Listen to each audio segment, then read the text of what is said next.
Good morning, everybody, and welcome back. It's CCT time. It's Overseer the Nexus time. We're going to be going into the early morning games once again here. It's going to be a great shift. Nexus ahead of us. We've got some good games on the table. It's Swiss Stage Round 1. How are we doing this morning, though? All right, we're passing through it. We're passing through the morning here, and we're hoping for some good Counter-Strike. I think that's one thing we can both at least say that we share at the moment. We want to see good Counter-Strike, baby. Can we get that? Can we get that? What do you think? I think we can. I think it's definitely on the table, given that we've got 4 teams for us two lined up. Specifically, if we go over the schedule just to get a good overview of the day and get a good idea of what we are going to be experiencing. Starting off at 10 a.m. Right now in about 5 to 10 minutes start, Nexus versus Zero Tenacity. I think that's going to be a good game. I think that's going to give us some ideas as to what the future holds for these two. And then later on at 1, it's Passion versus Sabre. Another game that, you and I love to watch, which is Passion. Sabre, perhaps a little less so, given that they are a bit of an unknown entity, but nonetheless an entity in itself. Yeah, I was also as well. I was wondering, right? Is that Sabre, Sabre? I had that exact discussion with myself yesterday. I was thinking, like, which one is it? And I also somehow ended up on Sabre. So, good to know both our brains are in that same sort of zone here. Yeah. Time zone, almost. We found our... Not time zone. We found... we found our piece. Our blind palace. And it's one. With that being said, yes. Let's go over the first matchup of the day, right? Let's start off where we need to. Let's get Nexus and Zero Tenacity on the board here, and let's see more exactly in detail as to what we're going to be watching today to begin this beautiful morning on a Wednesday, I believe it is today, if I'm not mistaken. It's Wednesday, my dudes, and it's Nexus that plays on a Wednesday. I mean, I have not seen them in a little while right now. I think probably last season was the last time I've had some experiences with them. In Season 1, they bombed out, I think, pretty early, so we didn't get to see them in the playoffs at all. But, well, they were in the playoffs, sorry, not to take anything away from them. I was going to correct you, but... They did go out, 1 and 2, I believe? They fought valiantly, at least, but... Besides the point, I'm excited to see them again. It's the old Romanian squad that, back in the day I used to cast EMA still on it. So you know how old I am and how old this squad is, or rather this team. So BTN, Raga, Lonix, Xelo, and Sound. Yeah, here's the question though. Were you here when BTN was birthed in Nexus? Yes. Yes, I was. 9 years. Yeah. Coming up this July, so hey, pretty good. A long time.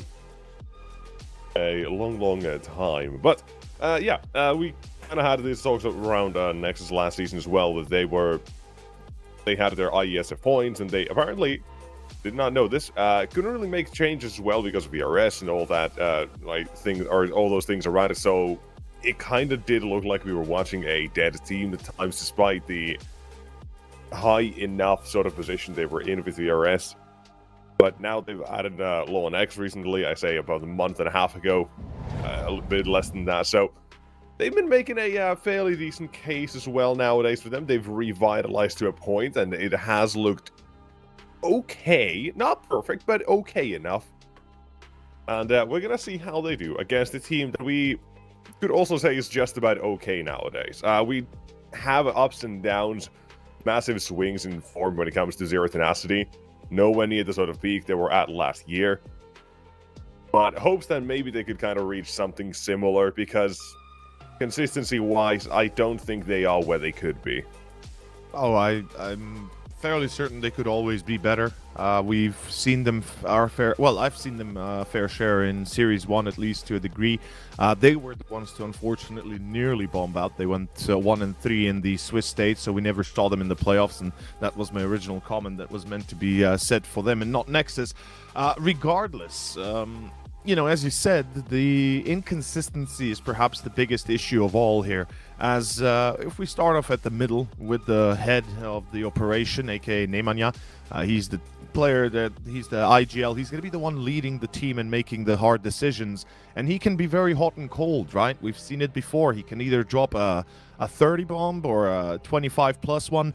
Or maybe go below 10 and add on top of that Brute Monster, the Opera, the one that we always rely upon or rather hope that he's going to perform, that he's going to go above and beyond as the Opera, as he's known to. And then we have those, you know, mixed kind of feeling performances sometimes from AVN and Simke. Everything kind of coalescing into this less of a consistent team than you would usually expect out of them, and hopefully today is going to be a bit different. I am trusting that the years of experience they've been able to get so far will lead them to be a better team in the future, and Season 3 perhaps is their season. Let's see if they make anything out of it. Let's figure that out here. The veto. We start off with a Nuke, Dust 2, and followed by Anubis for the maps themselves. Now, anything that really stands out here? Because I don't know. I don't think so. Honestly, not a lot in terms of the actual veto. Like, Nuke makes sense. Zero Tenacity is extremely well versed on it. Banning Ancient is their go-to. It's their insta-ban. Chain was a bit of a concern for me, but then you look at Nexus, they don't play it, so, you know, Zero Tenacity can kind of sigh a relief there. With Dust being the second, it feels like Z10 might be in a bit of a better spot, leaving Anubis as the final one. Like, this is potentially the best veto they could have hoped for, if you ask me, actually. Maybe Dust could have been exchanged for either a Mirage or Inferno, but in general, I feel like this is as good as they're going to get under the circumstances. First map, their pick. Their choice, or rather the opponent's choice to where to start. Nexus, we're live. We're going to go into Nuke here, the first one of the day. Hell yeah. Now, I did want to mention as well, right? The discrepancy between maps played here for both teams on every single one of the veto maps here is no more than 2. You have 27 games on Nexus for Nuke, 29 for Zero Tenacity, 14 and 13 for Just 2, and 22 and 24 for Anubis as well. This is a very good veto for both teams in that regard, where they should have enough practice as well being put into these maps that we are not going to be struggling for ideas. We're not going to be struggling for any sort of execution of tactics either. And here already, we've got a little bit of a tricky one. Just look at Shuffle. Hello, goodbye. Ooh. See your last, and oh, that's not pretty. Brute Monster and AVN suddenly left alone, but Xelos picked up all 3 here so far. Oh, not the 4th one at least. That goes to that goes to Sound. That was a quick one. And with that, Xelos dreams of any more on the pistol as well as shuts down. And the one remains. I mean, let's be fair. Not in a much crazy man's world, he B-hops, gets the bomb, and goes A. That's a crazy man's world, exactly. Not our world. That's mine. We live in the world of a reality, and shouldn't be a problem. Oh, look at that. Found as well. Same knife as me. Crazy. Just a coincidence, but you gotta put it out there. But, Nexus. First on the board, that's nice. They managed to shut down Zero Tenacity. They had a neat little bait and switch when it comes to that Heaven setup as well they had. And Joffo only allowed 1 sharp shot from Cello as well. And that's one thing we kind of have to mention as well, right? When we talk about inconsistency. Back on Nexus pre his... was it Bleed? It was Bleed. Am I tripping? No, Sprout. No. Yeah, Sprout. Pre-Proud. Sprout. That was ages ago nowadays at that point as well. So, CSGO Nexus and CSGO Cello was a menace. Hasn't really been the same. No. Yeah, I mean, obviously that was now 2 years ago, 3 years ago. Oh, that's far more than that, I'm afraid. I remember him joining in 2016. I mean, yeah, 2016 to 22, then Ecstatic, back to Nexus as well for a half a year. But in that half a year's time of 2022, just because of the most recent one, he was putting out 1.20 ratings on average. That was his numbers while he was on that.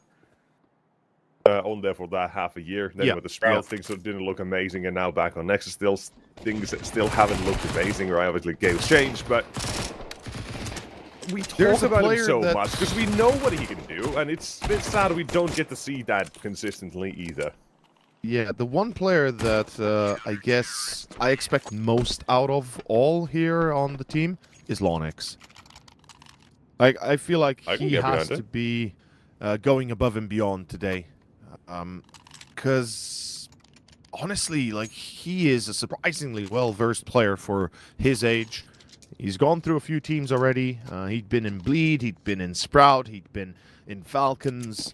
You know, he's had his fair share of different attempts, just like we mentioned for ECLOT.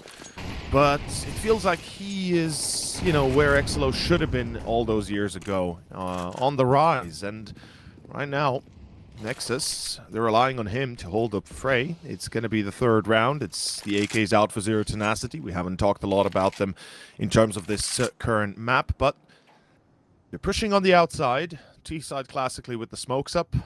LionX waiting in secret. Usually a Molotov or a nade checks that corner, or at least tries to clear it.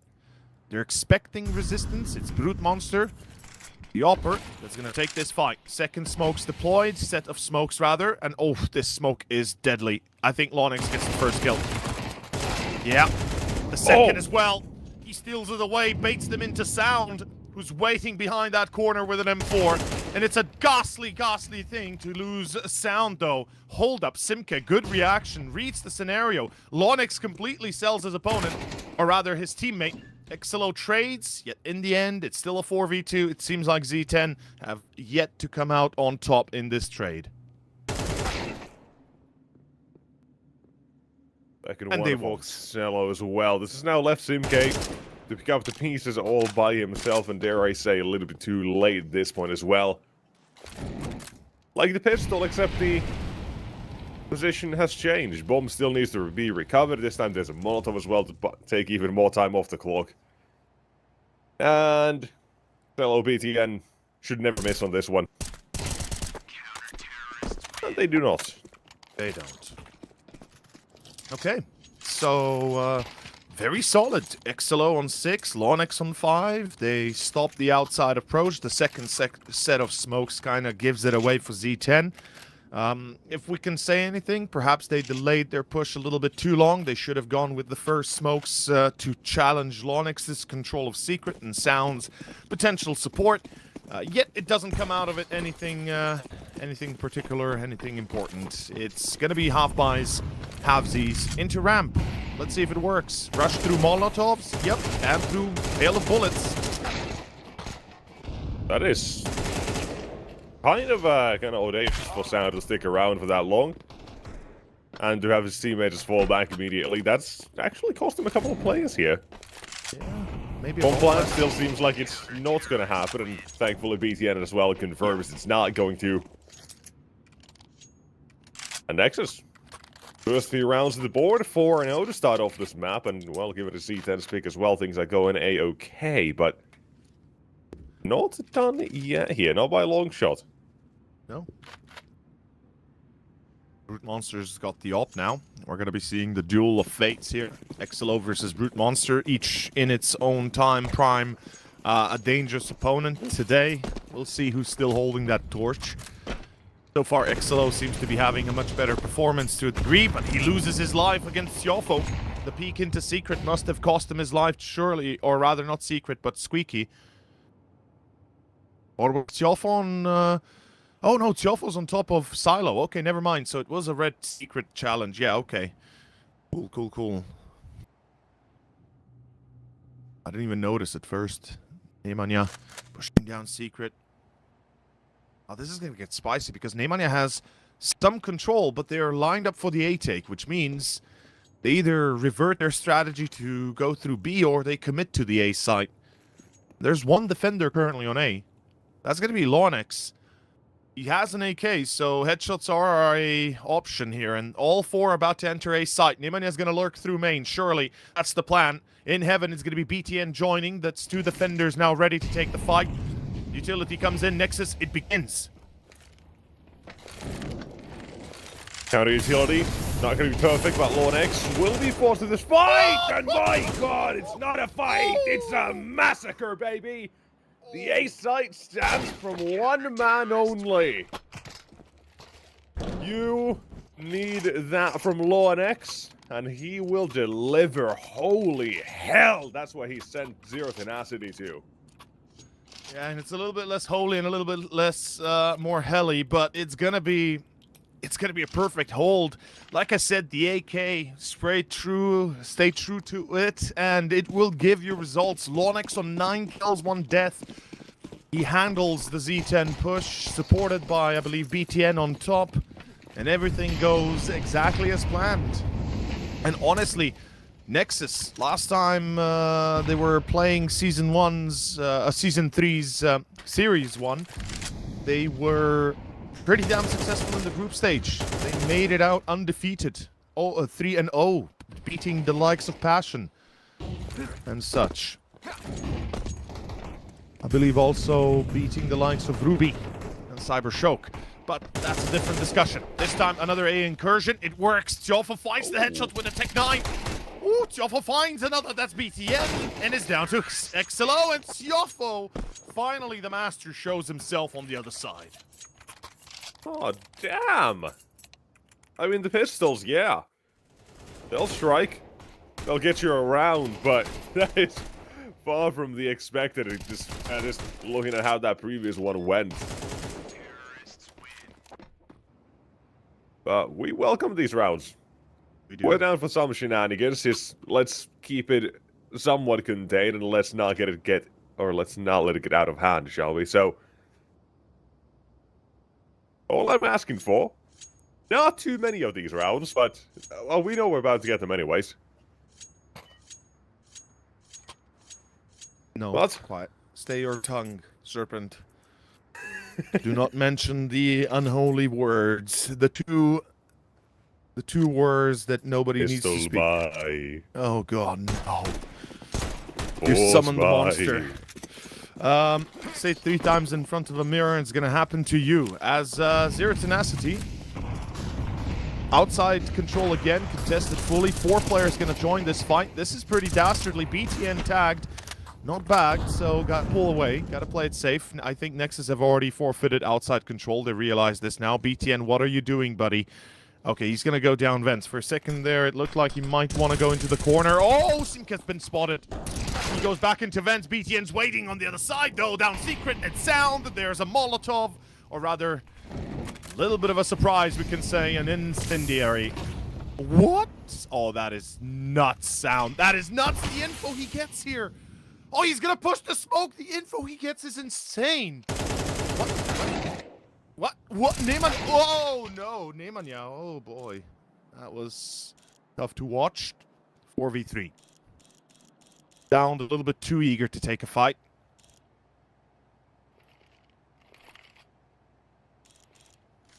Feels like I lost a little bit of my brain power there watching what just happened with Heaven. It happens. Sometimes rain not so good.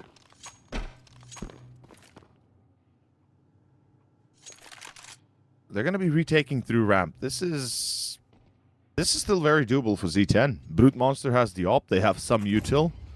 Like, this could legit go very well still. Oh, sound cues as well. Yeah, oh, wait, nobody's watching ramp? Okay, okay. AVN didn't just die there. BTN falls, and here we go. Oh, Tioffo finds. Oh, that's gonna work out. This is madness. I am perplexed by how Nexus failed to do anything down secret. I'm actually, I'm kind of speechless that they left secret, right? Because they all left it. It's like, what? Yeah, Z10, well played. Second round is yours, I guess. Damn. They'll take it. I mean, at that point as well, right? It comes down to the early rounds, and I can't really blame Nexus for not succeeding on that retake, just because I mentioned this, you know my thoughts. Ramp retakes, they're kind of cheeks. They're not great, especially when you don't have any added layer of not even anybody making noise or somebody making noise elsewhere. If you're all coming from ramp, it's just execution that awaits you. There's so many angles and it never goes right. Right? We've even had situations where it's with a 5-man retake, one gets taken out in a 5v5 and they save immediately on that CT side. It is sometimes that bad. So, Z10, they make the most out of that situation, the advantage they were given. They'll sure let the AWP be saved. Jello takes a shot here, but falls back, away he goes. And the T side now, we venture outside.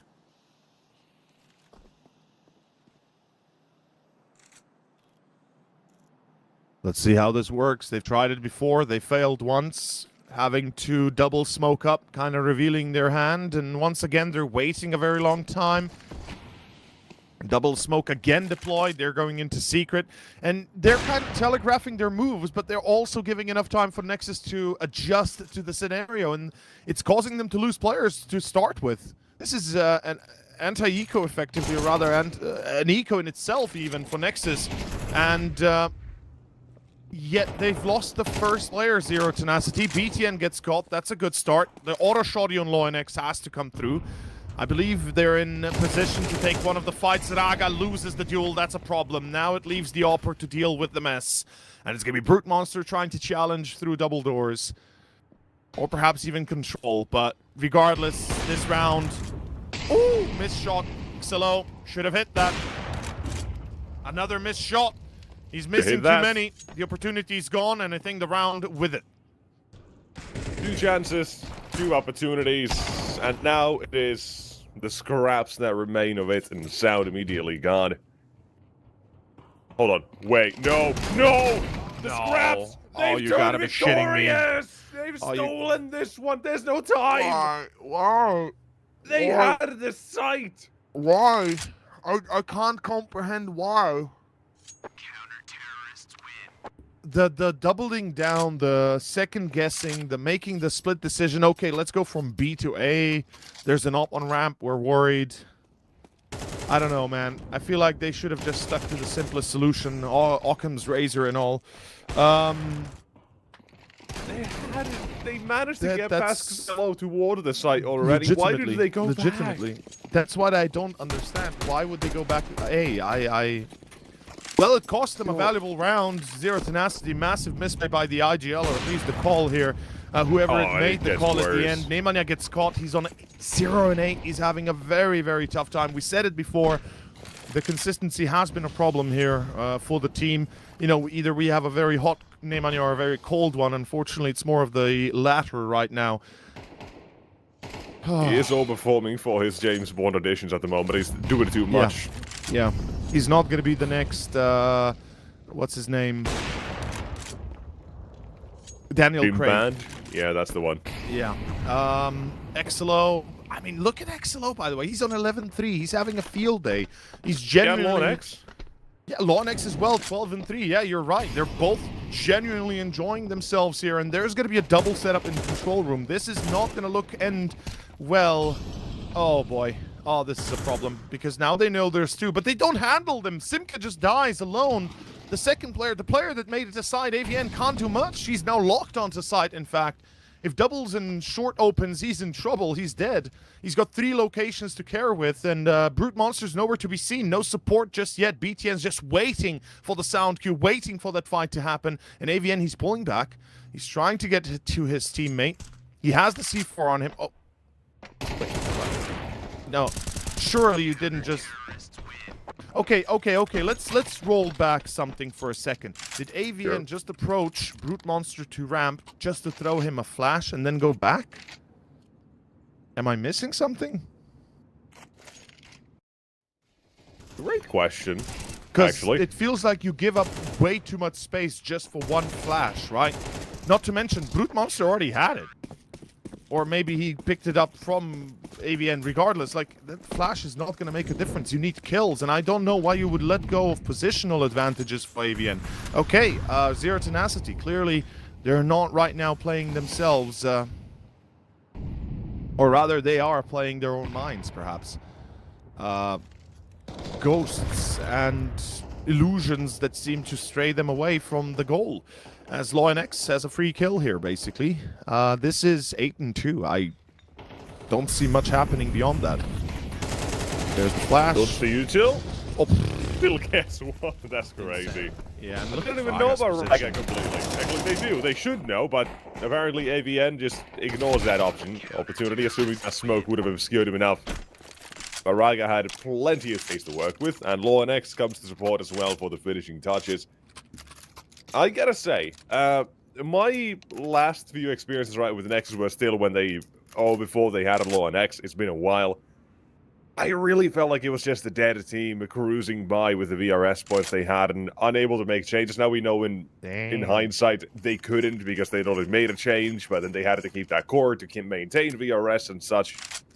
But now they managed to pass that, honestly, a terrible start of the year for them. I'm very empathetic to them as well in that situation because it's not like they can do anything. But now that they have managed to get LawNX into the team, yeah, this is an insanely sharp team. I think this is the firepower they needed, absolutely.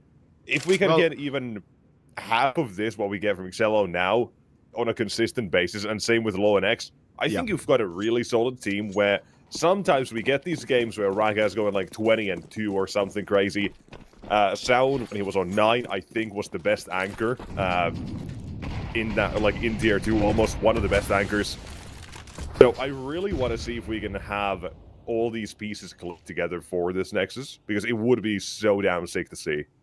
It would, and hopefully we will. But Zero Tenacity, right now they've got another chance to try and break even here, maybe make it an 8-4. They'll desperately need that number 4 if possible. And we can see on ramp, again, they're attempting to cross ramp, yet they're coming up against heavy fire. Like, the resistance here is so dire. How are you fighting this head on? Oh, Sound the click away. That is a masterful move, and Brute Monster and Nemonia are left to deal with LawNX, BTN, and Raga. And speaking of LawNX, honestly, like we mentioned how he is definitely a factor on the team. Young man who's had his fair share of big teams, the experience of a big stage, or at least to a degree the biggest stage. And I think, you know, it's that hunger within that propels him onwards. And I think with this team, it's definitely possible. You said it yourself. They've got the pieces together. The question is, will they be consistent enough to get it? As Nemonia finds his first kill, it's a 2-on-2. The clutch begins. Zero Tenacity. The same pieces apply to them. Though, unfortunately, in this retake, it seems like it's falling apart a little bit too much. As the fish is caught out of the water, it's number 9. Nemonia does not seem to have a good grasp at the moment on what's happening here. Individually or calling wise, there's a fair few mistakes. He's taking that duel, not even considering anywhere behind him. Doesn't try to reposition is what catches me there as well. And just the freebie he's given up, essentially, in the clutch. I can definitely see where you're coming from, and it definitely makes sense to have expected perhaps a flank. Though, unfortunately, at the end, it doesn't work, and last round of the first half seems like it's going to be coming to an end soon. I mean, there's still some money, there's still some weapons, yes, though how much can Z10 hope to achieve without any util beyond the few select nades? And oh, this is a free kill, isn't it? BTN's ready and aimed. Yeah, I love the fact that he retreats, but LawNX on side 1. Why is CK solo? The Molotov separates it from the squad, but nobody can extinguish it. Nobody has a smoke, or at least nobody threw it. Brute Monster had one, and they just let Simka die needlessly. Raga gets traded. At least Nemania's making a lot of waves. Made it to Under Heaven. Oh no. Oh, Nemanja drops down. Beautiful move. Might be able to do more. Sound on ramp. Does he... yeah, he's alerted to the moves. Avian caught. And Sound, 1v1. Left against Brute Monster. Makes it look easy. And you said it yourself, what if Raga starts picking up the kills? Well, I was about to mention earlier as well, what about if Sound starts to equate himself to LawNX's performance? Then you have 2 heavy rifle hitters, plus an opper that's doing his job. Yeah, Zero Tenacity, you cooked, I'm afraid. At least here on map 1, it looks like it's a very different story than what we perhaps expected. This is a crazy start to the series. Top left as well, everybody can see right there above the minimap. This was picked by Zero Tenacity. Does it look like one where they're all too comfortable at the moment? No. Oh, this round is, I think, what breaks them also. The call here, that's a 4v2, right? Or a 4v3. And they decide to go A. It still makes no sense to me. Not to mention this ramped well. Like, the whole B shenanigans that we've seen, it feels like it's just, I don't know, lost in the sauce. And not to mention, you know, the individuals obviously from Nexus also playing to the highest degree almost. As we switch sides, 10-2. Nexus now on T side. Let's see what they do. Up against Z10 CT, which should be far better by all accounts. Let's see if it is. Yeah, but when your individuals have had jack shit to show so far for the game, I don't know if that really matters all too much.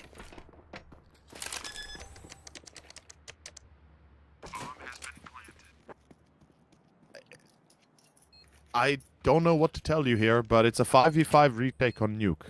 This is something you don't get to see often. That's it. Yeah, no defuse. There's at least... Oh, this could actually go very well. Just the support for the T-side isn't fully there, so unless they nail these first shots... Why are they being so slow? Why are you giving them these solo engagements? What is happening? Zero Tenacity, that is horrendous to observe in the attempt. It just doesn't work out. And a 10-second defuse, it's never going to work out. What? That's a Why is it one by one They're they go baiting out? each other. They're baiting each other. Instead of running down to overwhelm the site with numbers, they bait each other one by one and die, and that's round. That's 11. Like, look, right here. The first goes down. The rest just wait. The two wait behind. It's insane. You should have gone with him. When he died, you would have been on site. You would have been able to overwhelm and retake the site successfully. Instead, they die, and that's 11. So, in a different world, I'll explain what could have happened there. Z10, they throw in the flashbang, then the players stop to wait for that flashbang to wear off on the players it did affect. They re-peek into the USPs. But, okay, here's the realistic argument, and here's what did happen. Why did you wait for the flashbang to wear off and wait for them to engage you in that situation? If you're assuming there's going to be support coming in from hut or back of the site or anywhere nearby, instead of just overwhelming the man below you and then playing those advantages in numbers. That's where things go south and wrong, but here the force by this, maybe not all said just yet. We might get ourselves something for battle extra spicy. Instead. Maybe not. One remains, Root Monster and a That's scout. an AK to pick up. There's an AK to be picked up. They know he's here. They heard him. Yeah, they heard the scope. They heard the jump. The scoop. There we go. I think this is GG. This is map 1 done. It's not even a contest. It's a one-sided affair. There's no challenge from Zero Tenacity. Nothing that really convinces us they have a chance here. Also, look at that, how thorough they were just clearing red box there as well. Yeah. I mean, Simke gets the first kill, immediately a Molotov follows. So they don't take any risks. They could have already thrown the molly earlier, but they were saving it probably for control. But then we see that it comes in handy as well. 12-2, last round possibly here on Nuke. The choice of Z10, not going so well. Oh, wow. That's nice. This is going to be a real nice game to start off with Nexus's journey here as well. Well, obviously we don't know about matches yet, but wonderful beginning for Nuke.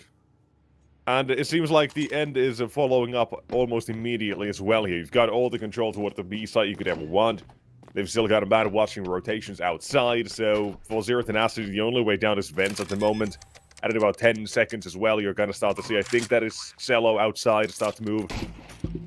Here's that, spots it, tags him up, but doesn't bag him. That's still damage dealt, decent enough, but 3-on-3, it's not done yet. But the problem is no kit, so gotta move that fast. Be quick. Gotta get rid of the first two. Raga baiting.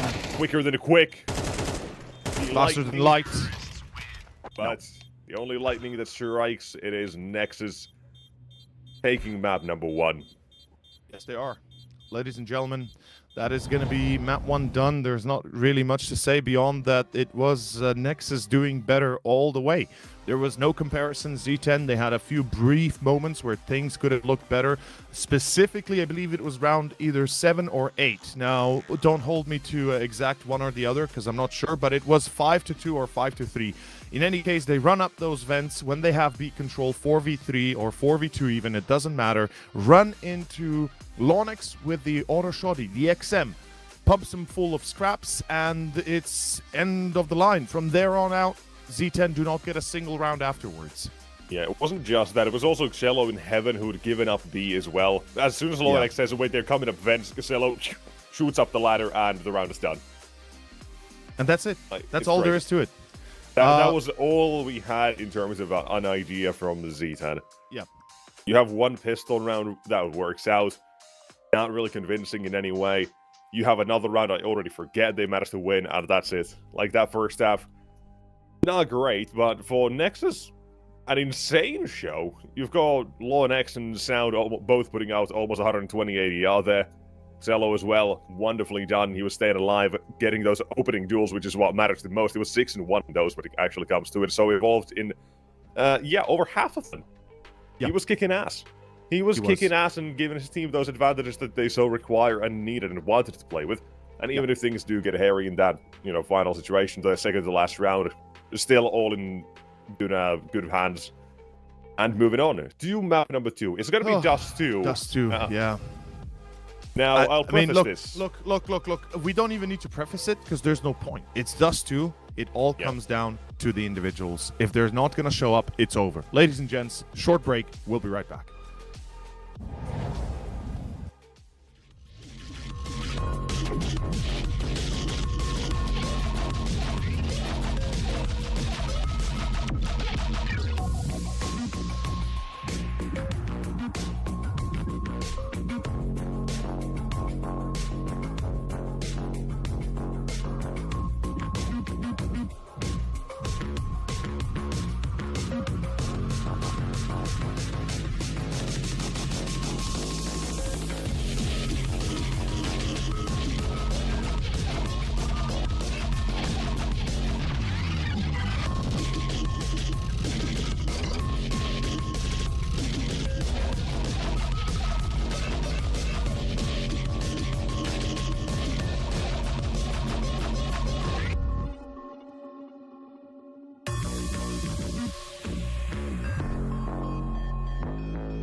back. We return to action here. Zero Tenacity versus Nexus. It is Dust2. My name's obviously Over, joined by Nexus. Almost forgot your name. Almost got myself there, yeah. Almost said your name is my name. But okay, Grandpa. Indeed, it is Dust2. It is the choice of Nexus, and things are potentially going to be looking a little bit different than perhaps we expect. Zero Tenacity should be no strangers to this map. Like I said, the veto itself is not a bad one for them. It's not a bad one for either team, and that was already proven on map number 1. So, now the Nexus actually move over toward their map pick as well. Are they going to keep it as clean? I don't think so. But, do they have more than a leg up at the moment on their opponent? Yes. Because one team got to warm up, the other one got to sit back and watch themselves get destroyed. They did. Bit of an unfortunate turn of events, you would say, wouldn't you? A real bad one of that. But real bad one, yeah. Now it gets even worse. Brute Monster's dead. There's Simk. And AVN, he's picked up at least one here, but he's got to watch out not to get sandwiched from both tunnels and window at the same time, but he tried to dodge that as much as he thinks in his mind. He's still dead. And a retake, the start of the pistol. Looking pretty damn decent here. Joffo and Nemanja now having to go through double doors. Nexus might be once again opening a map with a W. Downed, Loinex, the crossfire's too good, and it's leaving it down to the IGL. And it just doesn't work. It's Sound with a double, Loinex with a double already. They're starting off strong. This is a perfect example of how well Nexus can play when they put their, well, their mind on a single target, which is a W here. A quick W at that, potentially.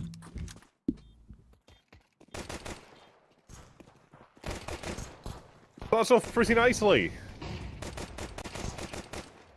Oh, that as well. Yeah, that's kind of rough for Simk. Well, it doesn't matter. It's what it is. That's the ale motto for life. It is what it is.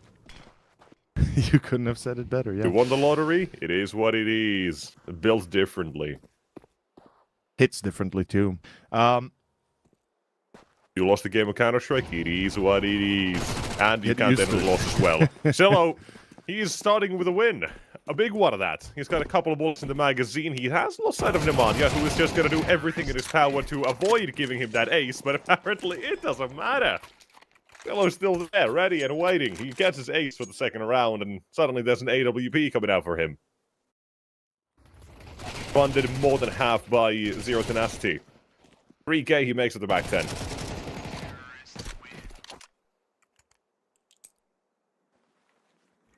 And I am a bit worried for Z10 here, because they can sometimes, like you said, be hot or cold. Now is the time to show they are going to be feeling a bit more warmed up. Between breaks, they had their potassium, they got their bananas, they started fueling up. Actually, no. Balkan breakfast, coffee, and cigars.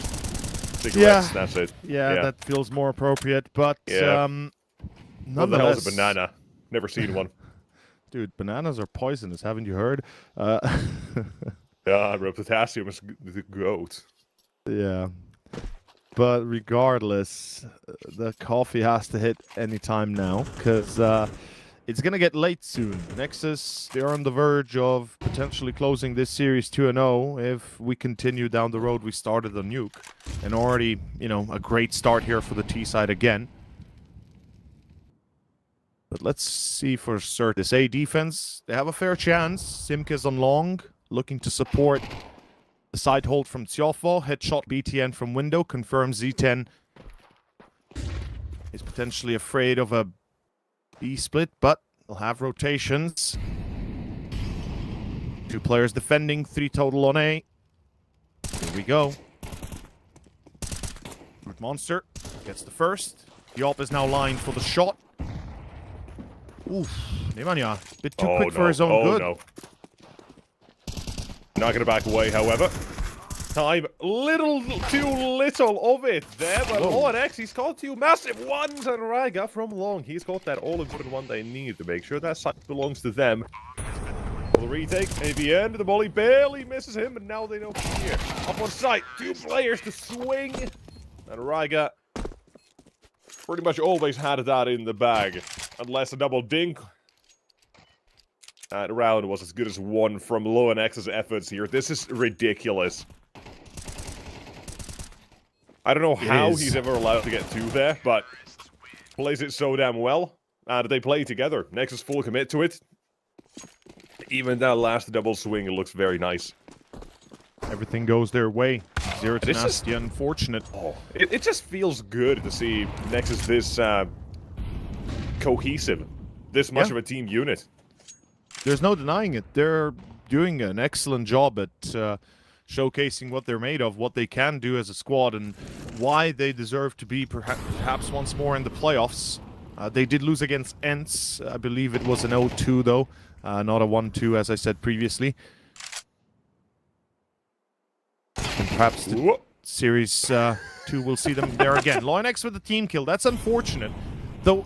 Even with a team kill, they still have a man advantage, and they might have another one soon. Oh, that's funny.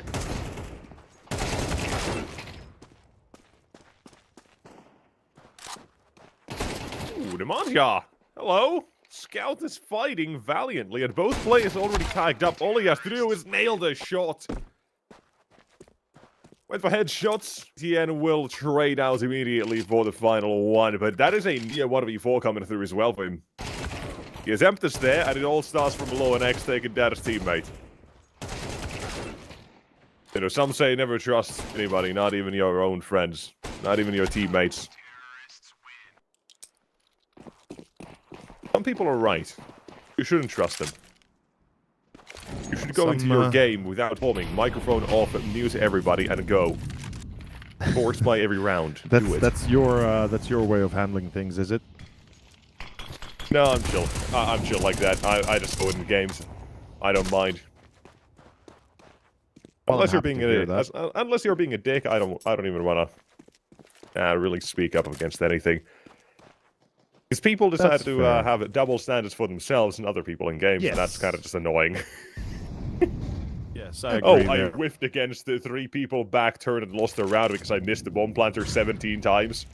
Oh, but if you miss a 1 versus 1, ooh, it's on. You know, that's an example. Yeah. I feel you. Counter-Strike can be harsh sometimes. And it is harsh for Z10 as well. Brute Monster loses another duel on middle. The dual doors don't give him any chance. ECLOT finds Avian trying to cross. Tjofos the wholesome defender that could hold for another, but he only gets the one thing. The 1 kill. Raga's tagged, sure, though it doesn't matter, as in the end, Nemanja falls as well. And Nexus is just scrolling through this map. They're literally walking through this one. 5-0. It's looking like it's going to go 6-0 money-wise. It's a pistol buy. They got max loss bonus. That's what they get. 3.4k. Pistols, Kevlars, SMGs, a scout, a few nades. And that's about it.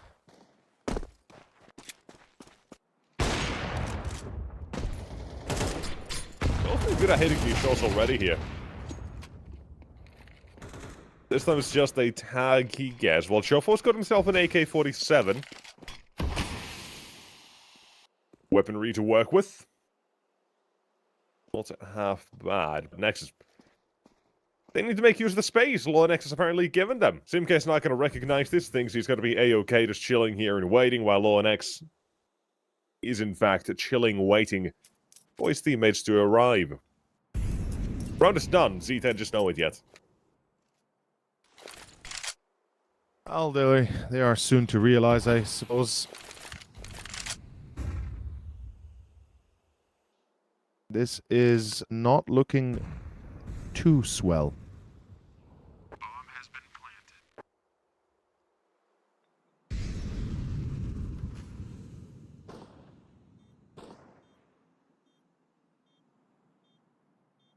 planted. I'm trying to kind of find a way out here for Z10.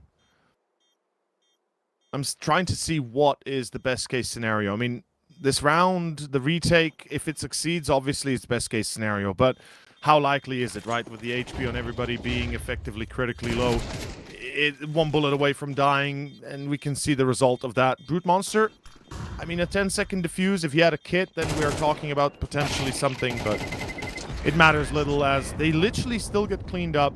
No saving, no nothing. And not that it matters, they'll have money, but not even getting to keep your dignity in some of these rounds is what hurts the most. Zero Tenacity are being schooled right now. Yeah, now I'm gonna give Zero Tenacity a little bit of power.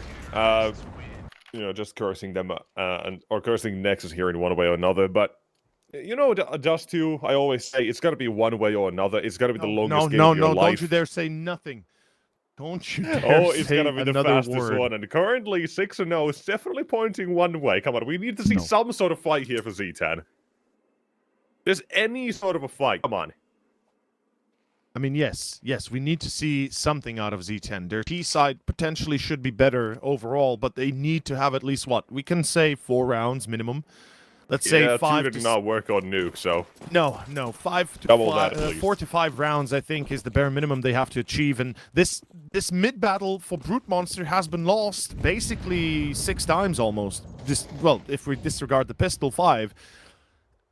Every single time he had to fight somebody through double doors, he lost against ECLOT for the most part. And hopefully this is not going to repeat itself, because it has to be depressing as hell. Having lost, what, 4 duels in a row? Ooh. Lord X about to cook. That's 1 and 2 from Shallow, the assistants. And with that, rotations to be cut off completely. Well, Zimke, you can try to get down here at this point. It's Nexus quickly switching up. It's going to have players watching for the mid-rotation for short, but this is now left CT completely open. That's a bit of an issue, but AVN, you've got more issues right now. Just barely gets out the window. Into safety. Safety is a false prophet here. It's a conspiracy made up to fool you into thinking you can save. There ain't no saving, and there is no safety. You need a Doomslayer for this one, I'm afraid. Because Nexus is about to go 7-0. Looking like 8-0 is very much a reality. Money is effectively gone again. So another half buy at best for Z10. Tioffo hit some Kaylee shots, or going to be hit by a Kaylee shot. Regardless, it doesn't matter. It really doesn't matter. They have to half buy again. Look at the money. Like, they don't even get enough kills in the rounds to get something going, you know? If you get, let's say, 1 kill on each, you're left with 3.7 something. It just doesn't work out. They bought too much. They lost a good chunk of that money on the save. Now they have to play it even safer. Just a few pistols and a single SMG and scouts. Oh, what? I didn't even... Like, my feet froze for a millisecond there, and I missed the shot, but somehow Nemanja at 6. There goes Brute Monster. 8-0.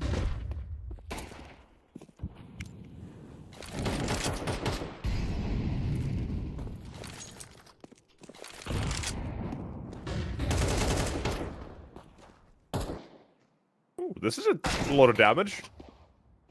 That's a lot more damage. Things might be getting interesting.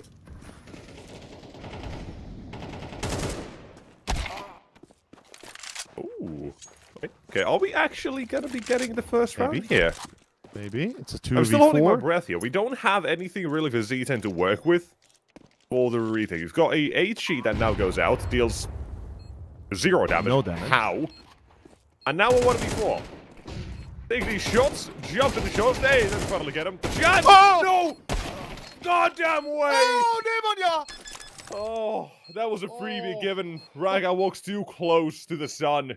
Oh my god, that gets me the heart palpitations going. Nemanja, hat trick. The captain is alive. Perhaps Zero Tenacity with it. Oh my. Nemanja's only kills, I'm pretty sure, have been with the scout, by the way. He had that 1v4 attempt. That was a 3k he gets here as well. Another 3k he gets. He's had 0 kills, anything but a scout. That is insane. But Raga as well, nearly pulling that back is ridiculous.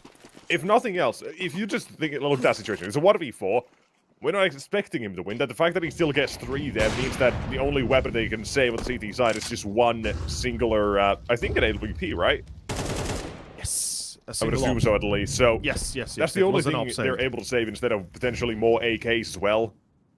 It has still given Nexus a massive chance to immediately stop this idea of Zero Tenacity waking up. To be fair, Nexus have paid a high price, which means they're left with very little money. So this chance is only a single one. The next is an eco. Which, given the fact it's a 7-0, it's quite a surprise. Brute Monster, though, that is a miss shot like no other. Holy hell, how is he alive? Not a single bullet scratches him. Complete miss there by Raga. Lonix walks out of... No way, Lonix just walks out. B gets both? No! That's not how it's supposed to go down. Simke, I think he might have missed BTN. Could have perhaps smelled him there, but...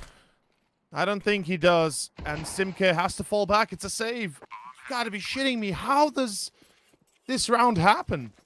From Raga to Lonix. Oh, that is messed up. Welcome to Dust 2. But the fact the Lord X gets is just a testament and credit to himself. Oh my god.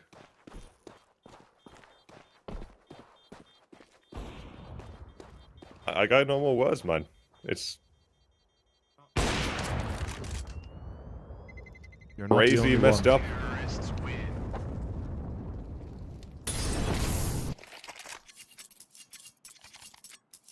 This is exactly as you said and feared, that Nexus might be able to take it all away just immediately after they get one. And it's the worst case scenario as well, because it leaves Zero Tenacity on this one round to have a chance on this first half. They take the second timeout. Yes, they should. They need to talk this through. They need to find some purchase, some success. A 4 to 8 halftime is leagues and light years better than anything below that. And I think it would be safe to say that right now it's all or nothing. You either get the 4 or you lose the map and the series. It's as simple as that.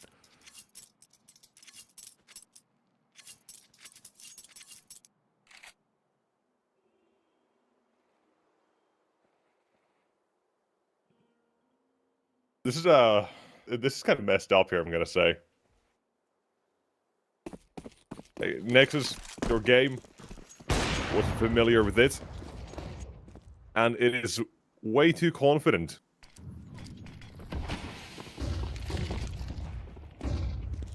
All out long.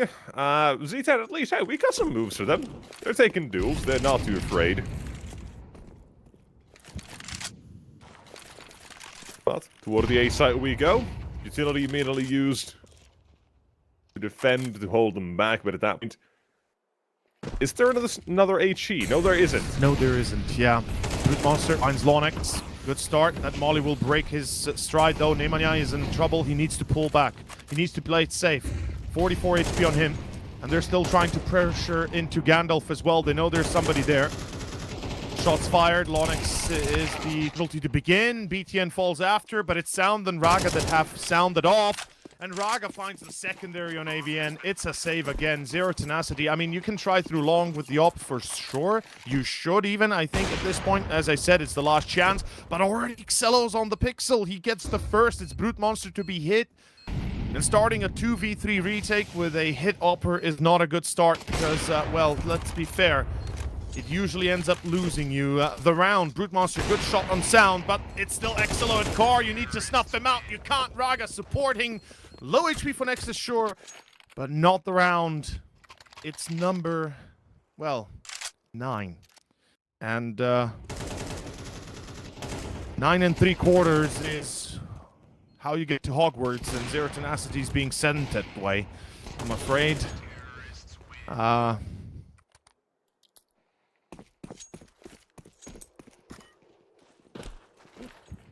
This is tough. This is tough to watch.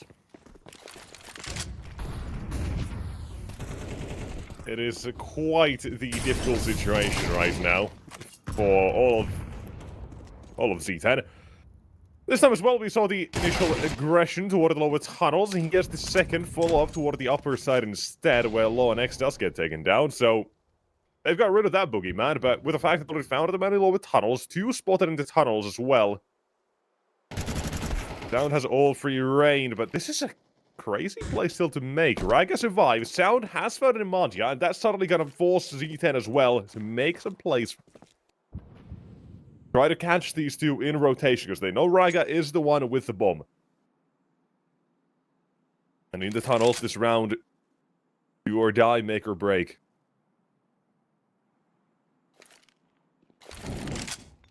Well, it's good. Ooh. Okay, good start. He prevents the C4 from being retrieved, and now it depends on him staying alive for as long as possible. Gets caught. As XLO peeks into him, but AVN, he's found his stride. Perhaps it's enough. The flash is perfect. The second flash as well. AVN has to pull back, even gets shot in the smoke. Molotov into the tunnel position, and AVN has to wait that out. He's got no smoke to to try and extinguish it, and 7 seconds is enough to give the bomb plant to XLO. Now on 1v1. It is low HP against low HP, but XLO is monstrous as he just executes AVN on the spot, trying to exit tunnels. That is Nexus on 10, and it is the last round of the half. Zero Tenacity have fallen prey to the hunter that is Nexus. Yeah, he's got one boogeyman taken care of, but the rest not so much. That is crazy.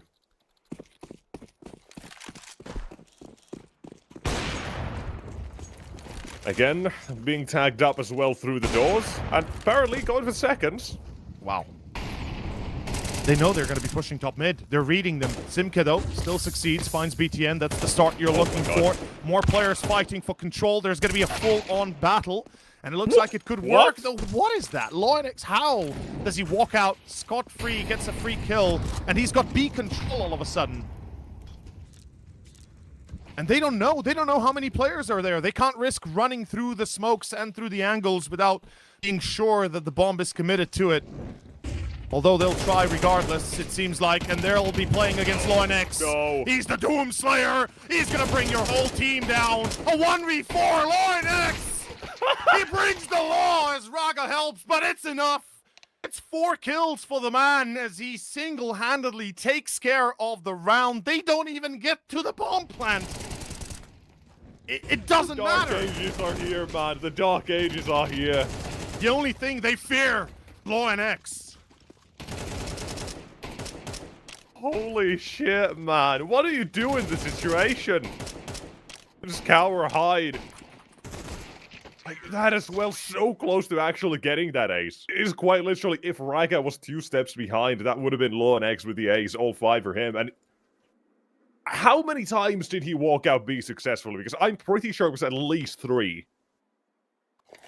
That alone is just criminal. The fact that Z10 didn't change it in any competent way on the defense is absolutely ridiculous. It's insane.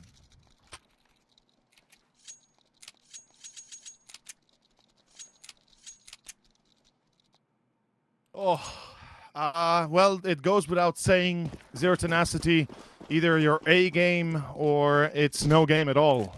Simple as that. Pistols have to work. They've got a load of utility. Both Simka and Brute Monster buying into that. Nemanja on the Kevlar, and so is Tjoffa and AVN.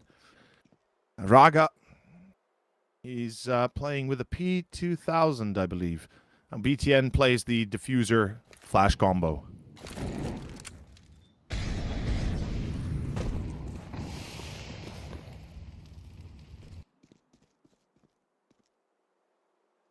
This is running out for Zero Tenacity, man. It feels like we're watching a slow death here. It's a cutscene, no longer the actual fight. You know, it's the final boss just showcasing what it can do to a low-level character. Elden Ring, you walk Elden to, Ring much? Yeah, it's you like... walk into the Limgrave, I think it's called, and then you see the tree sentinel, you're going for it, and... Bam. Oh, look at ECLOT in the back again! And it's going to be Lawnex trying to defend, but he's only good for one this time. It doesn't turn out as good, though. It seems like it's the defense that holds instead. Sound makes it look easy. In my French, get fucked. That is Nexus just taking a massive dump here. That is insane how... I said there's no way they're going to make it cleaner than Nuke. Well, you were wrong, and so was I was. A younger man's thoughts. Simply did not know what they were gonna do here. Holy hell! I am genuinely surprised. I think they must have played the new Doom game. Like that's the warm-up right now. That's the warm-up. They've got aura around them right now, and Nexus is just destroying Zero Tenacity. It's not even a competition anymore. And there were a few rounds, we have to keep that in mind, on the first half that had gone, if they had gone a bit differently, if Zero Tenacity had a bit more luck on them, perhaps we would have been seeing a much closer series. Yeah, you had a Nemanja essentially 1 second away from getting a 1v4 with the Scout, or one missed shot from Raga or BTN, I'm not sure which one. Essentially, that could have given them another round, maybe would have made things differently. Or as long as they would have had rounds earlier, because we talked about it as well. There was a point where Nexus and their economy was looking real bad. But they still won those rounds, and then here we are. At 12-1. The Pistols, they'll be better the first one. The Slow and X and the XM down. VTN on site alone, and he does need his teammates' assistance, and guess what? He's got it. This map, this game, the series seems to be coming to an end. There's a little bit of a fight for the Tech 9. Brute Monster's giving it a fair shout, but... Nemanja, Scout, googly shots. Anybody take those? Thoughts Maybe. it. We're going for it again. This time opponent's different. He's tying him up here. Second round. Doubles down. 13. Still being denied, and we've matched the Nuke scoreline at least for the side of Z10. Wow. Yeah. Okay, so they get the force buy. They avoid certain sudden death, but at this point, every other round is sudden death, so there's no mistakes. There are no mistakes to be made if you want to stay alive in this series. It's as simple as that. It's a 10-round return to a full comeback on overtime, and then a third map, if possible, on Anubis. I think Zero Tenacity, if we get to Anubis, I think they'll be warmed up enough to play this. They need 10 right here in a row, plus 4 more afterwards to secure a victory in overtime. There is, by the way, I'm still going on to this. Nemadia's only had 1 kill that wasn't with the Scout or an AWP. He's had 1 kill with the AWP and 8 with the Scout. 1 with the pistol on that, well, pistol round, believe it or not. Crazy, I know. And that is all he's had as well, which is a bit sad. Easy. We're talking about him heading into the series, like hot or cold. Nuke, he was a little bit cold. He started at 0-8, maybe 0-9, I can't remember, but makes very little difference. And, well, might have been a game changer.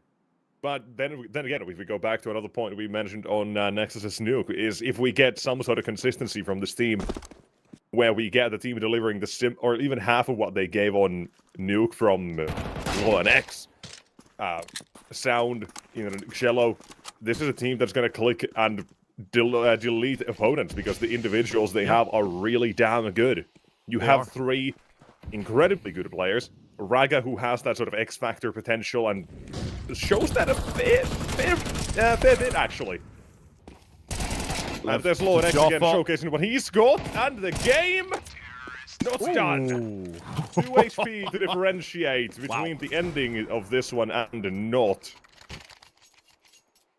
But it still feels like we're delaying the inevitable. This as well, look at the buy Nexus had headed into this when it comes down to 2 HP to make the difference. Low and X, massive play for him. Sound with a good flashbang to assist as well. I just love going for that peek. This is such a good one. You never see that flashbang coming and you're not going to have time to react to it. It is such a good play to make. It really is. And all in all, this is going to be probably one of the better performances still that we had seen to date from Nexus. At least in very Here in recent the times. CCTs, yeah. For this year in the CCTs, this is probably the best situation we've seen them, or the best form. Undoubtedly, actually. Like they had at the 100%. start of the year with Season 2 still ongoing, they were kind of going off those VRS points and IESF, because they were one of the few teams that had their team in IESF. Same with Business as well, of course, all same nationalities. But those kind of wore off, able to make roster changes, and looking good. It is. Looking It really is looking good. very good. Very solid, very much what you'd expect. And again, it's just I'm a little bit shell-shocked. I really didn't expect the game to turn out to be this one-sided, this decisive. I really did not. And we can see right here, this is the real test now. Zero Tenacity, they got 2 freebies. They were able to keep themselves alive by an inch. Now every round is going to be a difficult one, starting from this one. There's a lot at stake, man. A lot.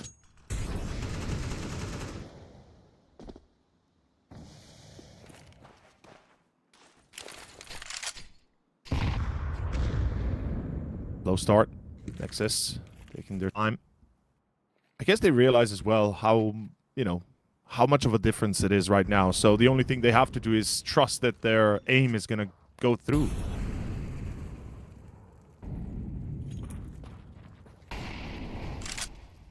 D10 setting up for a BXEC with a split through mid. Could work. They'll need a smoke in CT though. There it is. 2 players already defending. 1 in middle CT, and there's going to be another one joining that fray soon. Raga's going to be the late rotation. Here we go. It's the crossfire. Do they fear him again? Is he going to be checked? The answer is no. They don't even check him. And it's going to be a double down sound with a deep peak, and it's enough. It's the deep speak. Nemanja and Simke are about to preach it as it's down to Nemanja. 6 HP again. How many more clutches does Z10 get before they are forced out of this one? 14 seconds, you gotta go, Nemanja. The more you wait, the less chance you have, and I think he knows it. We know it. It's over. It's gotta be. There's no more time. Downs ran off as well, and the finishing touches. ONX 19 kills at the end of Jastu. The chef is in, and he ordered this one well done. Oh, yeah. Might have overcooked it a little bit. Might have gotten the congratulations with 4 rounds given here to Zero Tenacity. From the 12-1, sorry, not 12-11. It looks pretty damn good. It looks pretty damn good here. And my god, that is an insane performance when it comes to Nexus. Going up 1-0 on the Swiss stage. This is still the first stage, by the way. And that's how good they look to start off this of the tournament. I fear any team that has to play against Nexus in this condition. Like, this is like, they are on fire. Their aura, like I said, very different. It feels like they figured out their own critical mistakes that we'd been seeing throughout the last years out of some of these players, and somehow it just coalesces into this beautiful poetry that is a 13-2 and a 13-4. As Zero Tenacity stand no chance, but it's not all over. I don't know if we can overview the bracket immediately right now, at least the group stage itself, or how we are doing the Swiss stage. But honestly, there are still many more games to go. Zero Tenacity joins the likes of, I think, Fireflux, Astrum, I believe the Wolves, as well as Sangal in the 0-1 bracket, whilst now Nexus goes into the 1-0 bracket. And you and I, we have a 2-hour break almost, an hour and 40 minutes break. I mean, the next game is Passion going up against Sabre. That is going to be happening in an hour, so and something. So at 1 o'clock Central European Summer Time.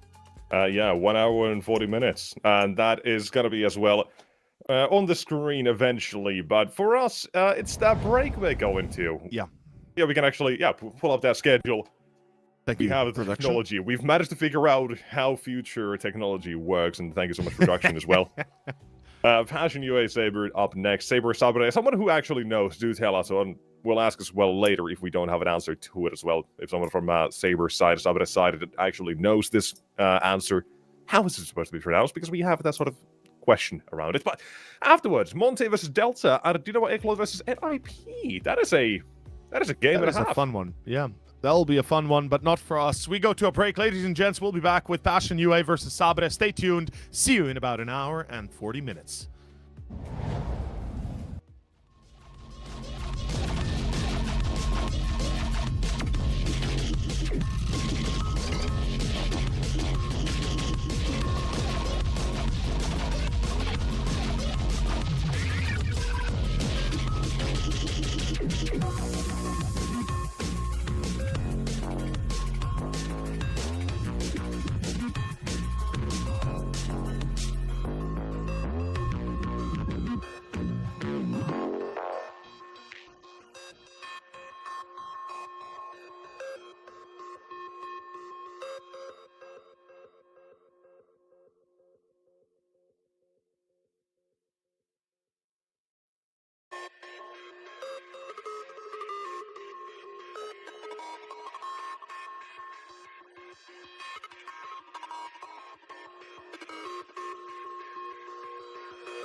Blindsided, I trusted, fell for you.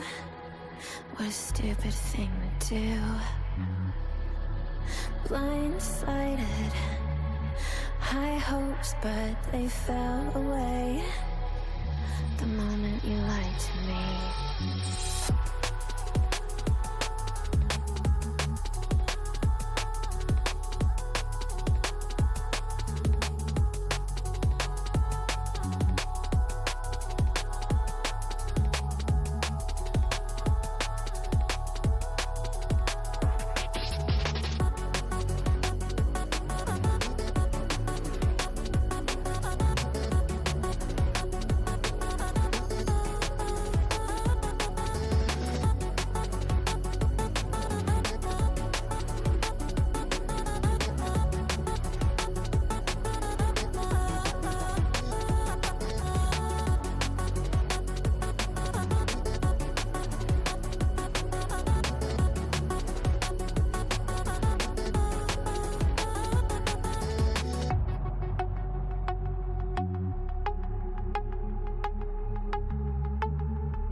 Blindsided, misguided, led astray, trusted too easy. Blindsided, strung out on the smallest string, had me questioning everything. I don't know where I am now. Pedestal I had you on is crumbling down on the ground. It was all illusion. Where do I go now?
And we're back. Ladies and gentlemen, we return live into action here with our second series of the day as CCT Season 3 Series 2 continues. My name's Over, joined by Nexus, and we'll be jumping into our second series any moment.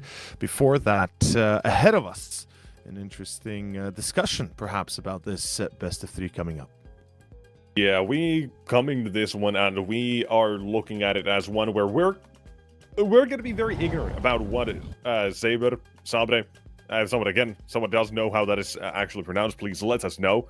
But we don't know much about them. We only have the results that they've previously played, and one of those results is also against Passion UA. So we're kind of going off that, pretty much not much else for what do we expect in this game. And unfortunately, it is leaning heavily one way. And I can tell you, it is not the underdog we're leaning towards right now. Oh, that's for sure not the underdog. I mean, there's a reason. There's a good reason. It's Passion UA they're facing off against, obviously. Later on, we'll talk more about those matches. But right now, let's focus on Passion UA versus Sabre. Let's see, of course, the first two, the next two teams we'll be dealing with. Starting with Passion, starting with the Ukrainian favorite, Topa, Woro2K, Quem, Jakazmo, and Demka. With the arrival of Demka, with the arrival of Woro2K, things have been looking on the up and up. Truly a bit of an improvement over what we'd seen from a long time ago. And Topa, the IGL, I think, doing a great job integrating Demka into the squad, giving them new purpose and new goals. Jakazmo's kind of setting in. He's a bit of a hot and cold performer, but still, overall, love what they're doing with the squad. Hopefully, sky's the limit. Yeah, I think it was, it was Why Not Tony that said it, I think, the best for me. He said, a world where Jakazmo isn't the second best rifler on this team is insanely crazy. Where you have Demka, or second best player even, where you have Demka, Kvem, and Woro as an insane combination and a core for this team, I think is something that speaks for itself. Yeah. And something that I don't think anybody's really going to be underestimating. Right, they maybe have had a couple of difficulties when it just comes to settling in with the map pool and just the style they want to go with. They've been exploring, right? They had their thoughts of, okay, maybe we play a bit of Inferno, maybe we play a little bit of Nuke. They haven't completely figured that out, but they've been kind of testing both of them for a bit. And Nuke didn't really work out, did it? It cost them a very important position losing it, but let's perhaps focus more on the roster of Sabre as well, alongside Passion before we go into the veto. Though I agree with you, them reaching out into the new map pool is a very good sign of a team evolving. As for a team evolving, I think definitely could be said the same for Sabre, though in a different way. They are evolving from, well, becoming an actual team on the scene. Neither of us, I think, have had much pleasure of seeing them play a lot, but they've been making some waves, winning some matches here and there that made the right made to the right positions. Yeah. I mean, yeah. Sorry, now, I had a. Let's had not a bit beat of around the bush. We haven't seen them play personally. We've seen them obviously perform well enough in the close qualifier. They've did what they could in Series 1, couldn't get out of it. TNL, I believe, defeated them. There was a bit of a brief stint in Yala Compass, and then in the Series 2 close qualifier, they win against 8 Sins twice and get a loss against Copenhagen Wolves, finding themselves here on their first debut in the main stage of the Swiss stage. Sabre. Now, I kind of took the word here from you, so I'll let you speak more about them in a moment, but I genuinely want to see what a team that we haven't had a lot of pleasure of watching can do. I mean, recently, last time we kind of had this sort of a situation with the Ukrainian team, it was Passion, and that goes way back to 23, maybe, I want to say, when we didn't really know about Shilla, Zedofix, Jakazmo. We didn't know what they were really made of, so, I mean, I'm not saying it's going to be the exact same sort of story, but it is at least an interesting one, because the region does produce talent, so... It does, yeah. It is No going to be an denying. interesting position as well, but there was actually a little bit of a caveat there as to how Sabre did get their position in here. Is any forfeit win against Alliance, since they had another thing. They've got their Lisa Vasa thing going on.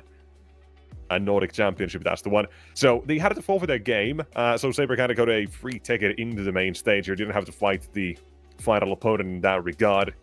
But they're going to be going up against the big dogs, and we already have a game previously between these two teams where the first two maps played and the only maps played were first Ancient, that Sabre picked, 13-6 loss. We're going to be seeing that as a decider here. Then we went to a Mirage, Passions pick 13-6 or 13-3, and an Anubis decider we didn't get to see. Instead, we're seeing it here now to start off the series. So the maps are the same, just the direction Order of is the different. map rotation here is slightly different.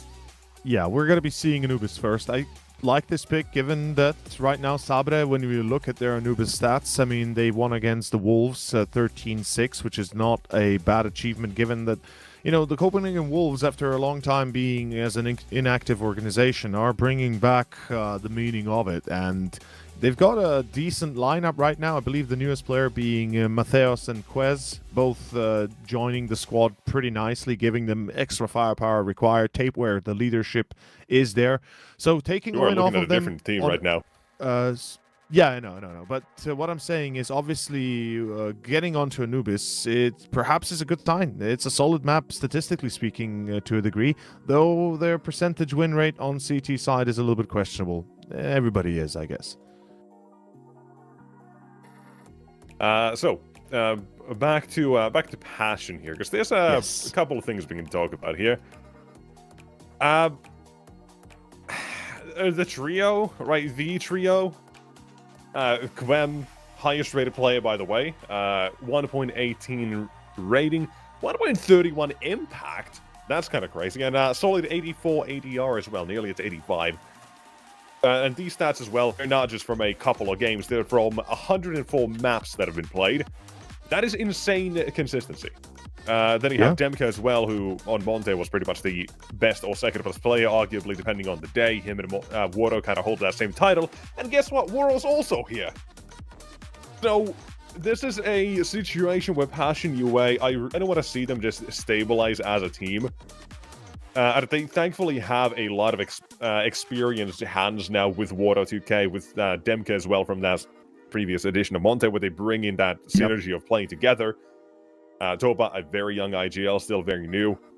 I still kind of adjusting, adjusting, at I least think. bring a little bit of that South African blood from TC into the mix as well, which on paper you look at it being like, oh, that's kind of funny. But, I mean, hey, they're speaking English outside of practice, and TC kind of help them assist with their theory and all that sort of stuff as well. So you've got very good hands on this team, because maybe if you can correct me if I'm wrong here, maybe if you remember better, that on Monte, when Waro and Demka was still there, the idea sort of was that everyone would be capable of calling situations or rounds and doing whatever they needed to. Where it was a 5-man unit, everybody can do others' roles almost to at least a good regard. So bringing in that chemistry to this team as well might be a thing they're trying to get. That maybe takes a little bit of that pressure off Topa and lets him frag out a bit more, which we have been seeing. He's been putting out some respectable statistics. I mean, obviously not a standout or anything to sort, but he has been performing pretty damn well. Right, when you look at, like, Rainbet, where they managed to get themselves second place, Topa put out a 1.36 rating. Like, that's a standout performance. Over 6 maps still is not a major statistic, but it's still pretty good, right? We have been seeing these games where he as well has been performing. So, I think, going back, I think I might be a bit correct about that sort of suspicion where they're trying to alleviate that pressure off his shoulders. Yeah, perhaps. I mean, it definitely kind of speaks to the idea as well. With TC being the coach, you can imagine he's going to have a lot to say about the way they approach the game. Topa is going to, as you've already mentioned, he's perhaps less experienced than some of the players, even in a certain degree. So, yeah, he's obviously going to have to bring a lot in just yet. But what I kind of like here is they have a team that on paper is as scary as it gets. This is going to be as hard as it gets for Sabre as well. its currently, best kind of period Passion. We're seeing that original vibe that we got from the get-go when we first saw this team still in the fear kind of era. It really gives me that vibe, but so much more as well. It feels so much better in general. Let's just hope that is what's going to be shown on the server. On the other side, Sabre, the defense, triple dualies, my dude. They know ball. They're telling playing us right ball, that's away. for sure. Double flashbangs, though, so no smoke, no kit. That makes it a very, very difficult situation, but they kind of run and gun a little bit better with those. Keep spamming if the retake were to come through. I think Thomas Shadow, if they're looking for it, has been spotted, but no. From what I can tell, Fake Reality is not looking for any of that. He's just hiding away. And if this is Passion, give it a lot of free space to move around the map. They are about to be spotted. Oh, the timing. Hackcast seems like he has seen him. There's one headshot immediately. Quem's down. But the play is still to be decided. There's actually, I want to go back toward the B side. Gasmo lost his life, however, that's made it a split so much more difficult. Now the round just looks disjointed for Passion UA. They gotta scramble this one back. Bit of an awkward one. Turning on their heels back to A now. The position here is still anticipated. That's what makes things difficult for Waro as well. With Nathan holding. Comes to Waro to nail the shot. Unable to do so on the site. Wanna waits, but the round feels like it's almost a little bit too far lost here. Can't even has that feeling. The CTs are swarming, but got a couple of kills, but that's all they'll get. No bomb planted, nothing of the sort. Nature, need a little 3k for him as well. Starts off with Sabre up 1. Sabre, Sabre. Someone please tell us. Well, honestly, it should be Sabre. Yeah, but Sabre sounds more right, weirdly enough. It's like that gut better. feeling. Yeah, exactly.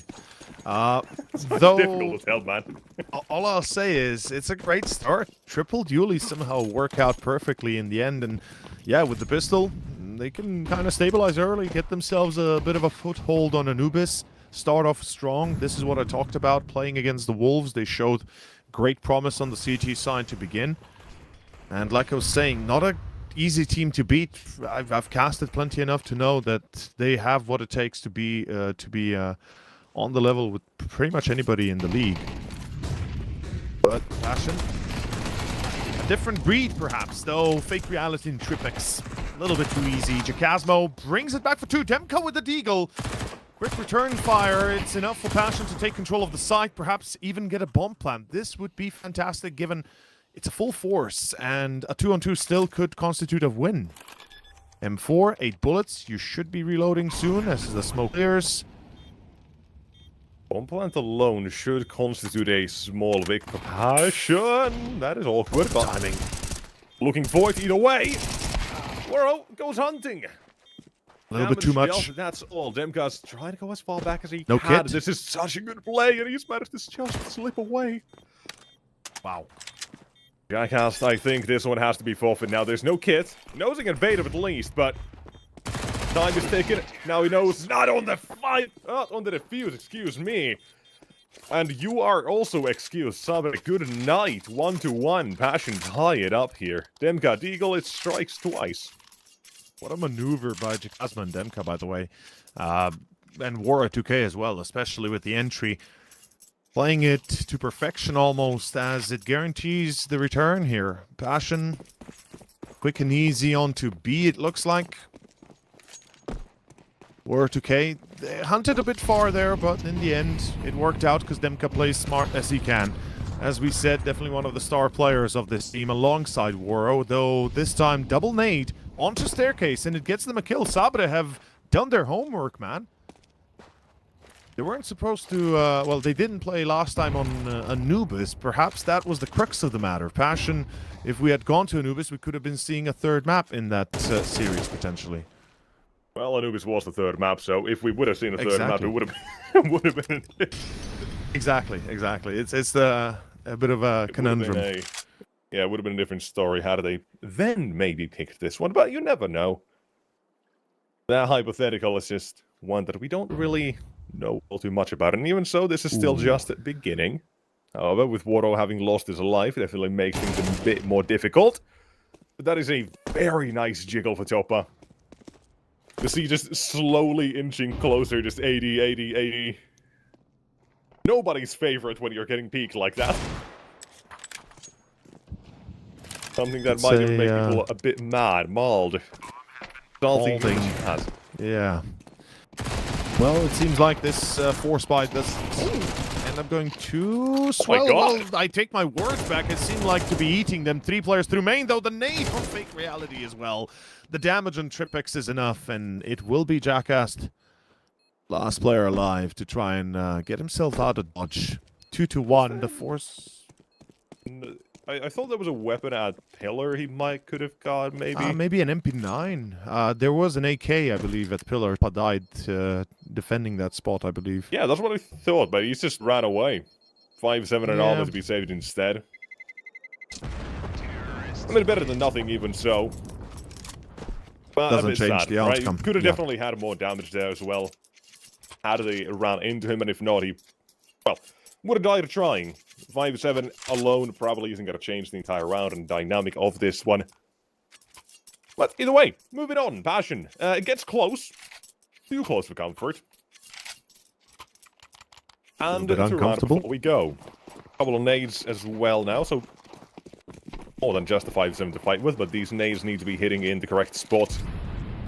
Love the double to stairs again. He got the kill last time. Oh, I really like the way they're going about this as well. They've got a plan behind this. They've got an action they want to take. Double nades to support that as well to deal damage. And look at that. Moro catches it. Force the player away. Push A main. Beautiful timing. Good control here, though, unfortunately, without weapons and Kevlar. Or rather, with poor weapons and no Kevlar, you're in trouble a little bit more than you can handle. R2K cleans it up at 37. Jacast actually gets the kill. 5-7 paid off to get a mech 10. Maybe a kill here. Another one would be splendid, though not given easily. Gotta say, yeah, you're right. That little exec, you throw the nade on stairs first to kind of lure out the opponent. The second nade is to damage him, to concuss him, and then force him to retreat a little bit whilst allowing 4 players to push out of A main. Perhaps even 5 if the nader is, or the grenadier is faster enough. Beautiful.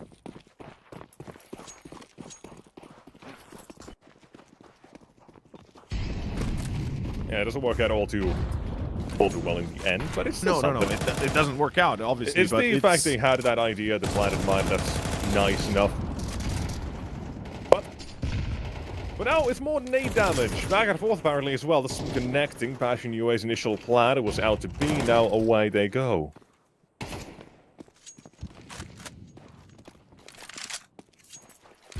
Love that Passion is thinking about this straight. Toppa making sure that no craziness is done. Gotta keep your wits about you. Jacasmo ready for Jacast. That's a little bit of an aggressive challenge. Fake Reality finds 2, though it's a return fire. And damage on 2 of the players is severe. So right now, Passion in a good spot to potentially take this for their own as well. Especially on middle. Yeah, with Hoodix down. It's Niter, the only one at 100 HP, excuse me. 18 on Fake Reality. Living the simulation. Is it teammate to step up here or to be the Niter? one. I would say Nater. Nater, yeah, okay. Could be a hater, you know. Ooh. Ooh. Hater of passion.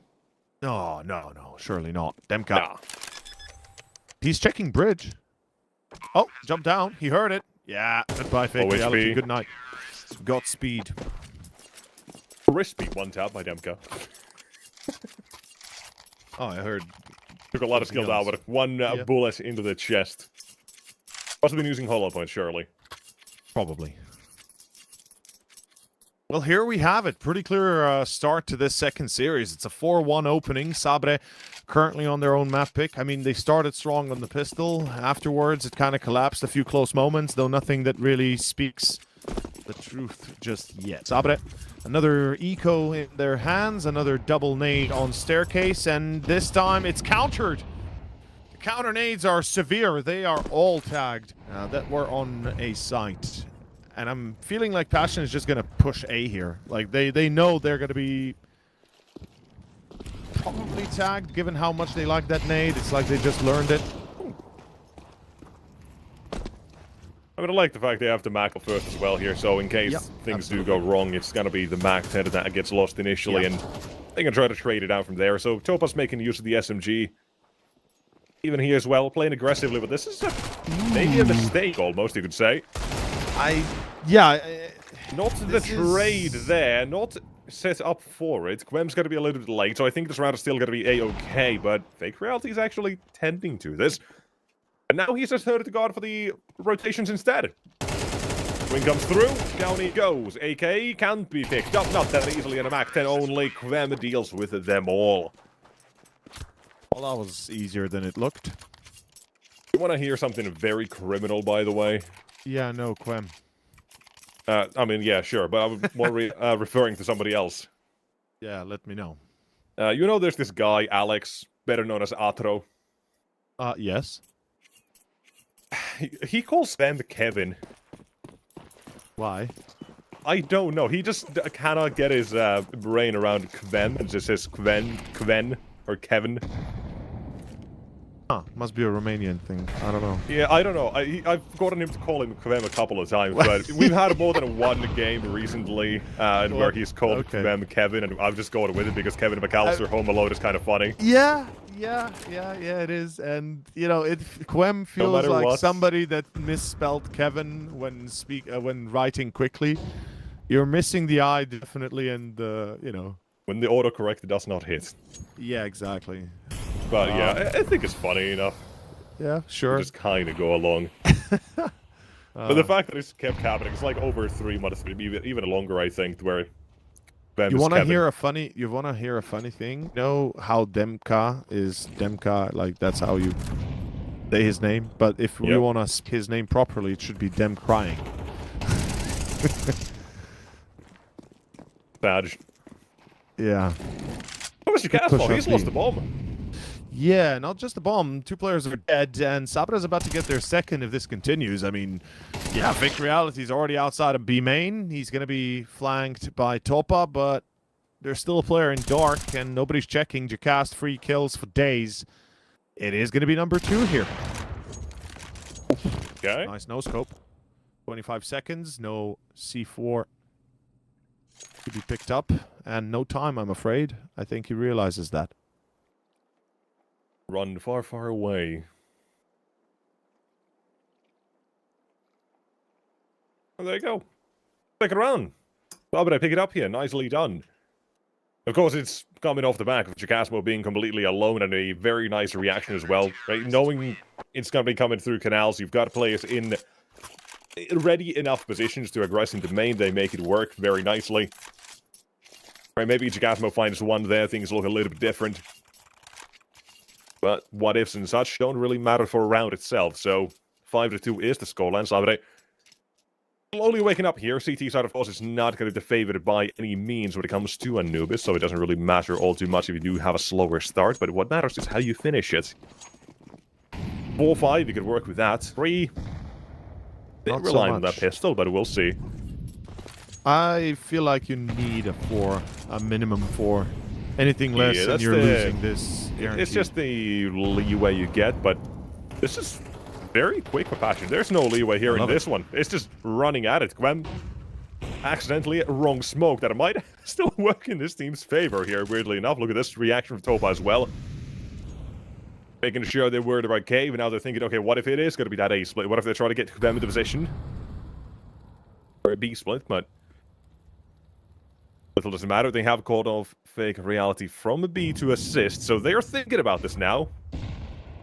And Passion, they're all ready to wait this one. Topa's walking into B, bro. He's gonna get a free kill here, especially one if shot, one kill. White sway, one way or another. There's the swings coming through. Quem is down. Topa, super delayed, but he still finds Hoodix. He's gonna check dark, surely. Trippic right behind the box, or rather the rock. Topa, he's not sensing anybody there. He knows there's another coming from Temple. Does he get another? No, not allowed to take another fight for free. And with Tripix in position, I think B is in lockdown. There's no way you get in here unless somebody on Sabre makes a critical error and peeks wide. Tripix reveals his play. It's 25 seconds, a 2v3. Time is everything. Fake reality's quicker, and it's round done as Demka is lurking A side. Couple steps behind. This is a lurk that's just looking like Blame F-esque. Other side of the map, hoping things might work, but unfortunately, Demka...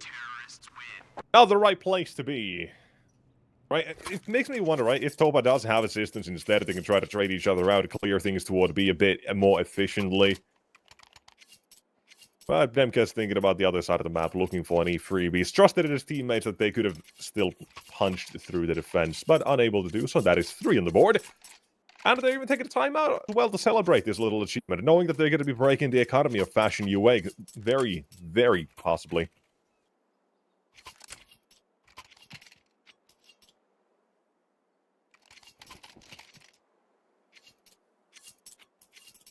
Let's see. Actually, they have broken the economy. Didn't They realize. have, yeah. I was about to say. We're still got an AWP, so it's not as easy of a time they might have, but... Well, it's all on him now, isn't it? Passion, you've got the AWP, you got the AK, you got your 2 best players effectively on their best weapons, their best chances. Ooh, Jackass scored 125 kills in this tournament. Was your prediction correct? No, I didn't know we had to make a Jackass prediction, but... That is nice. That is nice. Like, they played how many maps? So they won 2-0 twice and lost once 2-0. They played 6 maps total. This is their 7th map. That is a lot of kills for 6 maps. I just want to double check the math here. Double-check, 7 yeah. maps. 7 maps. Okay, so 125 divided by 7. On average, how much does that come out on? I'm not going to help you. You're the one who chose to do maths live. Oh, come on. Just...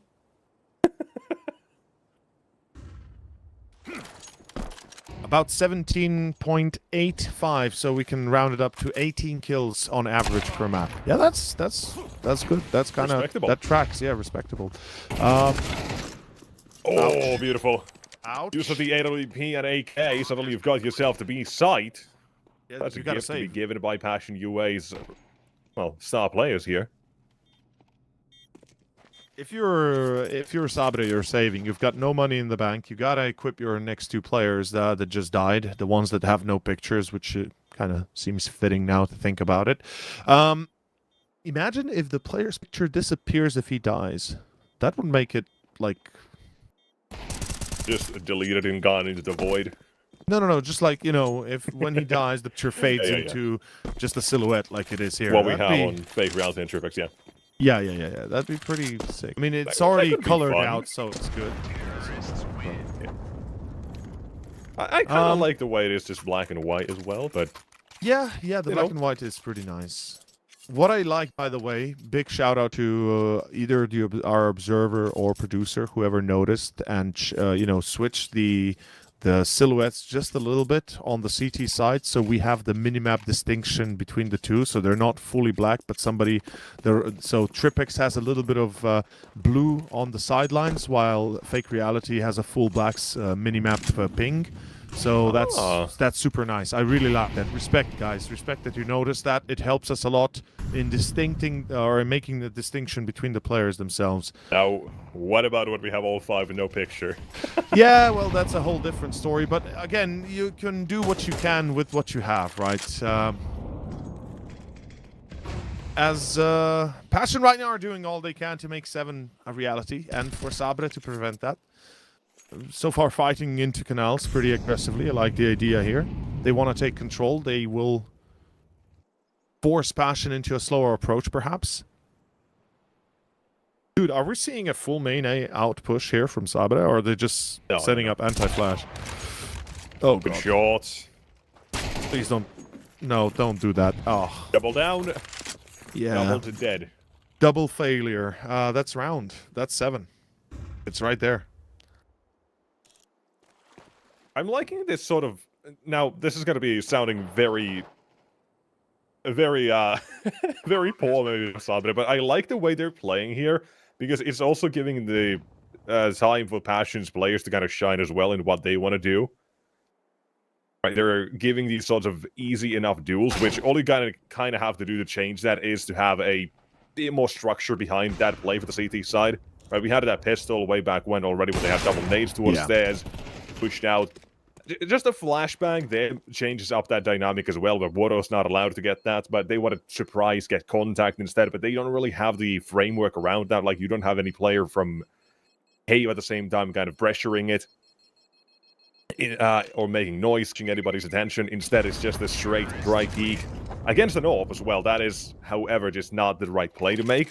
But at less passion, Wado and Demka there get those individual duels and just show us what they can do as well. So, Sabre, idea's great, execution is a bit more refinement. Yeah.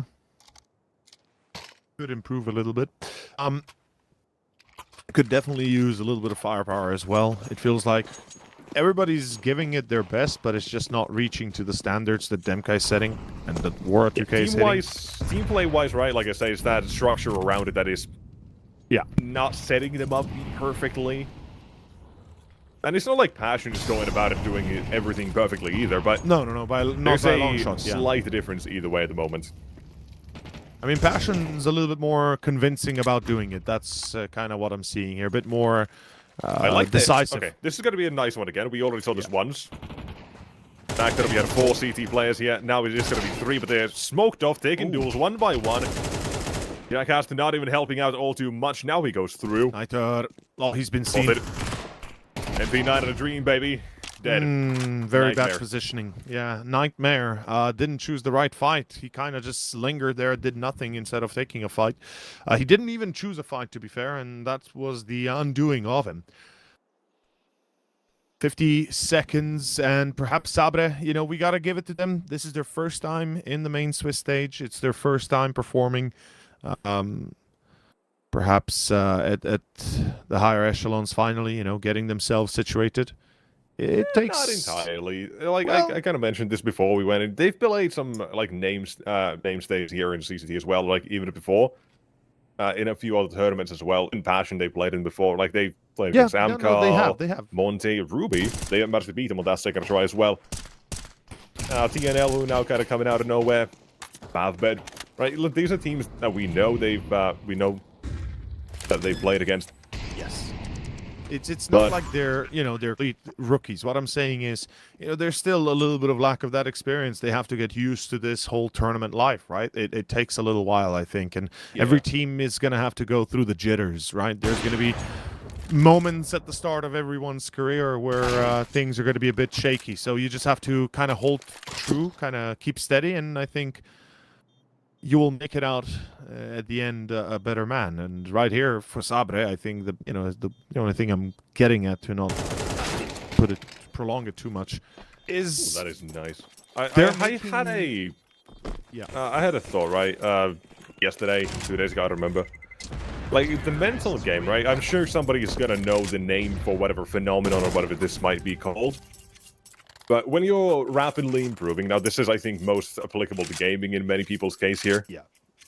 Where you're improving rapidly, you're getting so damn good at the game, you're evolving, you feel like, but then you just hit that sort of wall and you suddenly feel like you have never played worse, right? It's that sort of evolution in your own brain. You're thinking, I'm that good. It's that sort of brink. You're almost there to get that next step. So I feel like that's something as well that a lot of people will go through, especially when you're as well now competing and getting your foot in the door into like slightly bigger tournaments and such. Yeah. You're not always going to show up from the very beginning. But I think that's a nice little mental phenomenon as well that happens, or whatever people want to call it. Maybe someone knows the name for that. I'm not sure myself what it's called, but it's something that individually as well will show, right? Yes. I think you remember way back when you were still starting out, you're like, okay, I'm hitting some shots, now I'm loading nades, how do I incorporate these two? It's a jumble in your brain. And then when it finally clicked, you're kicking ass. Yeah, it's kind of like opening Pandora's box, right? Once you open it, you can't unlearn it.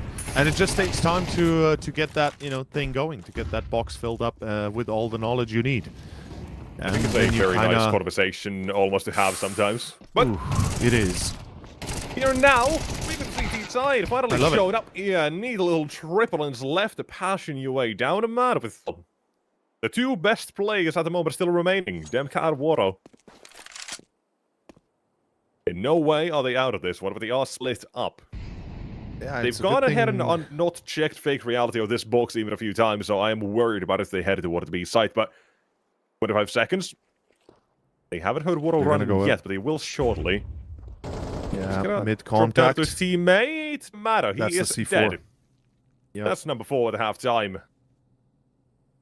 That padding? Maybe? Yeah, I guess that's what you're hoping here. 12 seconds remained, but yeah. Oh, he's Save that, actually KD. stat padding. That's insane. 11-2. I mean, look, I get it, but I'd still try to at least get the kills, you know, maybe just make it even a little bit better. Just take hit him that with a risk, crispy take one that tap gamble. around the corner, you know? Demotivate. Yeah, exactly.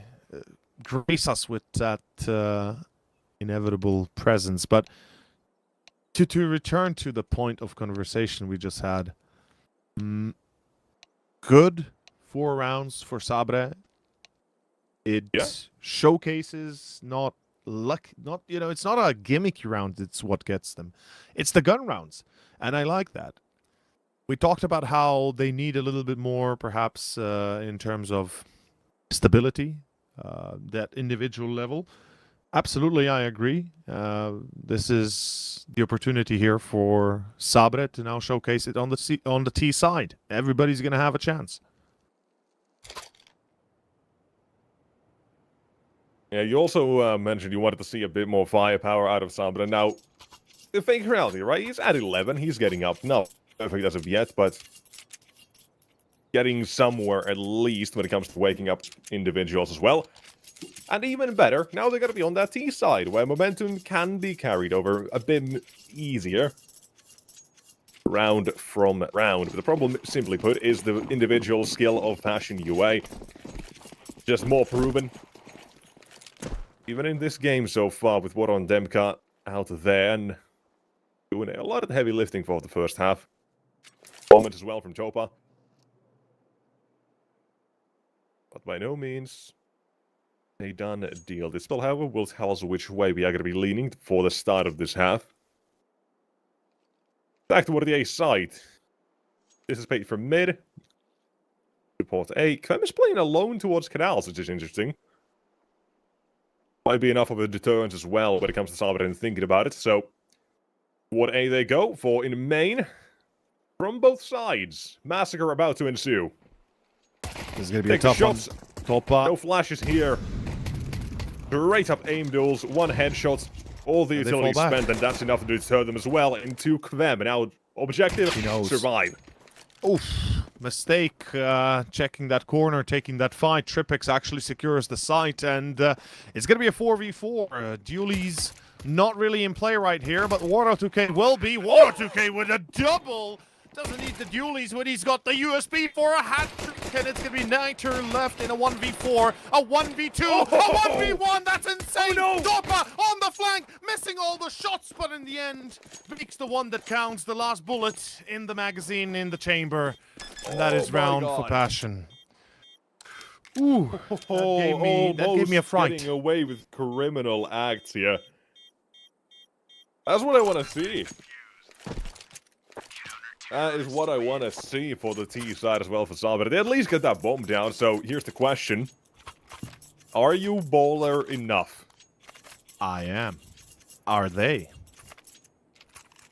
I was asking them. Not you. I know. Yeah, they're going to be baller enough. They're going to be forcing up. They're going to be trying again. Yeah. They want to break Passion. They know they have to. This is map 1. It's their choice. They're losing it, and it's about to be over if they lose on the next gun round. So, better this than defeat, I guess.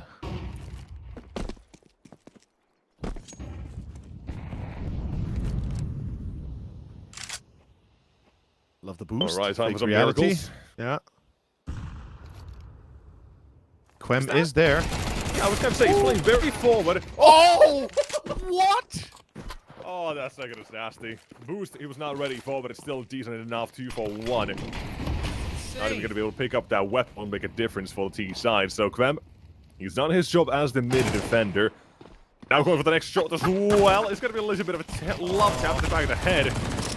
Oh, But God. here's a real big spanking administered by the CTs of Fashion UA. Massively timed out by Topa. Disaster.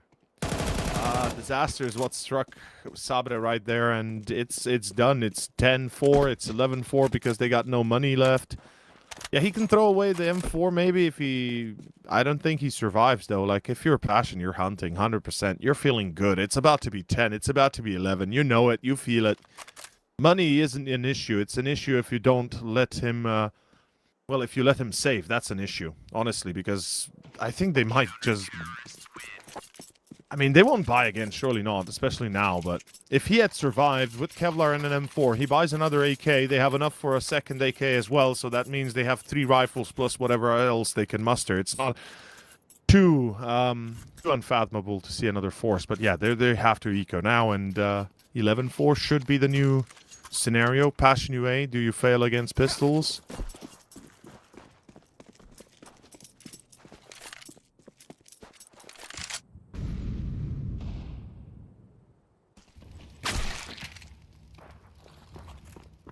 R.I.P. That was... yeah, that was quick. What are we watching? Is this zone tick somehow? Quem's not even aiming at the head. Waiting for a crouch peek.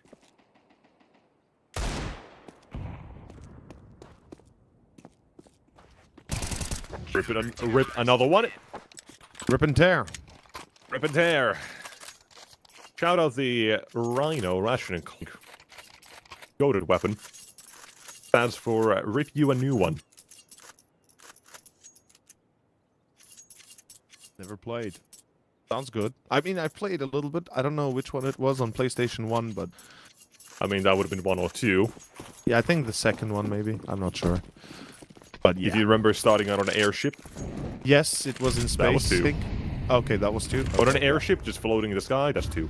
Oh, okay. Fair. When you start there. First, when you start on Velden, Ratchet's home planet. Well, Fixing up the ship, while here and now we're fixing up this one to see who comes out on top. But apparently it's a little bit teamed out, that goes both ways. Flashes in, down goes Water, Topa waits, up close. He's got the first one back turn, Trippis will swing in for 1 and 2 of his own. good. Sabre, they play the odds there. Last round was going to be an eco no matter what, and here they've got the weapons instead. It's working out with them. Them, the only man who is between them and around number 5. Wow. He's gonna go for it. He's going to go He for has it. the kit. Yeah. Economical damage in this situation will still matter even if he doesn't win the round. Yeah. Okay, that smoke, it should be enough to force him out. If the smoke hadn't been dropped, then we could be looking at a potential retake that succeeds, though. Sabre, smart enough to pull away. And, Wait, hunting through the canals? Never mind. No. Yeah, no. shot. Jackass goes to CT instead. Round is done, 11-5. And if you didn't play Ratchet & Clank in your childhood, what did you even do? Were you just outside? Yeah, a lot, actually. Yeah, you're a couple of years older, yeah, makes sense. I mean, keep in mind, the first telephone, like the first actual mobile telephone I got was when I was in, going to high school. So I was 15. Yeah, it makes sense. Yeah. Like, we We've used got to... like 7 years difference between us? Yeah, I believe so. I think You're so. born 92? 93? Yeah, 93, yeah. Yeah, 7 years, yeah. Yeah, you're Makes sense. 2000, yeah, that's good.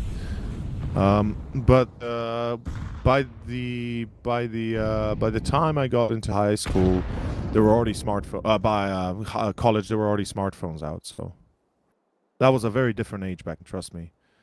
And video games, I mean, I played a lot of them, but I didn't have a P until I was like 16 myself, or 15, so I played on a lot of different PCs and friends and everywhere else. And well, Sabre, they're gonna have to play on another map, perhaps, if they lose this round. It's gonna be the attempt at A, and it might succeed. Topa wilding prevents the bomb plant as well. It's gonna be a 2v2 though. Uro's not gonna go for this. Not gonna go through the smoke, surely. No chance. Wait for it to fade. But bye-bye. Wave them goodbye. Woo. That is a sick 2v2 to end it as well, and a nice attempt for Sabre as well to still come back. Also, I think the shots, even if they get off the bomb there, but You can't deny passion this map point. We know Anubis is part of their wheelhouse. Yeah, it is. Second timeout, Sabre. Well, what can you come up with is the idea, or rather the question. But you know which games I played a lot? A lot of PC games back at the start of PC gaming. And PlayStation 1. I PlayStation know you still 1. play is Command and Conquer, is that one? Yes, Red Is Alert. that from the time? Yeah, Red Alert's a little bit younger. It's like 2003, I think, 2002. Red Alert 2. You had Tiberium Wars and Tiberian everything, like in 96, 97. Warcraft was the one I still play to this day. In fact, 1 and 2, like great games. Yeah. A lot of old games are pretty damn good. You know, mechanically wise, are fun to play. RPGs especially. Like RPG that I think a lot of people neglect because it's just old. It's Baldur's Gate. Like Baldur's Gate 1 and 2. It's one of the best RPGs out there, honestly. It's a very difficult system because I think it's on Pathfinder, what's the name for it? It's 2nd edition, I think, of D&D.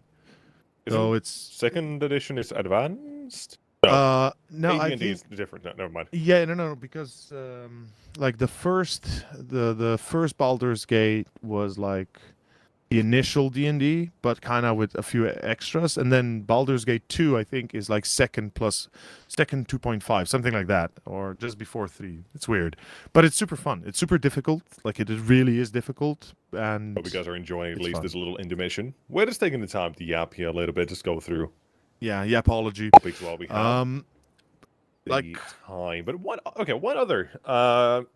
Okay, I'm gonna try to guess here some of the games you maybe were. Okay, sure. Maybe the games that you were into at that time.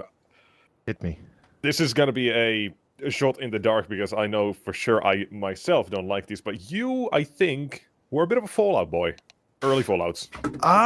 Not really, unfortunately. That came later in life. Yeah, Fallout 3 came when I got my first PC. That's when I really first played Fallout, I think. Okay. I've heard of it. I've seen the older games, but I've never played them. I've watched the lore and stuff, yeah, but I like that's what I'm talking about. There's certain games that if I didn't play them when I was younger, I probably won't touch them today to a degree because, you know, the young games bring that nostalgia back, so it's just fun to kind of go back in age. Like, for example, a game that I think you should know, or at least everybody who played any sort of PC games at one point should know, is Heroes of Might and Magic. Specifically, Heroes of Might and Magic 3. It's the best version of it, and I still play it to this day. Not heard of that one, I don't think. Yeah, it's amazing. Or Majesty. Heroes of Might and Magic. Yeah, Heroes of Might and Magic, single player game, I think. With yeah. That's a great game. That's a nice, charming style to it. Yeah. I like it. Another game that I recommend is like a bit of a. It's a nice little thing. Majesty Gold HD Edition. I think it's on Steam. You should be able. Yeah, it's pretty fun. Like I actually played quite a little bit of it recently. I got like good 50 hours in it. I think 30. Anyone over the age of 27 right now probably feeling a bit nostalgic. Yeah. Maybe 28. I don't know actually. But what I do know is that the game is back on. Yeah, we managed to gap through this one. We've got a nostalgia blast going on full here, but Sabre and Passion UA currently in the present. No nostalgia here. Speaking of well, nostalgia, 18 and 11, by the way. He's been doing a great job here. While we're talking about fake reality, 11 at halftime is actually Nater who stepped up with 15 of his own. But that is going to hurt a little bit of that T side because mid control is now completely denied. That was their whole bag of tricks when it came to the middle portion of the map. But here toward a cave, Water 2K shuts down after just the first fake reality, him doubling down instead, and that's going to be a weapon being picked up suddenly. Tech 9 to the AWP, 3-on-3, and Sabre looking to get that 6th as well. It's not all that impossible here. I will say this, just to kind of finish my thought, because I can't, because intrusive thoughts. Doom 1 and 2, and Wolfenstein. Those are the games. Tripix brings it back on Quem. It's instead of a 3-on-3. Oh, back to a 2v2. Topa given the free kill. Niter and Fake Reality are on A side. Massive rotation made. Massive rotation made, yeah. Demka had let go of A, which means they're going to have to fight their way back into this a lot more difficultly. Or with a lot more difficulty. There we go. This kill might change its entire route as well. It now forces Fake Reality back. Knows Sure, that he Nopa checks. hasn't come through mid immediately, and this smoke as well is just a dastardly play to make here. Fake They're never gonna reality. expect this. The illusion Someone was looking at shattered. it. Oh! They're not going to expect it. Oh, Demka still does. No other way to look in that situation. Turns around is there. My god, that is a neat little shot to end it. 13-5 is the end of map number 1. Sabre, bit of a decent fight at the first half, but the second falls to the no pistol and no force by both-handed L's there. They've been stopped from getting anywhere further. Yep. And we say goodbye to map number 1. That was a intense kind of performance by Passion there, making it look a lot easier than perhaps some suspected at the start. A few rounds here and there that turn the other way, but in the end, yeah, it's Passion all the way. And we're getting ready for our second map. Honestly, I don't know what to expect. With Mirage being the second, it could go either way, honestly. With Sabre, you know, we never know with the individual what's gonna be the showcase. Yeah, this is still the eye test that we have. Last time, though, 13-3 for Passion UA. Now, only up the result, surely. But we'll see after this short break, so don't go too far. Do not stray away from the stream. We'll be right back in about 10 to 15 to maybe 12 minutes. Let's see how correct I am. Let's move to that break. We'll see you in a bit.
And we are live, ladies and gentlemen. We return into action. It is map 2. It is Sabre versus Passion UA. It is myself over, joined by Nexus, as we go into Mirage. Honestly, I'm not sure what to expect, but I'm hoping that Sabre show a better game than we saw on Anubis. I think we will get that. Just based off the map alone. It's Mirage. You're gonna get yourself a lucky break here, surely, but the last encounter was a 13-3 between these two teams on Mirage, so you do have a slight worry, perhaps, Maggie reminded to get a what if repeat. We're going to be all too sure, but nonetheless, we're going to be finding out how this one goes. Voto, however, has been given a rough treatment. He's not the only one. Jacast proves he's the better Jack here. Of many trades, USP one of them. Let's see if it suffices. It's a 4v3 right now in Fake Reality. Oh, gets headshot at Quim. Too quick on the trigger there. Might see another in window. He does, and he's going to get him. Niter gets caught out cold, and all of a sudden it's 60 seconds till the end of the round. Passion in a 3v2. This is all on Tripex and Jacast. They have to play this to their heart's capabilities, but Quim is just an unstoppable monster. The man does not not seem to find an end here. He's going for the ace. He's going to CT. He's going to find it. I think Tripex might have been heard jumping. Might be right. He definitely looks like he has Yeah, the he's exact aware. idea as well. Now they are hunting each other. Yeah, Tripex, you should be on the lookout, buddy. Quem, does he expect him in connector already or underneath, perhaps? The answer is no. He's still hunting Tripex. Oh, is he playing the sneaky goat? No, no, no. He has to reveal himself. Demka falls. I mean, running short is one way to, sure way to die. Jumps down, knows that Quem is there, and yeah, he's already lost the round, that's for sure. But he could still deal damage, as we say. Mental damage. Yeah. Denies the ace.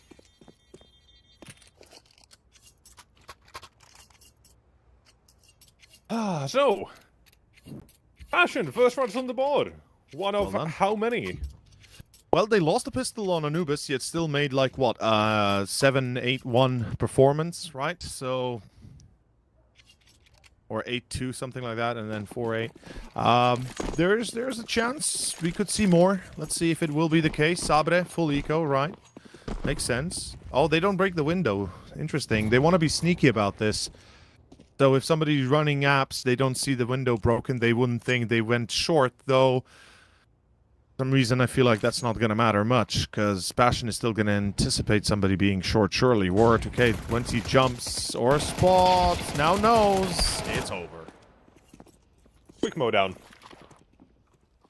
Did Jack ask for a flashbang? I think he did, right? Yeah. I'm gonna assume that was him. I did miss that part completely, but making the assumption, even Passion as well, they just got it ready as well. Spam the smoke, they'll find it easy enough. 2 in the bag, now comes number 3. But Sabre, they've got their weapons out. This is where they're gonna make their start, where they are gonna give us fight. Dot, dot, dot. Unless. Being useful as well, neither. Lined it up, make sure the top mid is not going to be that easy to take. It's just the basic greetings exchange there, while on the ramp you've got a fight and Quem is the first casualty. Good start. Getting rid of the heavy hitter. Kind of stop his progression, stop his momentum a little bit. Don't allow the rest to catch up. Sabre, off to a glorious opening.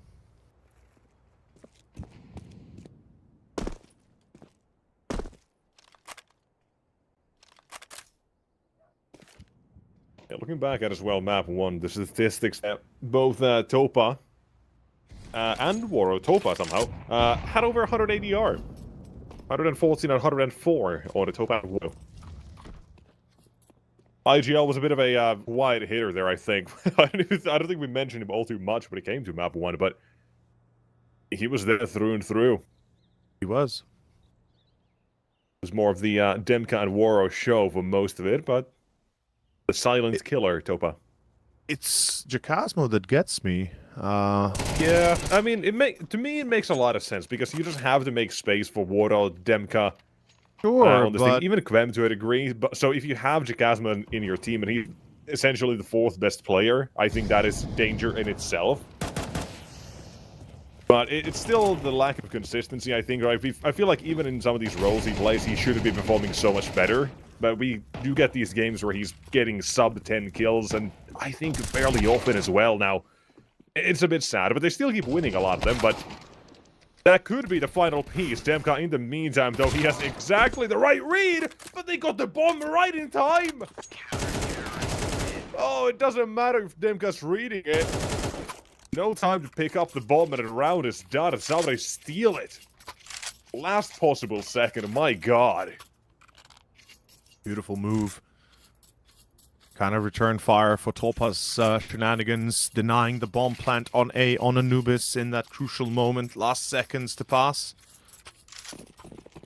Passion. How do they plead here? Let's see. Mid control? Yeah, that's what they're going for. All 4 coming out.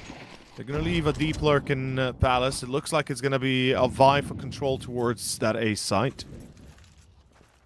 And honestly, I feel like they have a much better equipment, you know, they're much better equipped to take this fight on than the CTs themselves. Good damage on Topa to begin, but Woodix is already down to 16. Fake Reality mid-engagement with an MP9 feels like a stretch.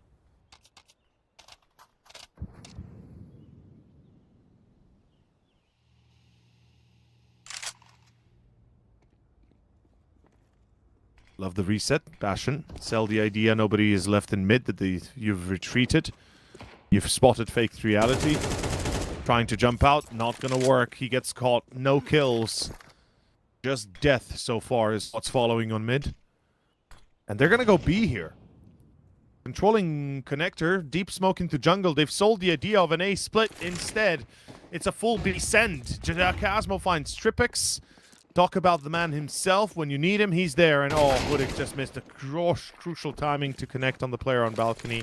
Quem's already out. That's lights out. That's 3. It's another reset for the CTs. Yeah, shout out to the old Counter-Strike global offensive one-way there in the market. Bomb has been planted. Don't have that anymore. Not to the not the same degree. Look how Barely they have massacred my one-ways. boy.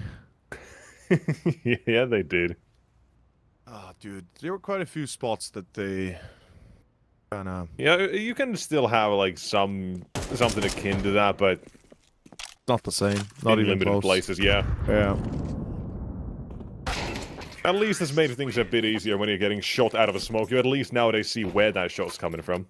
Yeah. Bit fast circle goes through it, so makes things easier to spot. But Passion, they've also spotted a very easy third round here.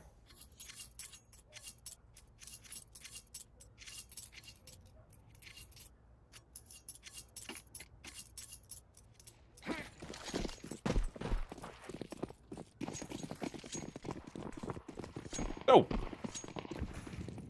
To number 5 we go. It's gonna be full eco.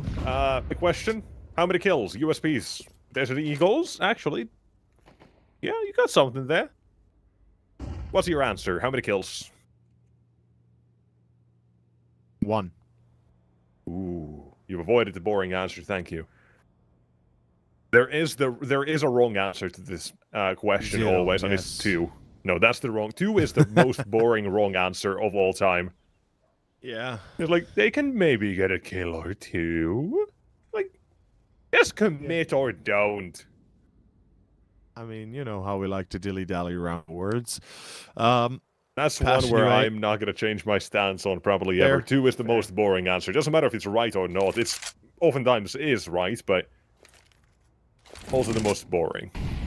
Oh, what's the song? 1 is the lonely number. And Ooh. Yeah. I love that song. know That's for the, what comes from for me. the Like, sample. Yeah, I know the sampled version to a remix. there. That's what came to mind immediately when you said 2 is not an answer. It's like, As But yeah. probably many others know as well, 1 by PMAC, that I think is the sampled version. I don't think that's the original, at least. what's happening with this original round, though? My dude. That's something at least we gotta figure out as well, because this is more than 1 kill, it's more than 2, it's 3 so far. The Fake Oh, Reality is chasing Jacasmo. for number 4! And it's the messy spray, but Jacasmo. 40 shots connecting up to He still bought enough headshot. time for the rotation, yes, but, you know, it's a 1v1. Things can happen in a 1v1. 4-1, another by Sabre. It's time to make up your mind. Are you going to be the team that we make you out to be? Are you going to be the saber that cuts through the air like a katana, but better? Or are you just going to be a blunt instrument that maybe works half the time? Let's find out. Passion. Ready for the safe play. Very bad positioning for Tripex, but he still gets away with a kill, though there's the HE coming out.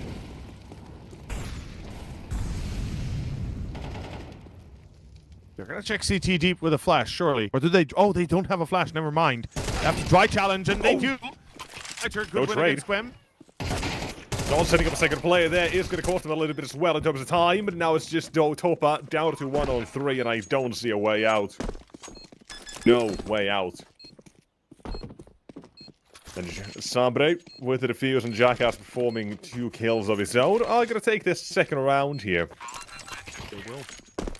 And didn't really ask, but the song is Won by Three Dogs Night.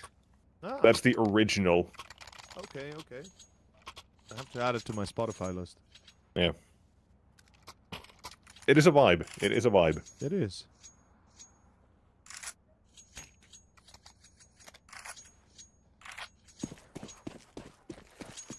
No! Moving on to round number 7, Sabre. Time to get these rounds to the board and make them count. Back-to-back is what you're looking for. And, however, spotted, Waro knows window was occupied, but smoked off, can't take the shot. Instead, we'll do the next angle and just keep waiting for the CT side to show you an opportunity. Any hands, any arms that will be extended. You know, he's an aggressive opper and likes to go for flashy plays every now and then as well. Then no scopes he goes for. Reminiscent of a different Ukrainian sniper, people know.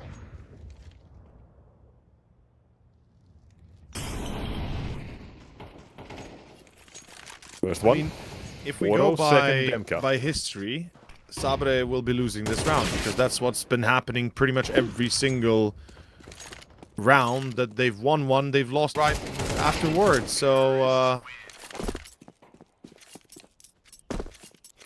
I'm not even surprised at this. It's just this is a cycle that we are caught in. It's a curse or something, and once again they're fully reset. They have literally full eco here. At least, you know, 3 players do. Tripex can maybe buy a Deagle, and Niter can go mini Kevlar, maybe pistol Deagle, something like that. But this is just not going to work. Yeah, unable to convert these rounds into back-to-back is what is really hurting them. And a big issue on its own, but for Passion, I mean, they're happy to take these. Even so, and even more so, right? The fact that you're not getting back-to-back is that economy that's going to be kept low, and at the same time, sure, it's also theirs. So it's essentially one mistake, and things might look real bad for them. But there is more rounds still to go, but the problem is Sabre is running out of them. Slowly but surely. Oh. Late jump, Waro dismounts. No shot taken. No damage dealt. Kvem. Kevin, What's the plan? home alone in the apartments. Yeah, he's going to be looking to defend his home with toy carts and broken glassware. Very dangerous. Beware. Hot doorknobs and maybe poisoned hot dogs. I don't know. Fake reality with a Deagle shot. That's kind of poison shot right there. Jacasmo's out. Quem also dying with 99 damage to Tripex, but somehow losing against a 5-7. That's one of the craziest things I've seen in a long time. Was that a headshot through the wall and he just didn't get... Or am I missing something? I don't know. Like, somebody has to calculate the damage of that AK there, because that's crazy. My man's got no helmet, by the way, as well, so I don't know how the hell he doesn't die, but that must have been a wall bang, like... Because that's the only thing that I could see him saving. Saving him, I mean. Goal taken. Ollie forces Jackass to the AK. Top us too late. Oh no. Oh no, that could have been the only chance they'll Yeah, get. top us too late. The pistols look to strike for win. 20 seconds. Already an issue in a couple of rounds for Passion this time. And here as well, seems like it has driven them to lose the round. And the pistols steal this one. Scary stuff for Passion UA. We're talking about that economy. I was expecting it to be coming back to bite them in the ass so quickly, but here we are.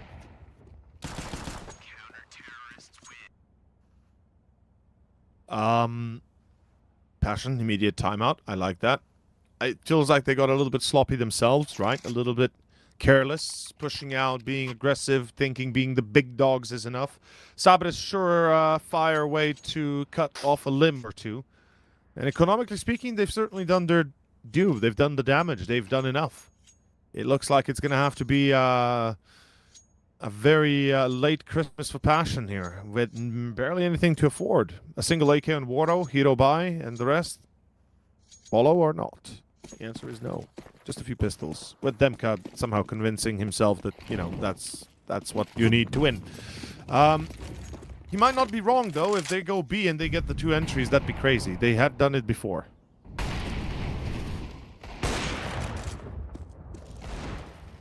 Good bait.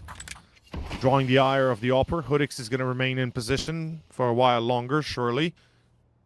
So they're not capitalizing on that. They're going to instead go push lower and into mid they spill. They're trying to guarantee a kill for the AK. I get it. I love it. Let's see if they do so, actually. Oh, Water. Late. Water too late. He's waiting on shorts, not responding. They lost the C4, and now he just dies needlessly. Never mind. Wasted opportunity. I'm really liking Nature's aim. Pretty crisp, isn't it? It is crispy as hell, yeah. The adjustments he makes, right? He's got, I think, maybe like a fairly high sensitivity. Still, it looks really nice, crispy, and clean in the end, even if the spray's, you know, not the most clean, but it still looks clean, if you know. If you get what I'm going at here. I don't know. Maybe you're gonna watch him get a couple more kills. It'll look cleaner in the end. From the other perspective, at least it looks real clean. Gets himself a 4K, up to 5 now.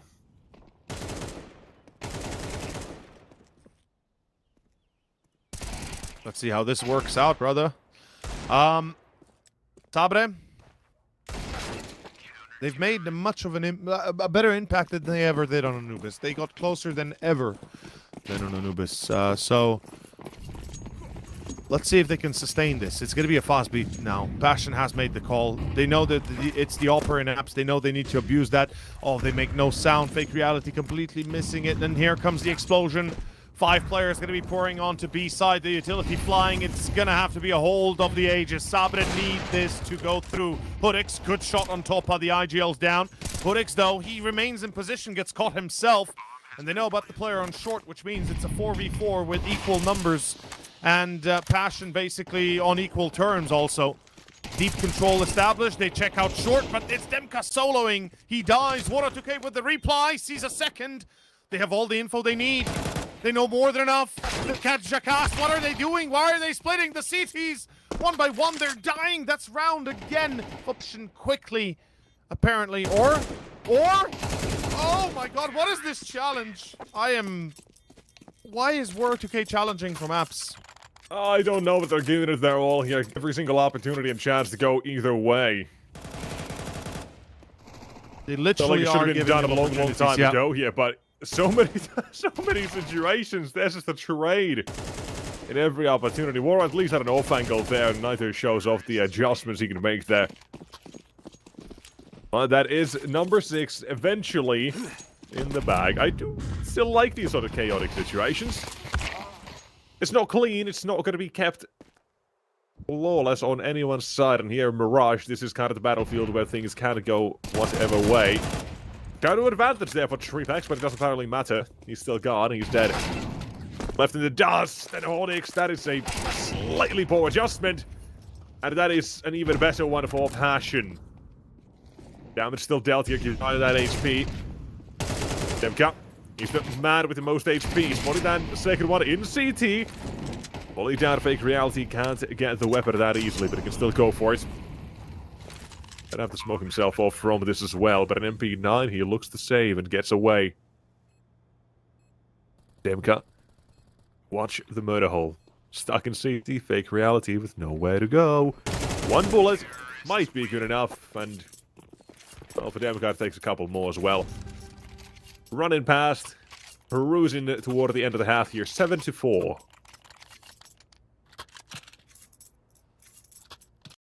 Let's see how they do. 4 was not enough when it came to map 1. No, it was not.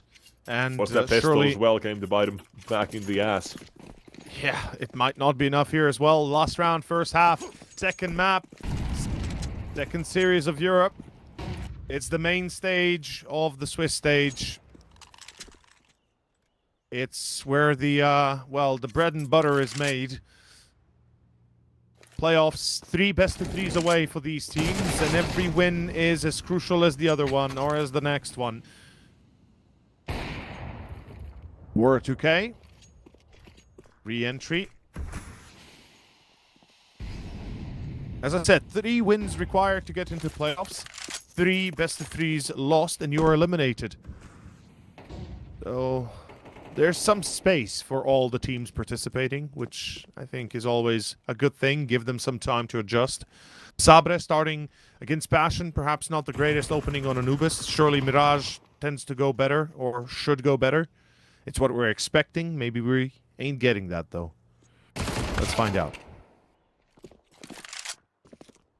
Bring it back, the advantage as well from Quem's AK. A-side utility goes out. There's not going to be a whole lot of CT side can do about it in the initial engagement, because that will have to come a bit later in CT spawn.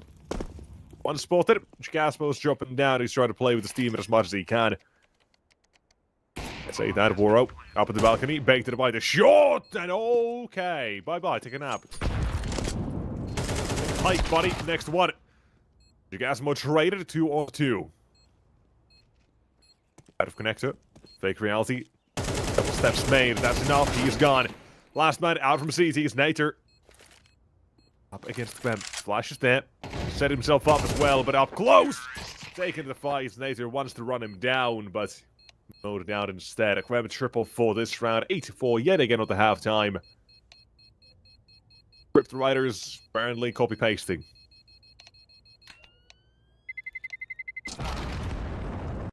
It's just working.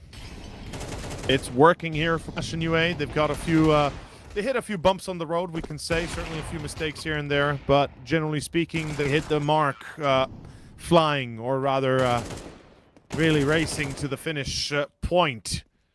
If you look at the rounds that have happened here, that Sabre won. One was off a very lucky spray. The bomb does not go down. With 4 seconds left, you can't pick it up anymore. That is a slight mistake on Passion, running down the clock too low, and the fact that the bomb planter gets denied at the last very possible second. I think they were in a smoke as well. Another round where it's against the pistols, and Dime runs out of 20 seconds. Got to rush things a little bit. It feels still very much in control for Passion UA, despite closer calls being there where that Academy gets rocked, wiped out, but then Passion win one of their own pistols, so, you know, a little bit of give and take. Sabre still gotta prove themselves in this one, and the T side what they have to do so. Yes, they do.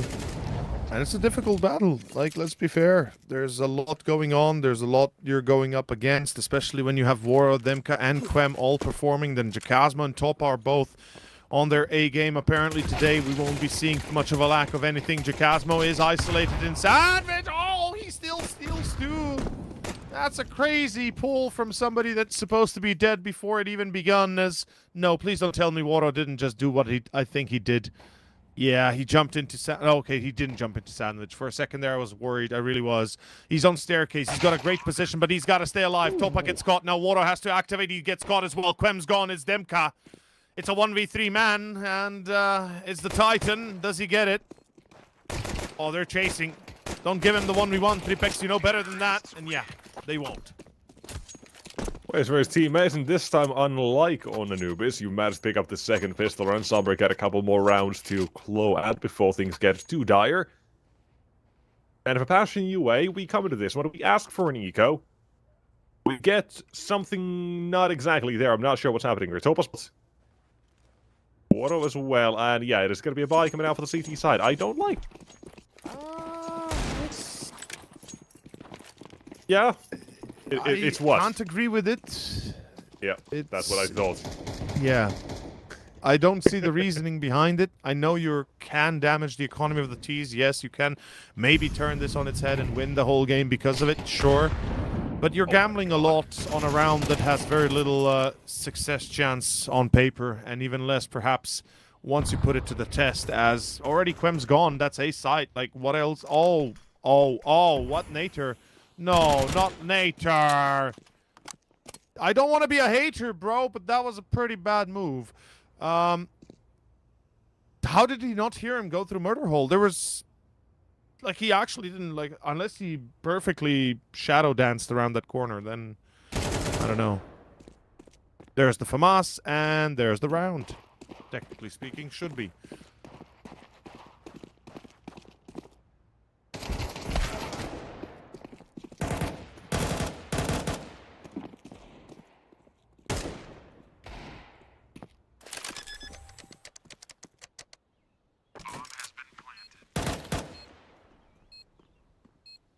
God damn. Some problems here now for Passion UA. They've been denied, right? They get that first, but good adjustment. Doesn't matter if Nature is caught in the back here as well. Sabre is still working together through toward the A side. Passion left saving just the pistols. Not a whole lot there for them.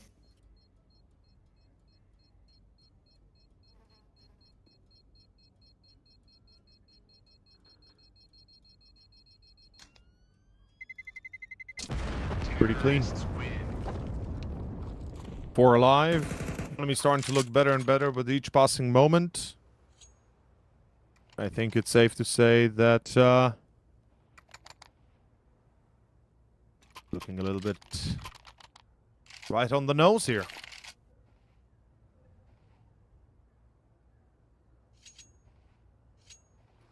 Let's see if number 7 is going to be as easy as 5 and 6. I mean, it Passion should be. UA. Force buys aren't your forte, I would say. Not anymore, for a long time even. Yeah, I feel like this is one of those situations we might look back and say, force buy? Nah, mistake. Absolutely.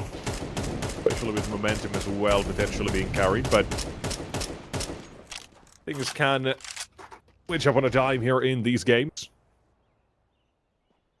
Especially when you have individuals as good as Passion do have. Ooh, this is going to be an interesting development right here. If this window play goes well, Woro could be stealing 2 players. There's the spot by Quem. That's the bait for the player in window if he decides to jump in. There it is, but Woro 2K not given the accuracy, not going to be given the kill. That's technically all there is to it. That's the C4. That's an AK stolen. No, what a... Oh, Jacasmo, why are you flashing? Doesn't recognize, doesn't hear the steps. Doesn't When recognize the Devika still danger. down. First one. He's stuck at the bench. His life. Living on borrowed time. And now Yeah. the collectors 7. on Sabre are here to find him. Release him from his mortal duties. No, Topa has found another one here. There's a chance they can still deal more damage here. Maybe Topa is immortal. I don't think so. No, I don't think so also. Like, What about kill though? Wouldn't hurt him. I mean, we talk a lot about Jacasmo. I think it's safe to say if he had picked up that AK and actually aimed at the corner instead of trying to flash, we're probably seeing a double there. And Demka then gets another, which means it's all of a sudden a P1 then against the last player in short, and voila, round. But okay, let's leave the details for later. Let's see what exactly can bring up on the gun round. No op, from what I can tell, and neither Sabre buy it. Perhaps they have the money. You think they're thinking about an op here?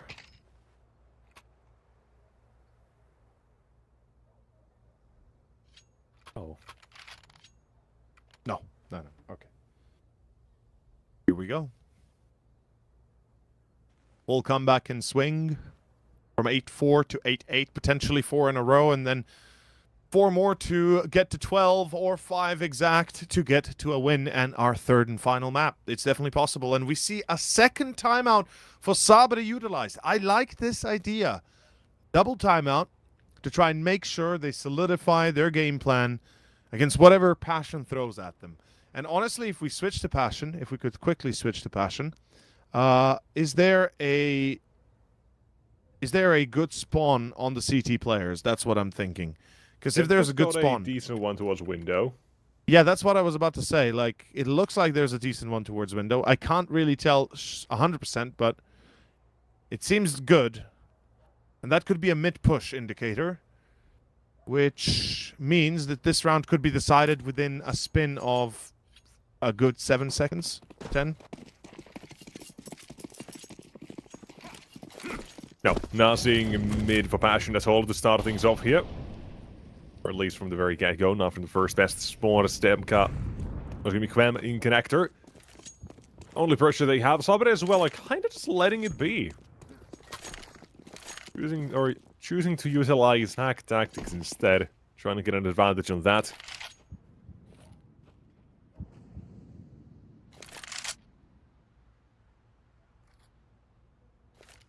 A execution Two defenders on point, on under balcony or under palace, one on default itself on box 1.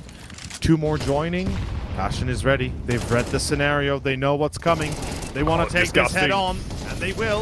They've lost the first duel on site. Fake Reality finds a secondary. That's massive. Another player has been hurt, burning, but Quem gets 2. Not supposed to be pulling that off. Ooh, good When kill. eventually should be silenced. HE gets rid of him. 2 remained, but Topa has the backstab. That is a defense from Passion that stands. It's the opening from War. Buys a little bit of time as well. Demka's able to spray him through from CT at that point as well. Then, 2 coming through. Kvem changes up the entire landscape for the round. No bomb plan even comes to question when it gets that off. Oh, yeah. But money, a little bit still remains. However, a Galil and a Desert Eagle is featured in round 17 for Sabre. That is a slight issue for them to be worried about. Especially if one of the rifles is lost in a unattainable position. Fake Reality's gone. That's That one is of the obtainable. rifles. Yeah, it is obtainable. Just gotta get there. Ooh. And secured an entry. Rather the refrag. Counter smoke on short tells the tale of Demka. He's trying to take some fire on him. Trying to convince them to fight with him instead of connector. I think the idea is to try and split tension. Passion are reading this pretty well. They're converging. They're about to hit. They're going to hit with everything they have thrown into the mix to mid. Let's see if it works. They read the boost, but it doesn't work. Niter finds 2. Asman Quem reply, and it's still a 1v2. Quem, he's got a tough job ahead of him. He doesn't know where the bomb goes, but he assumes B, and he would be right. So, oh, the bomb's going back to A. Oh my god. Oh no, Quem's read this like an open book he has. It's unbroken. It's Passion ran out of unbroken. time. He's gonna When see him that on a bomb short. gets dropped. Oh no. Oh, Perfect. No my clue. God. And 20 seconds. Quem. 1 more to go, but it's shut down. So close. So close. You have the what if trigger discipline. What if he holds it for a bit and gets the drop on Jackass instead? Yeah. It's close call. But the round is still to Sabre just barely. 9 to 8. Just barely, and hanging on with the round as well. That was an all or nothing. Galil and Desert Eagle in that round. Keep in mind that they still pull it back. Now you look at who's running out of money instead. It's a half buy for Passion. Already letting them know pistols in play. Begging for an opening.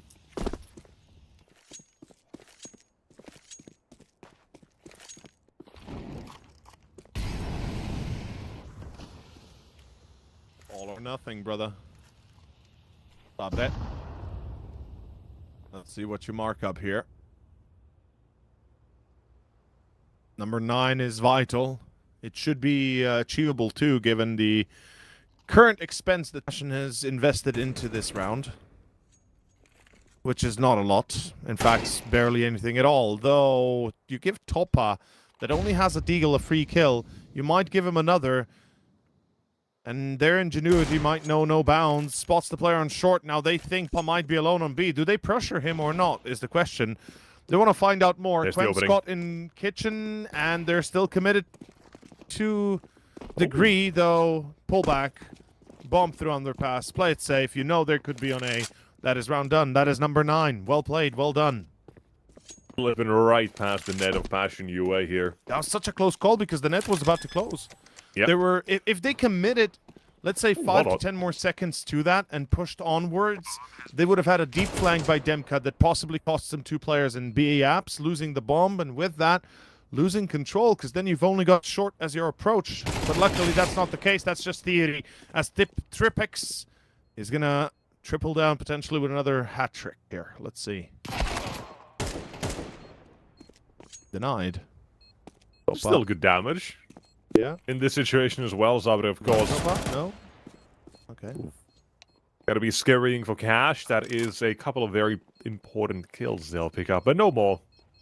AK as well, collected by Fake Reality Warrior, stuck with the Galil here. Game tied up here. Last result here, Sabre have learned a thing or two with 13-3 previously against them. Looking pretty good. And looks like the lead as well might be theirs. But again, it's the economical situation that both teams find themselves in that is the most important one right now, because it's not just one round you need to take two, and that will be officially what breaks the other side. And that is Sabre's first. They've tied it up, now they need that 10, and if they do, Passion in trouble. Yes, they They are. already got their opponents now 2-0, knocking at their door. Thing is, Passion are going to be in trouble if Sabre start running away here. That's for sure, because then that third map is looking mighty juicy. And with Sabre activating and being far more proactive than ever, Passion could find themselves in a bit of a trick spot. Because look at Passion, right? Everybody's playing well. There is no single outlier. Everybody is performing above and beyond. And it somehow is not yet enough for Sabre to fall. Which begs the question, what will be enough? Somebody having to go for another 4K ace, maybe? Let's find out. B attempt. It's not looking too good having to go through a smoke, though. Sabre might fall back, and they do. They've been heard. Demka hears it. They know this is an A play. Tribex on short is the only thing they have up their sleeves at the moment. He's shut down. Boosting the window is quick, and Voto's going to be rotating in. Catches off the first one, and Ether gone. And in connector, back turn. They feed the beast. Oh. Passion UA, flames consume them. Sabre, nothing but one remains, and it is a B fake and a B failure. The back-to-back rounds were what needed. They tried to get a little jiggy with it, tried to get a little creative. But simply put, there's too much noise, and Demka hears all of it as well, just repositions. And the shots, they nail them all. Don't miss a beat. Number 10. Downing Street, it ain't, but it's as close as it gets. Passion UA, 3 more rounds, and they'll be on the victory cruise to a 2-0 start of the first Swiss round, which will be fantastic for them. Quem traded off, a bit aggressive in con. It's a force buy. It's everything on the line, right? Sabre have once again put everything into Pandora's box, hoping it works. Toppa evades detection. Too short. It's Demka. He's looking for more. But Toppa's the one to hold. And I think he's done enough. Don't die needlessly, Toppa man. Oh, he hit him and he gets him. And it's done. I think we've come to the very much the pinnacle of this series. The crescendo. It should have been right here for Sabre. Instead, they forced nothing in the bank.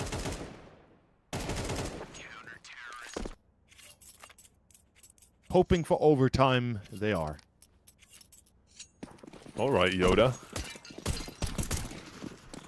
Got any more nuggets of wisdom here you want to share? Wisdom gained is not. Learned, it is. Aid received is heavy.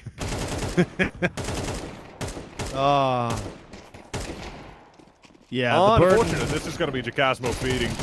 Yeah. It's just Never clicking mind. away, hoping. You know, this is DMing Passion right now. And this is it. Yeah, it's really coming down to that economy at the end of the day here, and it seems like it's Passion who will pull ahead. 3 chances to close things out here in the series. We saw some hiccups, some difficulties for Sabre and the CT side and Anubis. It felt like it wasn't all too refined. Here it's looking decent, looking a lot better, but a lot of scrappy rounds and situations. You get a couple of pistol round wins, Ash should get a couple of pistol round wins, and in the end, it seems like Oh, this is gonna be disaster. I don't know it's what they're the thinking, rough but start, not Ooh. stabilizing. good bait. They're still bleeding on Passion's side as well. It's not done until it is 13 on the board. 4 players on both sides into mid. It's Jackass. Quick shot. Quem is dead. Not the first time he Connector dies as solo. well. Roll taken. Oh, pushing Into through A. that smoke. Mistake made. Niter reveals the play here for Sabre. He's trying to get into jungle. Revealing the play towards the B through short. It's Toppa. It's Toppa. It's the IGL. He's the man. He's the hold. He's what they need, and he's done enough. It's a 1v2. The bomb retrieved. And Fake Reality has to make a move on, and he's being not very cautious, not very hidden or shadowy. Oh, no way. He's going to run all the way through CT. Do you go for it? Do you send it, Toppa? Are you crazy enough? No, you're dead, aren't you? Fake Reality. Toppa's dead long ago, and this one, it is coming down to just one at the end. Gasmo shuts it down. We said, right? He's got some issues with consistency, but here he's put up a very respectable 18. For Passion UA, it was a hard-fought battle. But at the end of the day, right, like we said, it is that struggle for the second half. You started off well on Sabre, and you kind of showed us what you got. But finances running low, and then when things look a little bit too bad, when you need to win this round, it goes the other way, and that is sometimes the decider in these series as well. A bit of momentum to push over the edge for Passion UA.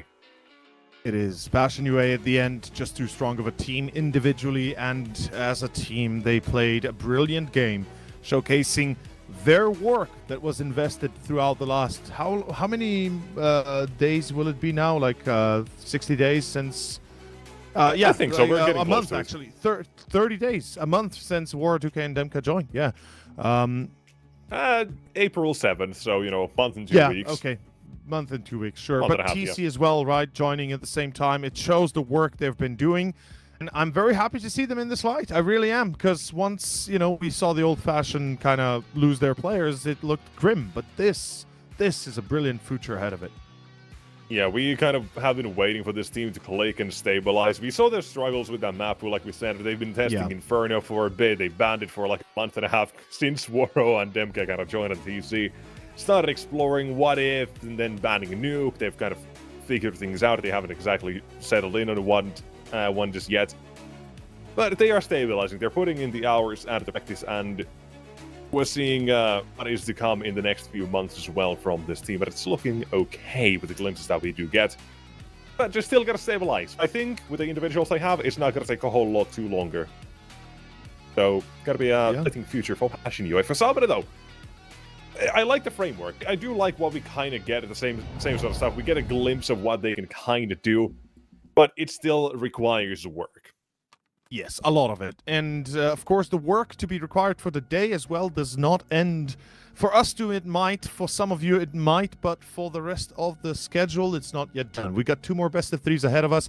It is going to be Monty versus Delta, and then Dynamo Eklot versus NIP, aka Ninjas in Pajamas, the one and only. And also to keep you all kind of at least informed, this also means we will have a almost hour break because the next match is at 4 o'clock. So an hour and 10 minutes, let's give or take, for the next series.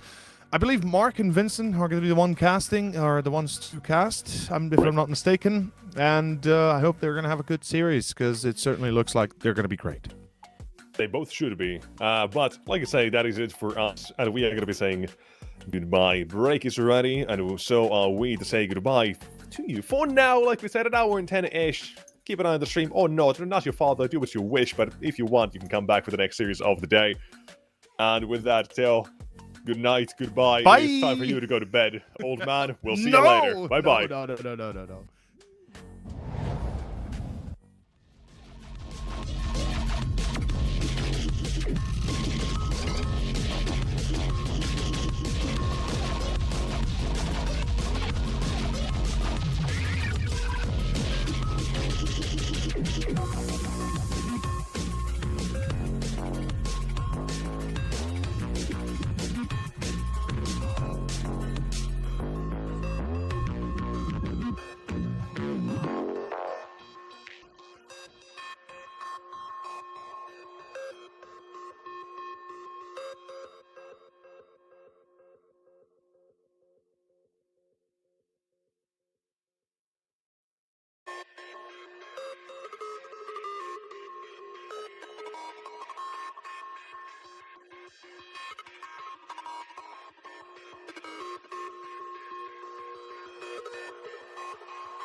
Alrighty, let's get No this way. thing ready to roll. Dude, did you copy my fit? What's You happening? copy my fit, dude. This is crazy. Oh my Uh. goodness. Ladies and gentlemen, welcome back to another day of CCT Season 3 European Series 2. Vinny, we're back for the second day of the Swiss. That we are, yeah. Round 1 kicked off yesterday. We had a great time.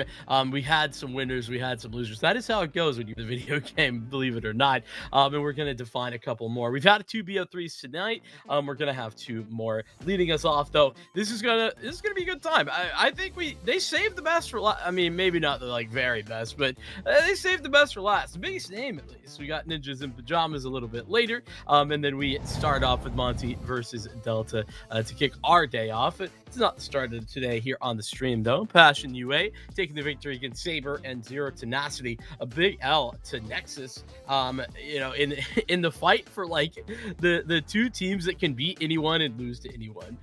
So yeah, somebody had to win, as they put it. That's who's that? Who's that in tier 1 right now? It's like Aurora Eternal Fire. I think so.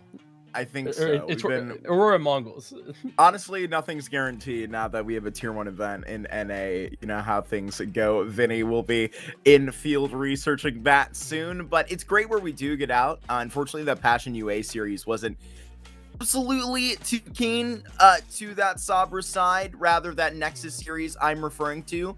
I would have liked to see a little bit more out of Zero Tenacity. They only pulled out about 6 rounds total in that series. I expect a lot more from that Zero Tenacity squad to, you know, be able to put up reps like that, having to, last year play like 400 maps in like 6 months time or something crazy like that. They were on some ridiculous grind, but as much as we have like bound into those first 2, I agree with you. I think they, you know, knew we were on the cast. We were going to be creeping on for these last 2.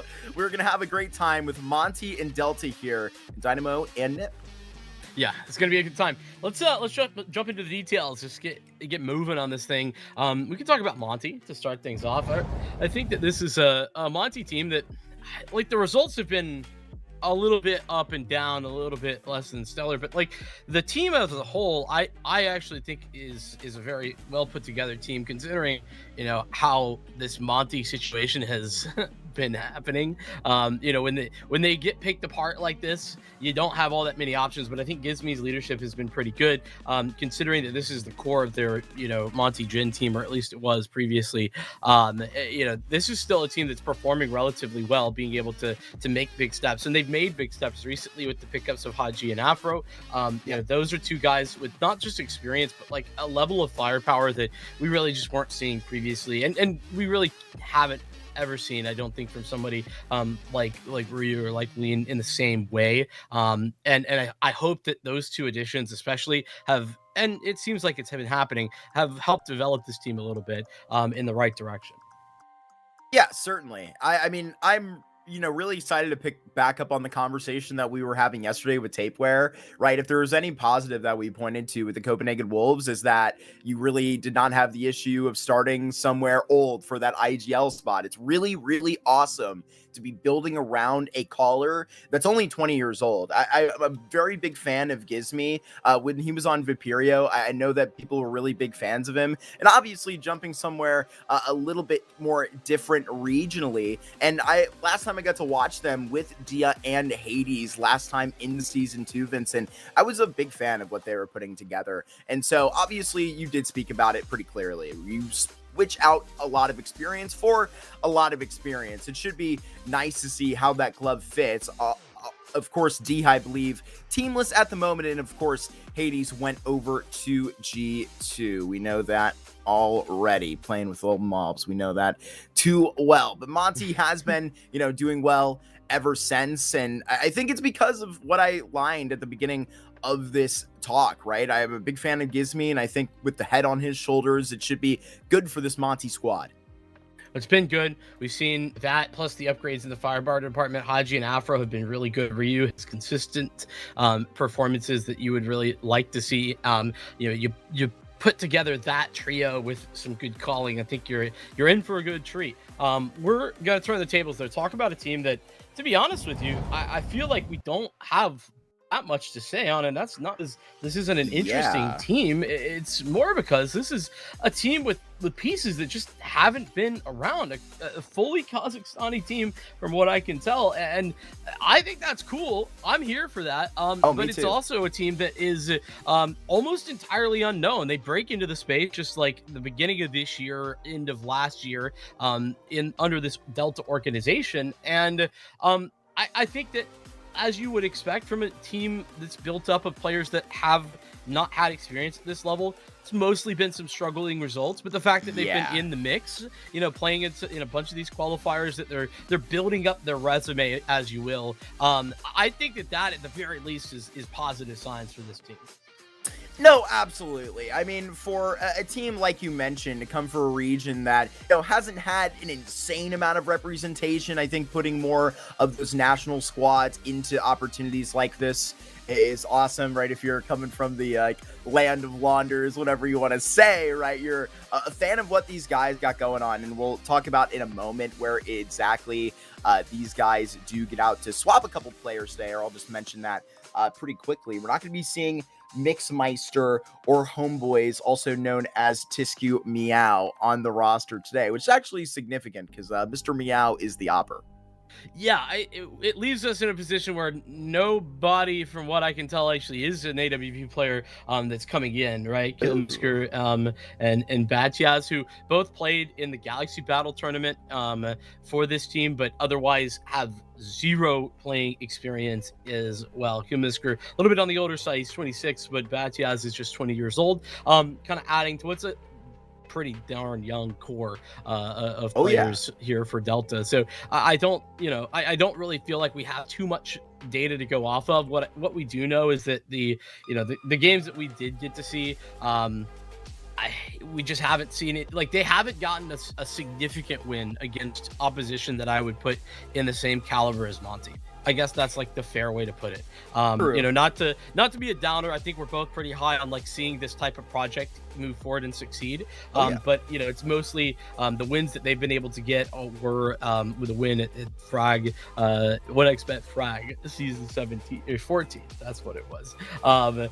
So I think that is a little bit less relevant in the results when we have all these other results that we've been able to look at that are more teams in the same ballpark as Monty. But yeah, outside of that, which was maybe more of a local event, we just haven't got to see too much success from this Delta squad, unfortunately.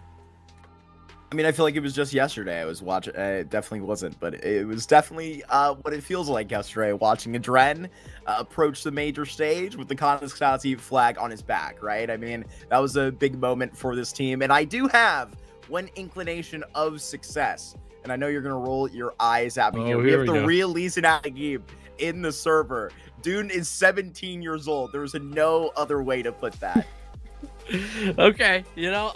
I was wondering, like, he's the chosen one. I set the timer to see like when the first Dune reference would be, and the timer says exactly 4 minutes. My face lit up yesterday when I saw that. Yeah, I knew you would be there, so I didn't even address it because I knew you would do it for me. But yeah, listen, fun times. But for this Kazakhstani roster, they have the opportunity right now to kind of show out, because I mean, the beauty of this whole situation is that they worked their way, tried to play through the series 1 close qualifier. They didn't quite make it, but give the opportunity for an invite here into the Swiss, so gets them more reps. And I think at this point for this team, more reps is exactly what they need. So I'm excited to see that. But I mean, let's talk about the veto. I think that it's kind of hard to It's hard to put like too fine a point on any veto with this Delta team for the same reason that we just kind of drew up, right? It's not as if they have had too much success. So like being able to look and see, okay, what have they played is probably more important than what have they won. That is exactly how you should be spelling that out. And if you're based off where those opportunities have came, where they have seen, it has been a majority on Mirage. That's what they reach into for their first pick. Won't be a stranger to the Monty side either. No, not in the slightest. Dust too, though. Big opportunities. Might not be like the greatest in win rates for Monty, but they have been playing it nonstop. Been willing to cut their teeth on it. I think Delta very fortunate that they get a 3-map pull in this veto that Yeah. they like play. They've played heavily at this level compared. I mean, everything else left in the pool is basically maps that they've played 1 or 2 times. Again, like this is a step up in level between where they've probably been regionally versus the last like 2 or 3 months where they've been able to play in these close qualifiers, but they've been able to play in more events. So I think that Delta, even though I still rate Monty very highly for this veto, still give them a big advantage. This almost feels like one of the better case scenarios for Delta. Yeah, 100%. I think that it gets a little bit interesting where could get a little bit weird, in that second map, reflecting to our series yesterday where we had a 3-map series and that second one was like really fast upon it. Unfortunately, the last 2 times that we have seen Delta onto a Dust 2, they got, I'm not even going to like spell it the way that I want to be like, I'm going to say what I was going to say just so I don't actually leave that out. They've unfortunately gotten 2 rounds in their last collective scenarios. But like, dude, I'm not trying to like wear the hater hat right now and point out that exact fault, right? They're invited into another Swiss stage. This is an opportunity they need to take an advantage of. I think right here where you can sort of see what level they're going to bring on that Mirage if the heat can really turn up at the beginning of the series. 2 stand-ins, whatever the situation has to be for this Delta unit. It's going to be complicated, but let's see if on the 2 puggiest maps in the pool, they can just pug out. Yeah, listen, you don't have to be wearing a hater hat to talk about the reality. And the reality is that, this is a Delta team that in comparison to Monty there's 2 very different goals for their time at this Swiss stage. For Delta, it is about getting more experience. It's about getting as many reps as they can against better opposition so that they can level up their game moving forward. And, as we can kind of tell, maybe that means, some swap ups in the roster field as well. But for Monty, they're looking to repeat their visit over to the round of 16 to make these playoffs once more, like they did in the first Europe series here in season 3. So I think that, as much as it might feel like that's a little bit of a haterade that you're drinking, it's not. It's just, an understanding of what's happening here and that Delta, I think a good performance from Delta here, based on what we've seen in the past, would be for them to be competitive across 2 maps and probably still to lose 2-0.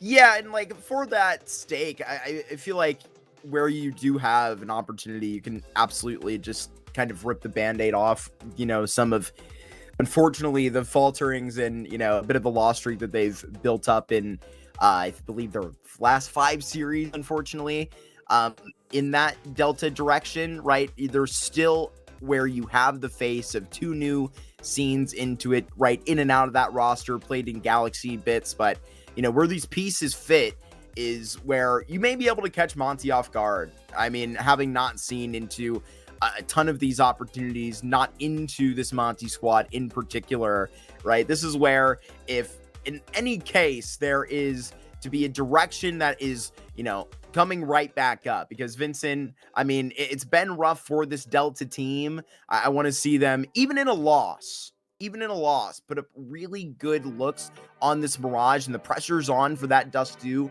to potentially open up, where this Ancient could be punched. I think it's going to be a great opportunity here in the first day to have this challenge for Delta off the rip. Because if, unfortunately, they do that, who's going to be faltering next to them at the 0-1 stage that they will not have already seen to those failures? I want to maybe talk a little bit more about Monty in this perspective too, though. I think realistically, oh my gosh. Yeah, there's a little bit of a gap in that head-to-head, but there was always going to be. I think that, again, same thing that I drew up with regards to talking about this veto. It's hard to talk about this with regard to like numbers. There's no comparison here. If you look at the actual sample size there, like it's less than half of the sample size. That's enough to kind of put you off of talking too heavily about this. But in general, we've seen that I don't think that we're going to be seeing like a significant amount of I think we're going to be seeing a significant amount of firepower difference, and this does does illustrate that. But I was gonna say that I think for Monty, they're a team that I actually rate pretty highly as a team that doesn't necessarily like play down to the level of their opposition. I think they're pretty steady. So I think that this should be a pretty safe game for them. That's kind of how I walk into it. We're gonna get into the first map though. A Mirage on the cards here. As we'll jump into this action. Yeah, man, I wasn't exactly reacting, I will just say, to the difference in the opportunity that you have with particularly those two to watch over. It will be exactly Dune to be the man to watch, and to have the utility on him so very close as well, to be dealt into this jungle position, to stack up for this right side spot and lean. He has just absolutely tracked him, and a double up for Ryu on his dualies. It's so convenient. A full house between the two. It is Monty starting off on the perfect foot. Yeah, nice work. Nice showing, and a 1-2 punch that's quite deadly with regard to this A site. Those pair of dualies can be so frustrating, and you pull the attention away, Leading cleans them up with a full house. We'll get the full save here. For Delta, they aren't so interested.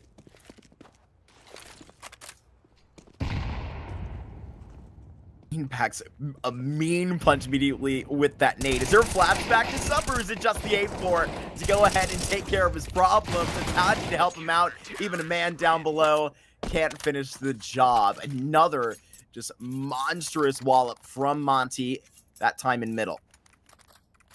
I mean, you got to temper your expectations, Marky. This is a wallop around on those Glocks.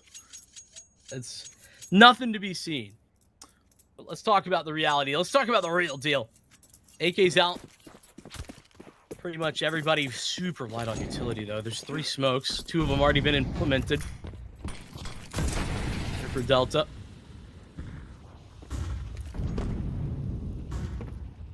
I think that Molotov all the way fitted into the boxes. You're trying to disrupt whatever Delta are going to be leaning into in terms of rhythm, and that actually goes from Dune. He finds 2, trying to break in the middle right now, and after seeing 2 of those scratched names, they get right out. Now Monty got to exactly try and read where this does happen. Afro maybe to investigate to this A ramp, and at that point it may be too late. It's not too late for Gizmy. He's the only one here in defensive B currently, and it's probably going to stay that way with the posture Afro looking towards Palace actually instead. So it's all onto Gizmy's shoulders. A couple low HP bars. It's not the low health that first takes the face. Instead, Gizmy gets to fall back, play a little bit safer here from Empty. The walls closing in around him, and well played there from Delta. They coordinate very efficiently. Also gets this bomb down right here, and if Ryu is to step in, it would be this fight on the site that he takes and dominates. Dune posts a triple, pins Afro to the wall. Does Ryu continue with this? Donnie up top to just check him in, dodging a couple of those shots. Ryu is just tempted. Can't keep him away. There is no kid upon this, so it's going to be the full 10-second defuse, and that is what Ryu is going to be gambling for. Reaches for the AK, and now is going to try and see the hell out. Donnie is going to make sure that does not happen. Donnie and Dune already starting off dominating. That they are. Yeah, a great combo of individual frags there from Dune. Winning all his ones. That trade up in mid is so effective because he's able to get 2 for 1. Monty lose out against the first gun round. We were talking about fun name combos yesterday. Here for Delta, They have Dosing, 3 Dune. names. It's sort of fitting. Dune, Woo. That's another opener. Ryu's gonna get a trade, but it's not onto Dune, so sort of a lackluster attempt at punishing him. Oh my gosh. Not sure exactly what is stunned upon Toxic's territory, but it looks like he gets a level. Dune continuing to churn out these frags, his 3rd in the round. It's like 5 kills he's farmed up in the middle. just in the last 2 minutes. Counterpart to this, Donnie had the up end in round 3. Trying to find something on this lurk doesn't immediately appear obvious to this A ramp. But after Ryu was taking these shots and Afro had a similar sake on A, we're going to know that there is at least possibility at either of these ranges. Afro clears out a whole lot of room. This is all very tough for Monty considering the disadvantage numerically, but you might be given a little bit of a chance here. I know Ryu's low, but well, he's going to get Molotov'd out. Still able to connect on the first. This flank should be enough to eventually turn the tide, and it's actually the nade that hunts him down at the end of it. Kill Misker. Oh, but the bomb down, and Afro doesn't even give this a go. He's quite removed, but he still has time for this. The lack of a kit is the bigger problem. Yeah. Market Smoke just faded. So Afro will have an entry path somehow. Donnie goes just checking back and forth. Saw into the head, now has made contact into places. The Frenchman is going to see on the exit quite quickly. Mr. Right up Cat, and he's super close, super adamant about cutting this rifle off. So audible about it. Killmisker is not going to be able to hold on to that. Expensive on that way to, you know, fully track the stats is on the Delta side. I mean, you walk out with only one player here. Same difference for Monty. It's already a hairy Mirage. Yeah, I mean, more so for Monty, where, you know, they're now sort of economically in a big rut. Actually going to drop over FAMAS, and they're going to go for a buy here. Bit of a surprise, to be honest with you, that they go for this type of purchase, but, you know, as you were kind of talking about, Delta have some limitations of their own. Not going to be so simple, though, for Disney, who gets wrecked as Dawson walks out the ramp, and he's adjusting for another. Lean not going to be aware of him, but sure, you don't expect the second guy. Lean should have been traded, but he's not. Haji at range with that MP9, and it leaves Donnie in a 1v3. He's already started off on the right foot. Haji's the last guy with health, so it's a bit dangerous. Not to be expecting that, yeah. Nice round by Haji.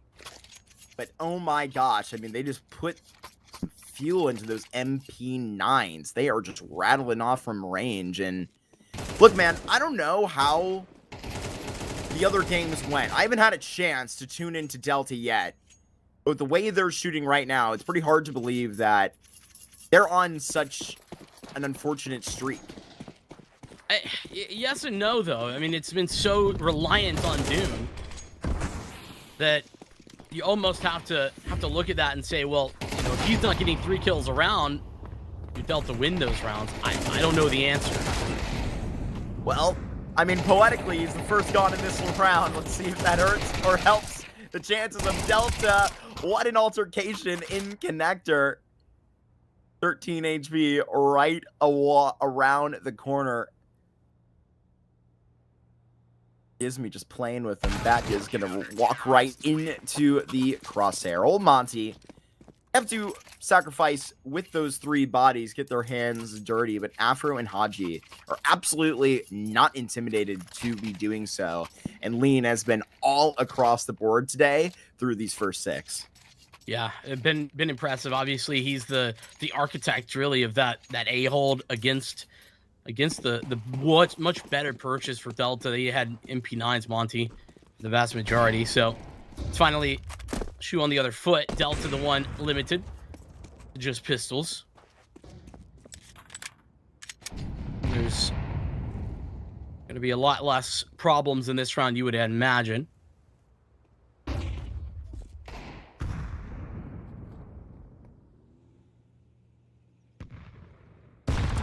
Oof. Donnie's getting it brought back by these anchors. Big nade. Ismi puts in that direction. Dune following all the way back into the A site. A little bomb on his back. Let's see if he's able to get anywhere with this. That's a Deagle on par. Lean is still in investigation. In apartments, things aren't going much better. Ismi starting to feel that pressure on his back. There goes this shot onto Toxic. Dune finally hits a headshot. With 45 seconds, Vinny, 2 Deagles, count it 1, and no bomb. Now it's looking for. Yeah, I mean, that feels like there's a little bit more in that round than there really was from Delta. The other problem that they were running into is that they're so separated. I mean, basically just sitting and waiting, everyone taking their own timing out on their own extremity. So disjointed that Delta really don't look like they have a plan in that round. Sort of okay, though, if you're talking about an eco, less than stellar. That continues.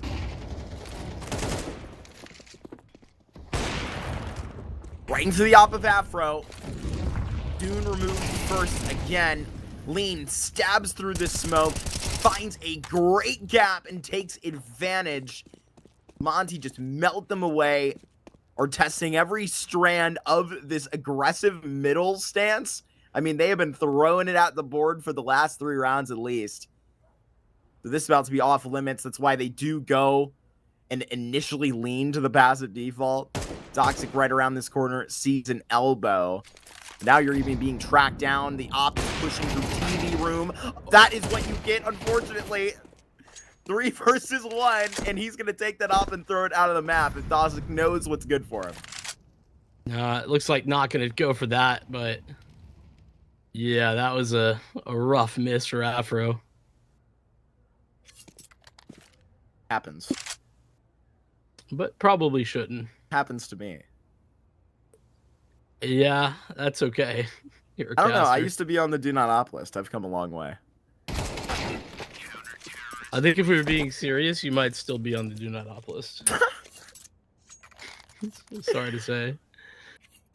Okay, I'm Oh, also man. on the do not op list, so We can keep each other company that's right. here in the op friend zone. Well, the problem is that Afro is the offer, so he can't be put on that list. But after a miss like that, maybe he should be for the rest of the map. Minus No. half an opera aura point for each shot you miss. No, for each Who's shot keeping with track? a back turned with it, we're not looking at you and you have 1,000,000 years. Let's be clear. Interesting. 2 takes. That's a more clear-cut way. Oh my gosh. Just banned onto this A site. And I mean, honestly, we can go back to what you were criticizing them for in their previous eco. It kind of just seems like they, put themselves out on A with not much direction and hope of the pistols, Yeah, that's true. And there's not... They kind of had the ability to get more utility out that round if they really wanted to, but that means that they have more this round, so I'm not, not really a criticism there with regard to Delta. Now we need to see how deep the playbook goes, because we haven't really seen any depth yet for Delta. I don't know where we were going at calling-wise. I believe it was Homeboys that I believe to have been one of the, obviously, Mr. Meow, like we referred to in the green room, has been one of the longest standing members of this core and was up for one of the debates of who I thought was calling, potentially. Dune, unfortunately, sees early out of another round, spotted at Apex, and Dosic knocks out Haji. Nice shot, man. Haji didn't have a clear angle, so loses out. Bomb is currently up here. That's problematic. This is the little details, though, that I'm talking about. And listen, you can talk about like a young team right now, but even these types of details missed are not something that you can afford, regardless of the makeup. So they have A, they have B, but they have no bomb. And again, very split. This time, not really of their own volition as much. Oh my goodness.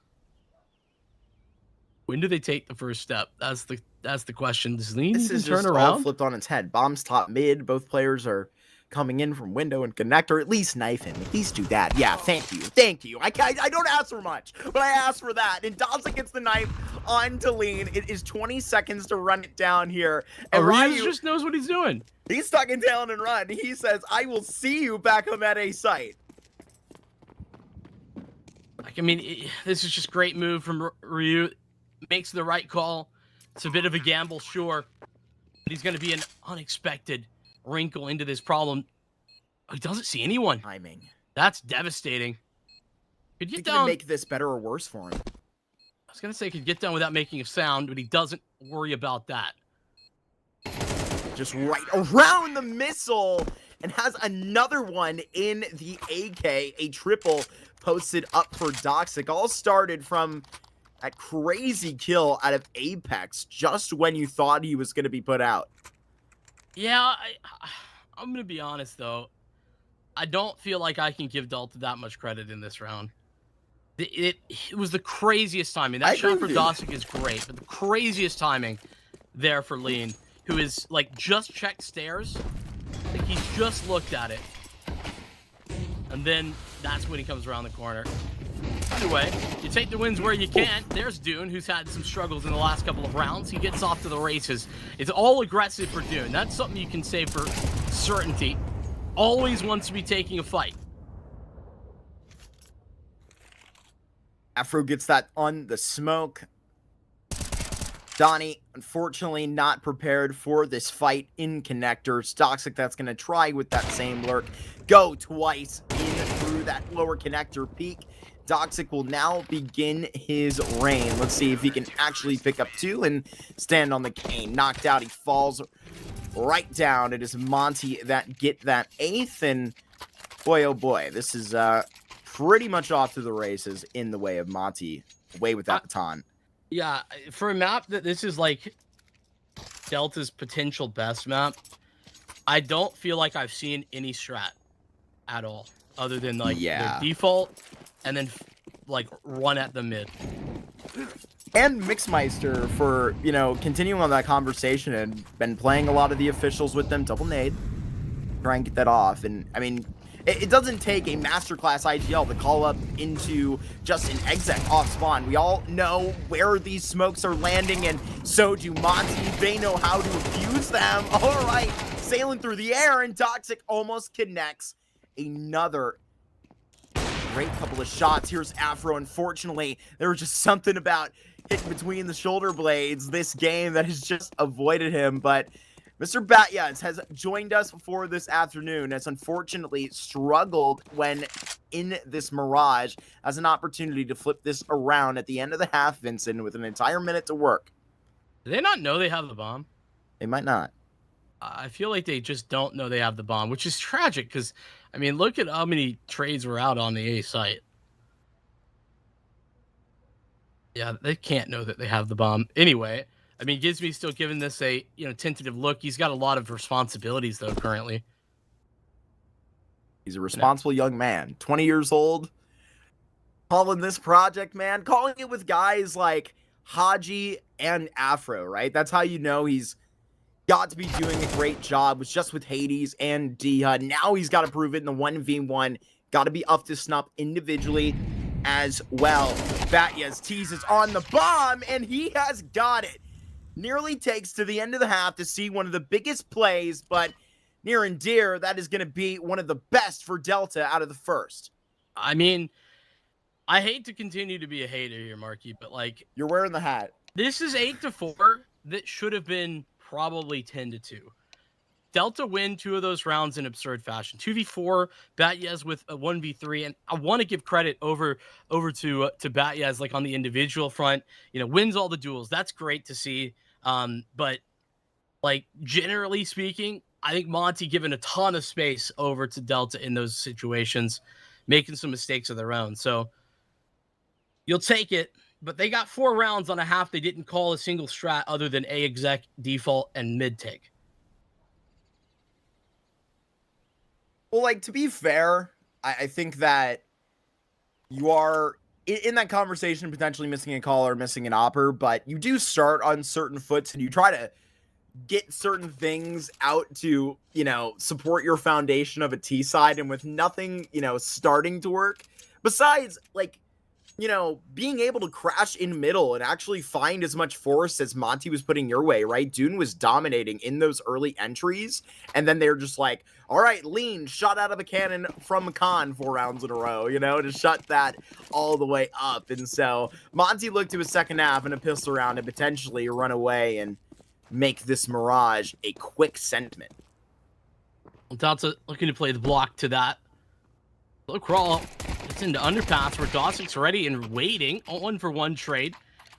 Not going to be super favorable for the CT side, but still lots of information. They've seen so many bodies. Izmi, though, is still over on other side of the map right now. He's in Palace. I don't know what Excuse me, malice he's about to cause up here, but there's only one man that's going to be able to witness. If he throws this molly and there's nobody here, did the molly get thrown at all? Batya's likely going to be holding down the rest of the B and waving away the rest of the approach, but there's only so much time in this round, and with 60 seconds of it, and now a lurk going to be happening right in middle. Lean turning around, trying to make this fight personal. Dune, he closes in on this, and now with the 4 versus 2, fading away from it, it is a Ryu and Gizmi that have not been exactly stunned. Gizmi goes all the way through and now has the backstab headshot onto the Don, and now just follows it up. He has got Dune out as well, trying to exactly pass this up. This opportunity is a must. A 4v2 clutch would be a smashing result for Delta in the face, and that's why they just come out to debate 1v1. Gizmi just lost the X right now. He wants to bring it back. How does he get it down? It's versus Batyas. It's that poetic to just have the rematch on the other side of this half. But Gizmi, he's got another element to this surprise. He's got the bomb. He's got the speed on the back. And he literally goes all the way up to boxes. He's teasing you. He's laughing in your face now. And the young IGL has got this ticket into the second. I mean, Gizmi making up for lost time in that one. Lost the 1v1. It was 2 Batyas in the final round of the first half, and he comes back and he wins it with a 2v4 attempt. Super disparate here for Monty. A little bit questionable, I feel like, on what their actual initial game plan was. Maybe the fact that they got so many players spotted there in underpass is what changed the equation. When Rio has a molly in Palace the whole round, you kind of feel like there's like a plan to go A. And that just that didn't exactly materialize like Monty were thinking. Either way, it's still a victory.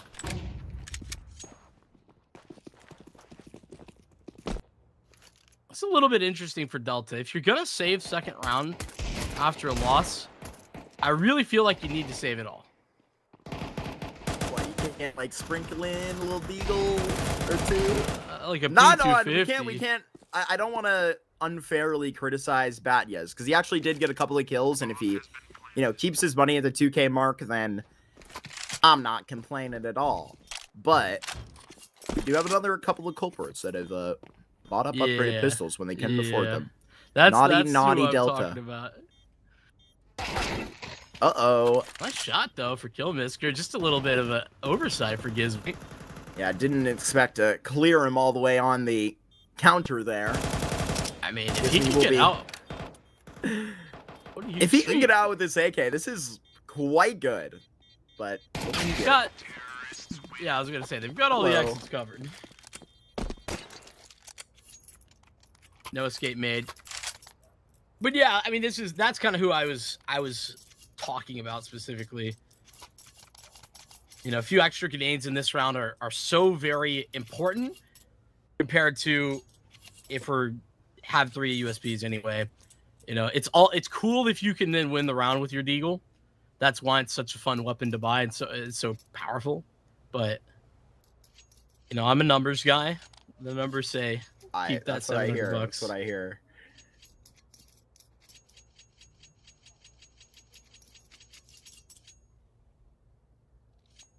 Nobody can call me inconsistent. I would give Nico a pass, but like I would still say it's like the wrong EV move, you know what I mean? Dude, don't diss Nico, bro. That's not a diss. I'm saying Buns I would might give come him after a you. pass. I would give him a pass. All fun and games. All fun in games. I know you weren't dissing him. I just wanted to throw that in there. You just wanted to suggest that I was doing something I I'd be wasn't? stirring the pots. You know? Yeah, that's what it is. See what Delta can stir up. Any sort of victory here. Their first purchase. I mean, considering the scoreline, it's so very important that they get something done on this round. Here's a Molotov beaming up to Lean. 18 and 8. It's had quite a first half. There is the 19th. Not as bowling as where Delta was sending Doom down to take these fights. It's Afro that and Haji trying right from this A site, swinging with the bomb on the back, and now Haji needs that second. Doxic is slick out here in jungle, and now Lean comes back from top of middle. Would have to really lock the key up in a 1 versus 3.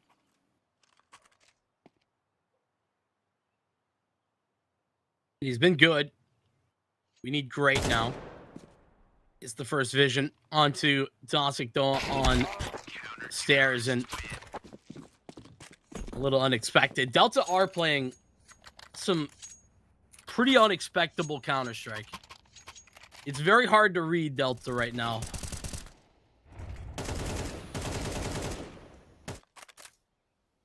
Yeah, I would say unexpected in the way that they just play a really regular CT default, and they don't say aggressively get those fights immediately into the conversation. I know that Lean literally opens up with that fight. However, that is on one of those inklings. You are so passive on Cat and Connector. Did we just... Now to best that, they're going to challenge on those extremities, and what a find by Lean to begin. It wasn't directly the Cat hit, or so it seems. He's going to be getting that opening kill, and Gizmy is going to be dipping down below, finds that in Connector, and oh my gosh, these MAC-10s are going to go even more mobile, hopping out of that window, finding the opening frag from this B site. It's followed up, and now it's all going to be on to Killmisker. What a play called up by Gizmy.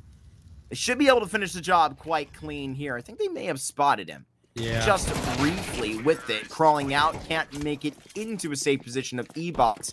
Gizmy finishes a great call that we sung his praises for. Good work from Monty. Might not have been able to win that first gun round, but they instantly put Delta back into the reset territory. Like you said, those SMGs doing some heavy lifting. Gizmy getting 2. Before getting his upgrade. Delta will take another tactical timeout, though.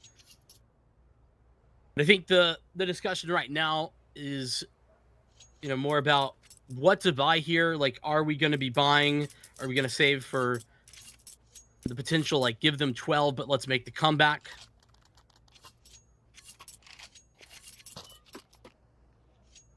It looks like save for the comeback is the move that they make. I find this interesting because I feel like the style of play that Delta are currently putting together is very aggressive. So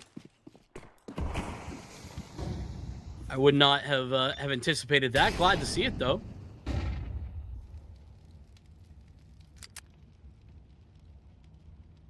I like what they're cooking up here. I think Dune was looking to instantly cancel out a Connector Molotov. They just run out of it and try and surprise. That would have been fun. May have to wait for Lean, though. He is the only other Molotov, and Killmisker has begun to investigate. Oh, what timings have just evaded Gizmy at the moment. Long range gets that clean on the Doom with the headshot, and now a triple up here for Gizmy, though I think Haji is going to put his signature on the rest of the page right now. Getting a very quick round. Monty bowled their way, absolutely hit a strike to 12. Yeah, they're quick about it. Don't waste any time. Delta put all their eggs in this basket here. Sure, it's going to be a long-standing comeback that they require. But as I was kind of alluding to, respect the attempt at it. Doxic's actually on the glass cannon op as well. Respect. From the stats, I don't think Doxic is like wielded this weapon in an official. Like, I gotta kill it at least. Well, first time he brings it up, he's going for the opening kill in Underpass. He'll be finding his way back with it, but I believe that he was spotted jumping down there. The surprise of somebody. It's going to be harsh sightline as well. But if Doxic has been one of the most consistent on this rifle, then hottest hand, give him the scope. saw away from just a crackling timing that we get on the X-ray. Minute 13, Monty seem aware of something up, and Lean has got this. It's Killmister reaching way too far up the ladder, and at the top it gets slippy for Delta. They're falling right off, but Doxic, can he bull into a multi-frag? Seems to be fortunately delayed. Dune will unfortunately be the last to fall on this Mirage. It's Monty that have to just suffice. And through great individual efforts, great games by Lean, Ryu, and Haji, they bull their way to the finish line. Nicely called by Gizmy. Yeah, I mean, and Gizmy individually was playing well too. This is an effort for Monty that was really unstoppable. You had all of your pieces kind of performing at a high level over the course. That output was strong, and as we were saying, I think there was a lot of limitations that we saw from Delta. Some individual moments we saw the consistency come through from Doxic, some big moments from Dune, but like as a whole, very flat. And then you kind of tag team that with some struggles that I was seeing in the calling department. It just feels like we didn't see the best out of Delta in that map, though that was their map pick. I think Monty handled it pretty beautifully.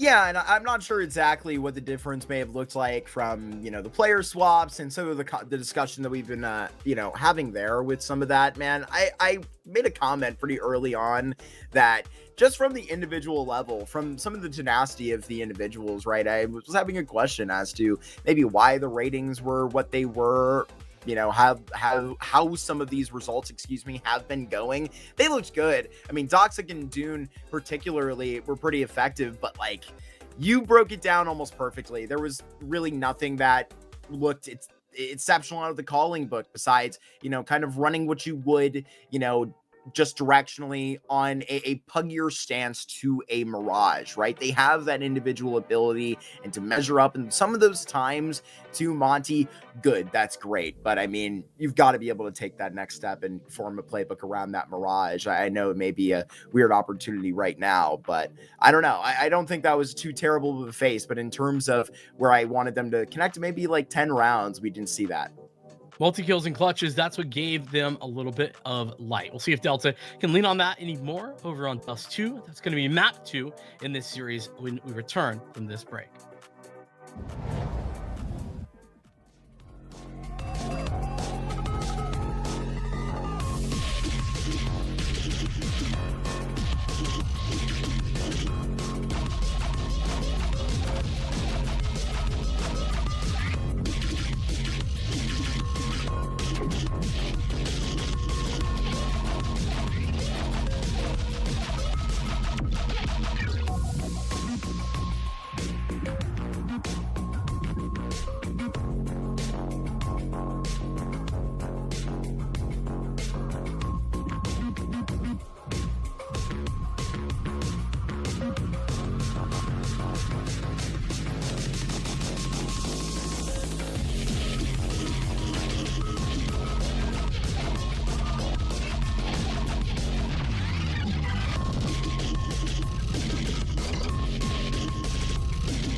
Oh, baby. We're looking at a Monty victory on map number 1, Dust 2. It's their pick. And Marky, I think our takeaway was that Delta in some trouble. We didn't see the greatest of showings from them, but they could bounce back. This is their chance to. That nade's going to be juicy, though. Ooh, my gosh. Yes, and Killmisker, the 2 subs in this series, are not going to be dealt any sort of respect. Afro with 2 guns, Donnie. They've got your name on him, absolutely slapped out of lower. Now this is going to go out towards long. Gives me contact in. Now they're looking the perfect direction, exactly where he wants him. Lean is set up with this flash. Going to have to work for it for a moment. Back and forth within this swing. And now it's going to be Lean under the pressure. But guess what? He's got some backup from all sides. It is a collapse out here on long by Monty. And they've got another pistol in this series.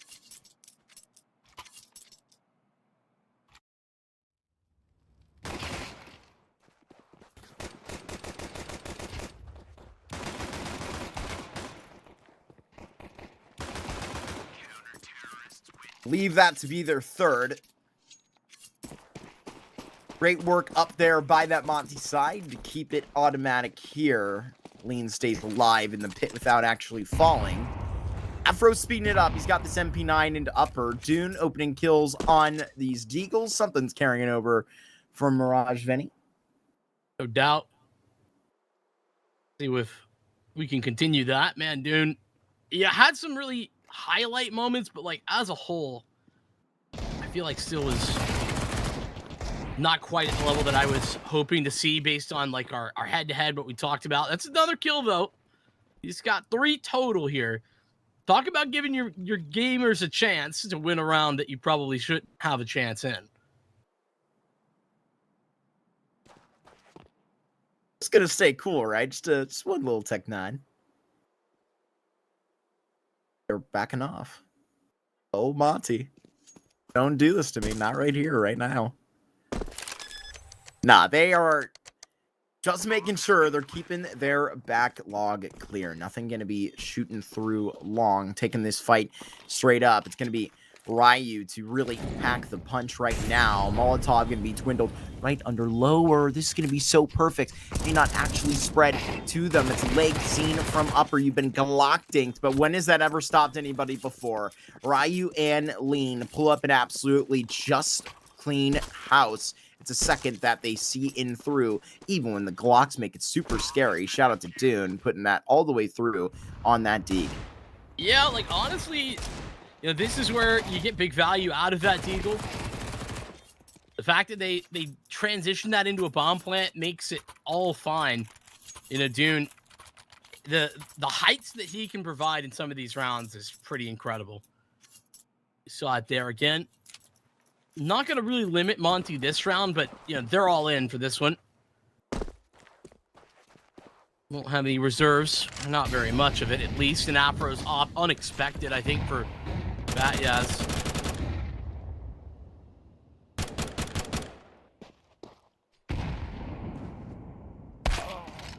So Optic's going to open that door. Keeps it open momentarily, just long enough to find Donnie.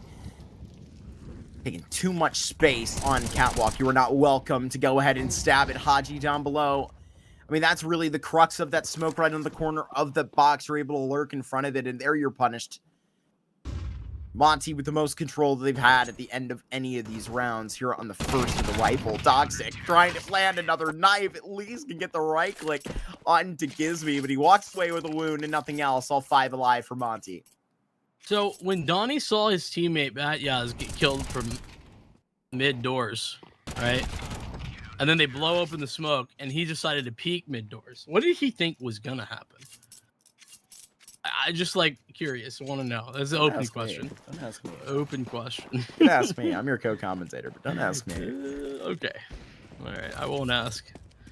Nice shot from Afro, who's just having a game already. 8-1. This is my kind of party. I'm here for this, Vinny.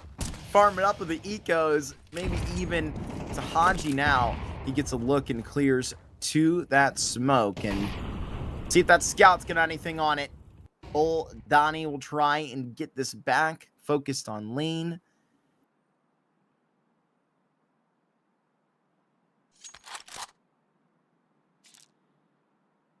Let him roll the dice. It's his turn. Have some respect. Are you speaking to me? Woo! I No. didn't say anything. The Monty players that Okay. are not even letting them get onto the board. They pass go, and it's past this Monty, just a dominating force. Are you even going to see to these Tech 9s? I mean, I don't exactly know where their, smokes exactly were, their spawns were, leaning one way or the other, but clearly there was an inclination of an early cat split up with those Tech 9s, which I actually do really like the play kind of drawn up exactly how I imagine it, which looks pretty good. Red flag, bomb and T-spawn. Oh, yeah, good point. A little bit of 15 a... yards. Shouldn't use that measurement. Here we go again. Oh, boy. I try to hold him back, fellow viewers. I try. Start making hockey references. That's an international sport as well. That is, yeah. You'd be better for that, probably. Me when the puck. I was about to say you'd probably have a better batting average, but that's... Oh, there you go. Ooh! Afro just keeps it coming. It's his 9th. And in round 5, still clearly bleeding, is Delta. Get this past. It's that shot right forward. Haji lands on Donnie. Playing this well. Monty are able to really doctor every part of this. And now you've cut down this first wave. And now you're going to be bouncing yourself into Afro's lane. So, got to make the hard call. I don't think they want any of that smoke. Actually got to take the jiggle, though. Feel like they got to go. 30 seconds. Haji still at mid doors. There's a cutoff here for Haji, potentially. Depends on the check. And Haji not going to check him. That, yes. He's got the bomb. Oh, no, he's got the bomb. He's going B. They're going back to B.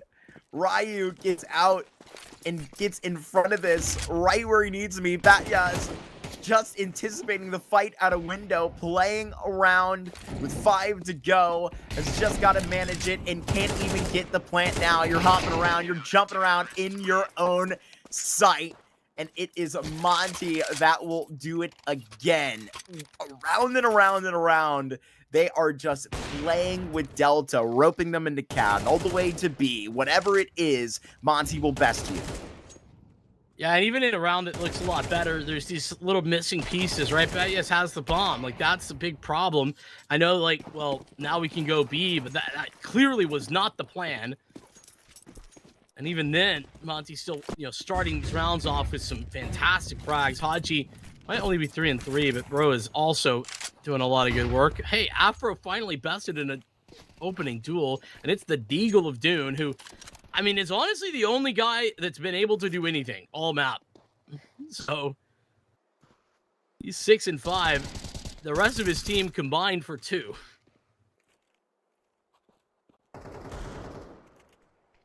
Yeah, chipped and shattered a couple on that Deagle, and maybe he can connect it to Donnie now. If it's not going to be Dune to go ahead and drop it, his first out here on this first dust, rather the second actually. Lean connects onto Killmister. This FlyQuest smoke is just keeping them out on lock. Toxic swinging back and forth, trying to pick another one out here. Donnie, he is the next to fall. Toxic, where is your allotted Deagle headshot before you go down? I have expectations. I'm holding them. And there it is. I'm looking into my crystal ball and I see 2. Oh, I'm incorrect. You should have stuck with what you had. I know. I was shooting too high. You'd stuck around with that one, I would have been impressed. I'd have been like, this guy actually knows ball? Interesting. Crystal ball, that is. You're a funny guy. Get a laugh or two. Monty. Funny how? It's probably last across the server right now. 6-0 is a dominant score line. Delta will get another purchase in.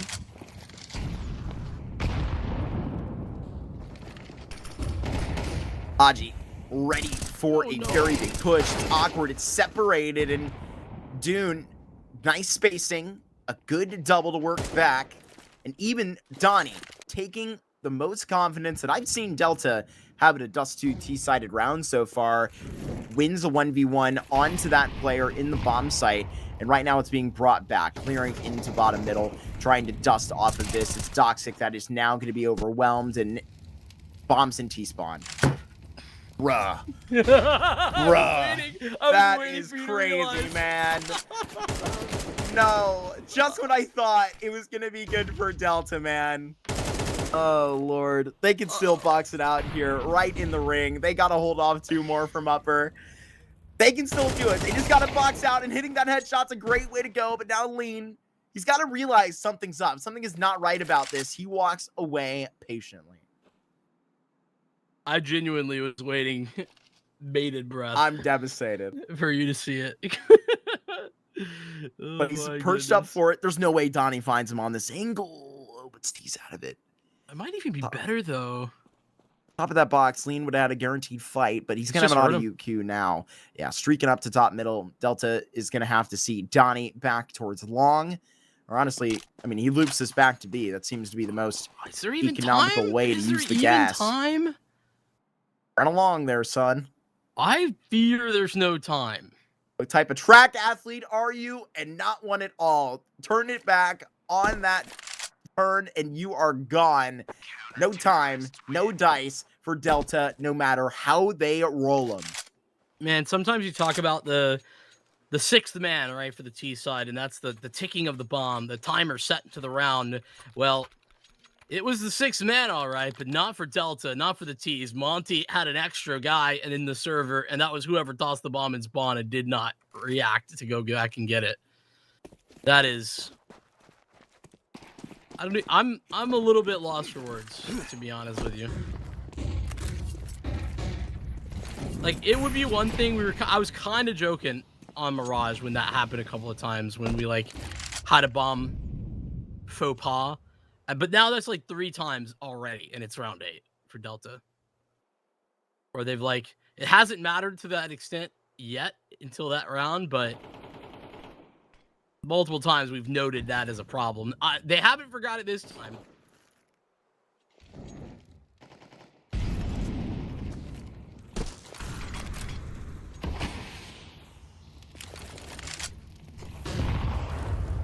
Humble Muad'Dib will see into another entry attempt, but unfortunately, I don't think he's of the Fremen the Legend. Not on this short escapade right now. 1 in 7. It's old Killmisker back to 24. And the nade will finish the job. Afro practically hanging on the rim.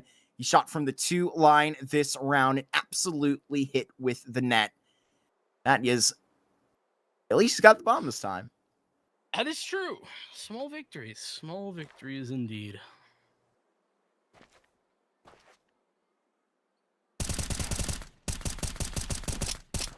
All right, gives me. Yep.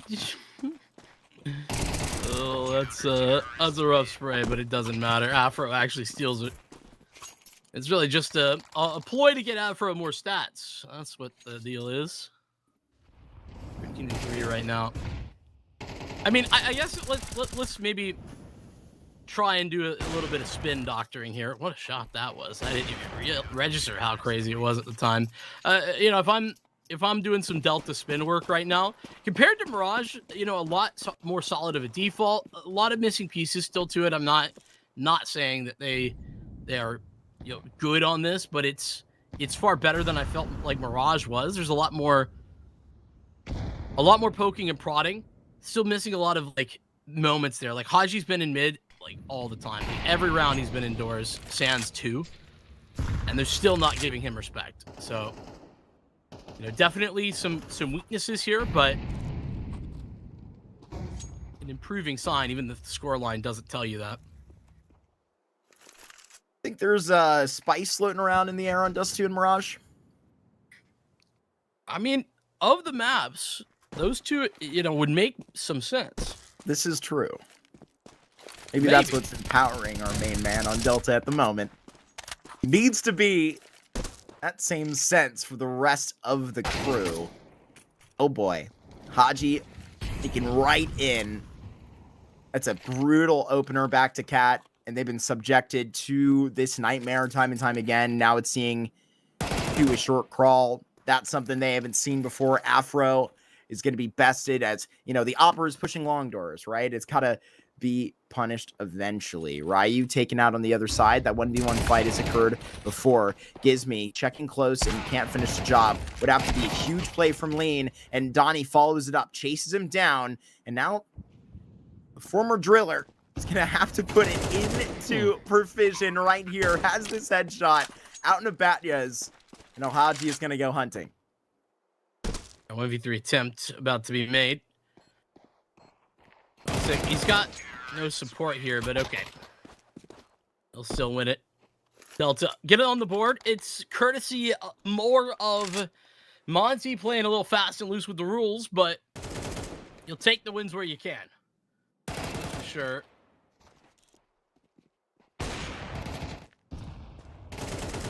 You know, at 8-0, maybe, honestly, a little bit too far in this map for Afro to be pushing long doors with the op. I would expect a crazier play to happen soon, but Monty are not the team to, as you put it so plainly in the green room, honestly, so, like, to the best margin. Haji streaking up to top middle and has this kill. We're going to put this conversation just pinned for a moment because you do have this Gizmy positioning shift back out towards long. I wonder if Delta try and take advantage of another one of these 1v1 fights out of upper tons.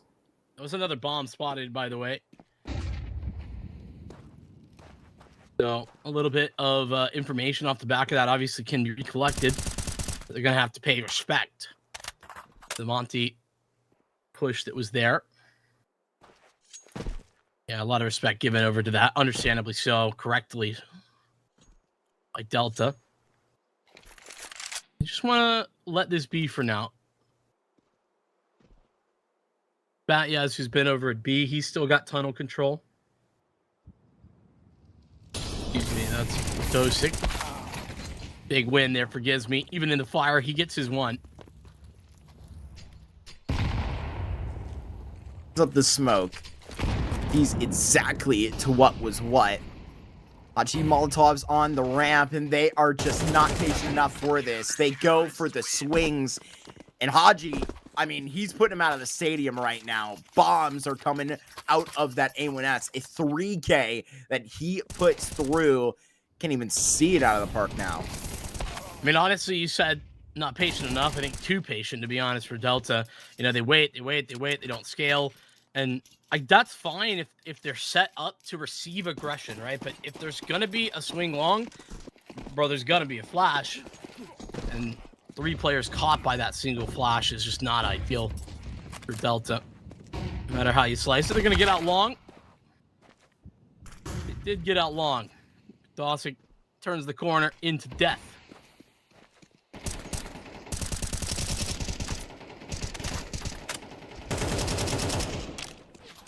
Trying, but so very close. Dune can't quite connect. Refresh upon that next wave, and they do just try and stand right upon the stage. Can't exactly fit that out. It's so hard to deal with this on Dust 2 now when so many teams have 3 smokes that they're willing to spend on this 1 point to just hold you the hell out. And then you have to walk through and just try and deal. But this is actually such a timing that you pull up with. But it's the Galil after all. Dealt Gizmy down to 5. So he winds this clock back. A nade to try and box this up close. Afro still's got his eyes on middle. But it's going to be brought away right at the right point. Donnie goes and stabs for the work on this lurk. He gets it down. Ryu can collect. And this retake, it is most certainly on. It will just take a moment to get there. Lean may be expected here through these long doors, but it's about to come down. Lean has been avoided in this position in this very moment, waiting for another coin to drop, realizing that it's got to be coming from somewhere else now. You pull that easy kill out. The rug underneath Lean. Ryu, how does he wipe his feet? Up with this clutch in a 1v2 where you have to just walk through no man's land. At this point, it's the timer to tick. And Ryu won't give this thing the full effort about it. Couldn't see into the risk. Delta got a second on this T side. I mean, nobody, I guess, communicating the low HP bars. He has a nade, and to not even try and put that into the mix is a little bit more of a question mark. But yeah, it's about the unexpected that he's in pit. Like, almost feels absurd. The fact that it's planted for him, though, makes it very much more reasonable. And in the final round of the first half, Monty, it's really more of a question of how good will their box score look at halftime.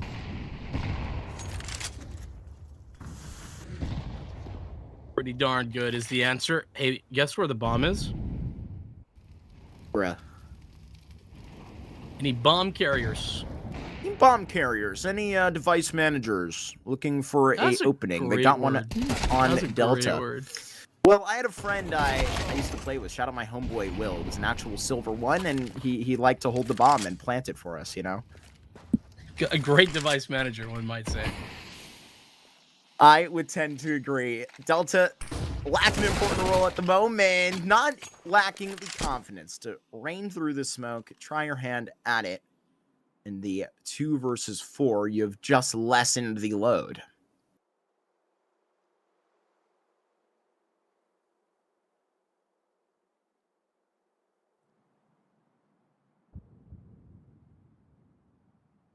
We'll get the bomb back. Once again, fortunate that that's like not the round ending problem. So split. Killmisker is going to walk out here alone. Afro is about to return to the B site here. His op probably posted by this time. And he's going to actually take the more aggressive swing. Gets the tag, but now he's guaranteed. Rio, second shot, and he'll put it to bed. In 3 there for Rio to close the half. 14 for Afro, and Monty have 10. The agile Ryu to box them out with the MP9. Something there is just no recreating the beauty of that mobile SMG. But the beauty of this first half, it's shining the way of Monty, but you could have saw it a lot more up on the canvas, I feel like, for Delta in terms of probably 5 or 6 in totality. At the point at which they, Really? unfortunately, yeah, I mean, they're already at 2. It's Dust 2, right? They're balling the way they have it. If they were able to convert on that initial bomb plant scenario in the middle of the half, I could have saw them making that a interesting conversation for this, but like, it is very taxing to have that sort of scenario slipping below you. I felt like they had more strategies on this Dust 2 than they had on Mirage by a mile. That is not incorrect, but that is also a very low bar. Also, they let Afro nade the smoke in mid and just kill them for free the whole half. Happens. Sorry, I'm getting tilted. Okay, I'm here. I'm here. I'm sorry. All right. You had my back when I freaked out about the bomb and spawn. We're here for each other on the cast. Delta needs support too. I think they need some supporters, to be honest with you. 5 sets of Kevlar. Here for the CTs. Zooming up mid is Dune. He has me watching for it though.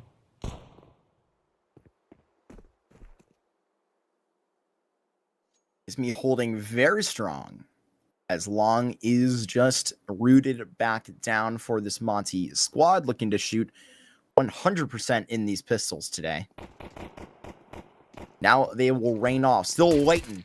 The old push top middle. Doxic from the car. No! Oh, goodness gracious.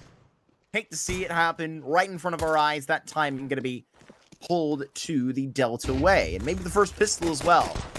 In another clutch scenario. No. Here come shots out of that Glock, and they are chasing them down. Something about this with that smoke up is very dangerous, so they wait for it to clear. Oh, and it's a crossfire. This is actually a crossfire. Alpha's in a great position. They have no idea. It's like a tripwire. But Lean, he's going to be just looking onto this side of the box. Easy headshot perforating through on the P250. Afro has put a couple in the cabinet right now. on for 3K. Can just try and doctor it all in. Lean crosses with the bomb. Just has to be one head. And now it's going to have to be all 5 spades. The ace or Afro if he wants this last pistol round in the series versus Delta.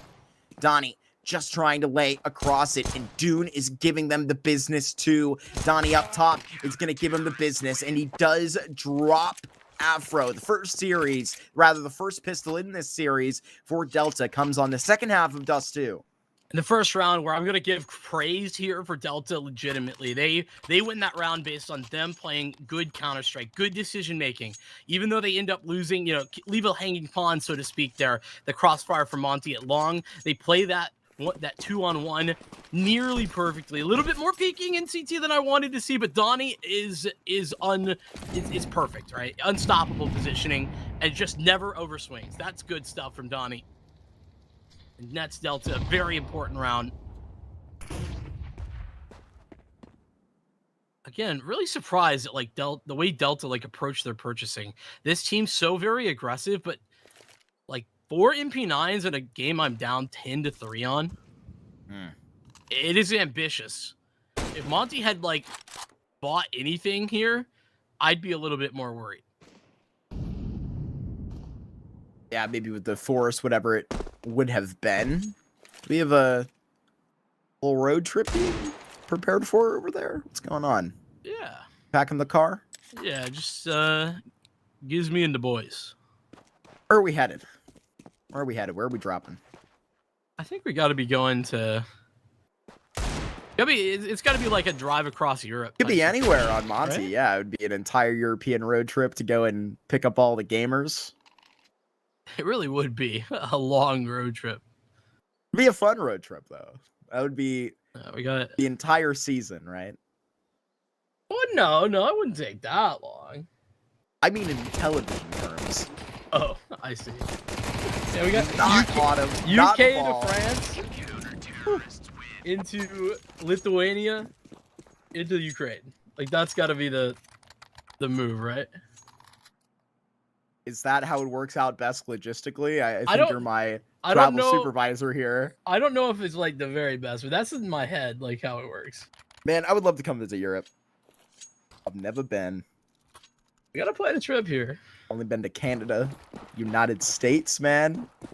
I've seen a whole lot of Europeans come over here for some Counter-Strike. I gotta return the favor.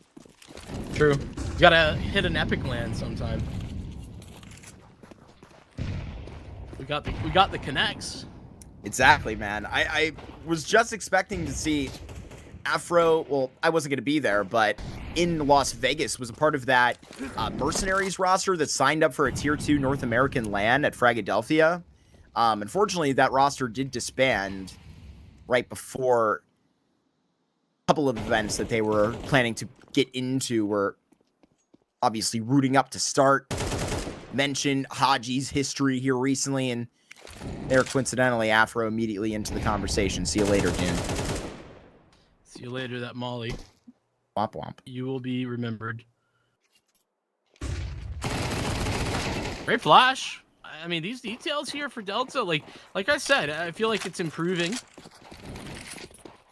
Still going to be only 1-for-1. Big damage on the Haji, but this is still a good position to be in. Dosic needs to get away, and fortunately does. He's got a teammate still at long. He tries to close some distance, but against the AKs, that's a pretty tough task. Yeah, and those MP9s are shredded, right? That's what you were talking about. The FAMASs would have been equipped to go more long-term there. But this is where you look to completely wipe it off the slate. Obviously, we had a pretty quick series to, start off our morning here with, it was Zero Tenacity and Nexus was a pretty quick look over there coming off of the 2-0 from Passion, UA, and Sabre as well. Some days, like our 2 round of 16 days that we had in our first series of European playoffs, man, we had literally all of our series but one go 3 maps. It was a crazy ordeal. Sometimes you have quick days at the office too. Yeah, we'll see. Delta's still not out of this thing. Great shot from Disney. That's a crazy duel to take. And isolated this fight has Lean. And, I might have been doing that, my, spin doctoring I think I'm done. is I don't happening? think I'm capable of Those guys doctoring play this. too many retakes. Well, Valve he was fixed like, the server browser. he was like shooting him for like 5 years. What do you mean? Saying the quirky positioning has got to come from somewhere. Quirky positioning comes from being 11-4 up. You've never been quirked up on some crazy position? You know me. Probably more than most people in game when I shouldn't be. What are you gonna do though? Old Yeah, let Monty you- will take care of it for us. Get sad. Yesterday we were talking about some of those crazy antics to the B site, talking about walls speaking to me, asking me to throw ops over it. Clearly speaking to Gizme as well. So I don't think I'm the only one. True, you're definitely not the only one that has voices in their head. Whew. Afro, I think the voice just says go kill though on this map. Is he the Punisher? No, It's crazy. He's the op. Dude. Stop. They gave Frank the 50 cal instead of the 60. He has been toting it with perfection. Here's Gizme to go ahead and run things up. He's streaking around this corner like an F1 car. Let's see if he can get the F1 peak put to sleep. Tire out on this trail. Is Afro to go ahead and pick it up where he left off. Afro, he is being tested from multiple lanes. Afro, you are locked up. Between these two bodies, in the cuffs between them. Taji that wants to put you through into the cell to the 0-1 block. Monty, you've done enough. Doctored and worked for it to a 2-0 pace. Donnie around the corner will be slapped out. Monty, they check out their map pick in Dust 2 clean after they move on. We have one more series of our day, Vincent. It's going to be a banger. But there you move in with our third 2-0 of our afternoon. Yeah, 9 rounds dropped over those two maps, and to be honest with you, I feel like it could have even been more dominant there for Monty. You know, that makes it seem like it was more competitive than it was. I think that's like a tragic way to put this series, and I mean maybe even harsher, but like in some of those rounds, genuinely, it felt like we were watching, you know, Delta play a pug. Like that's that is the reality. You know, it was a team against the pro team. Against a pug, like, you know, and that's kind of the, I think, sad state of affairs for this Delta team right now. Obviously, there's a lot of context to that's required. First and foremost, that they're playing with 2 subs. Don't know the context or the issue, like why that is, or if this is like a long-term thing. They're looking for, you know, replacements, or if this is just like, hey, these 2 players aren't available, you know, for these days. But you know, it's been the case for 1 tournament already. So I'm not sure, but what I do know is that if Delta want to be competitive in this Swiss stage, we're going to have to see better for than what they showed today. I'm right there with you. I think that it's going to have to call, I mean, come in the most like difficult of circumstances too. It's like, who are we going to be matching up here against in the 0-1 slate where, I mean, the calling there just obviously was, you know, left out. And I mean, you put it simply, they didn't have any sort of, you know, game plan going in to it. We don't know how, you know, things were shifted up in terms of the rosters right before, but I mean, you have teams like Astrum in the 0-1, right? It's not like you're gonna see into the Zero Tenacities of the world who did have a really disappointing showing, but it's like, I know Zero Tenacity has got, you know, something behind that, and they're gonna be able to bounce back for it, where we weren't inspired by the 17-year-old Dune on this roster, then I am a little bit hopeless for where we were, you know, at mixing. I mean, I just hope for stability for Delta. We can see where they're going to be able to work with this opportunity, because if it's this roster the entire time, then that's okay. I just prefer to that be the scenario than to constantly have a player swap without actually having a real IGL.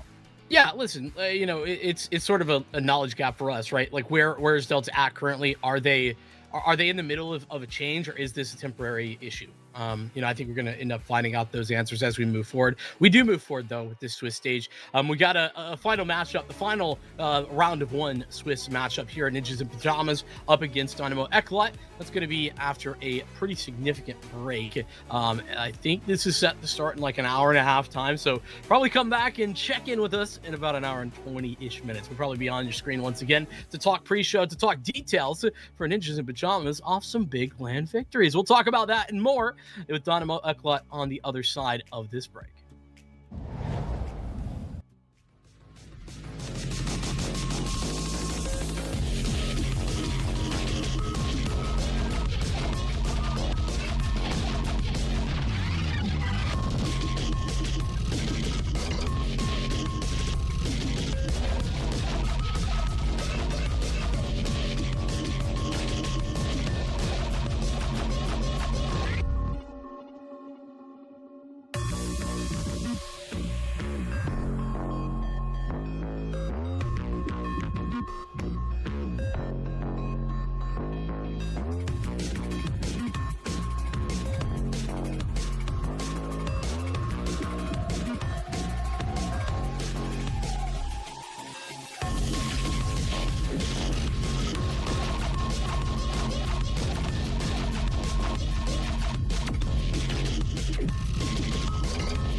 blindsided.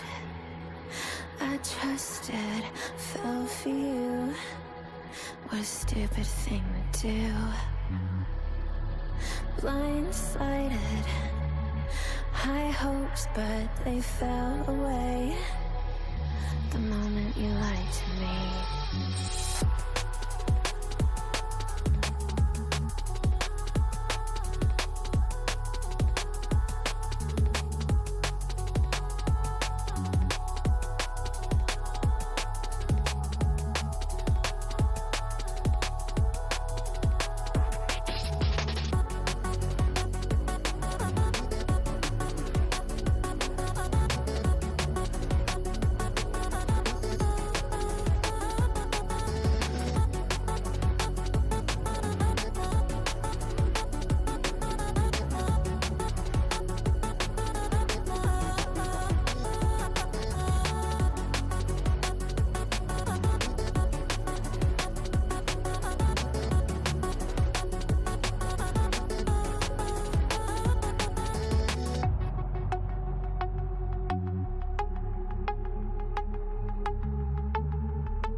Blindsided, misguided, led astray, trusted too easy. Blindsided, strung out on the smallest string, had me questioning everything. I don't know where I am now. Pedestal I had you on is crumbling down on the ground. It was all illusion. Where do I go now?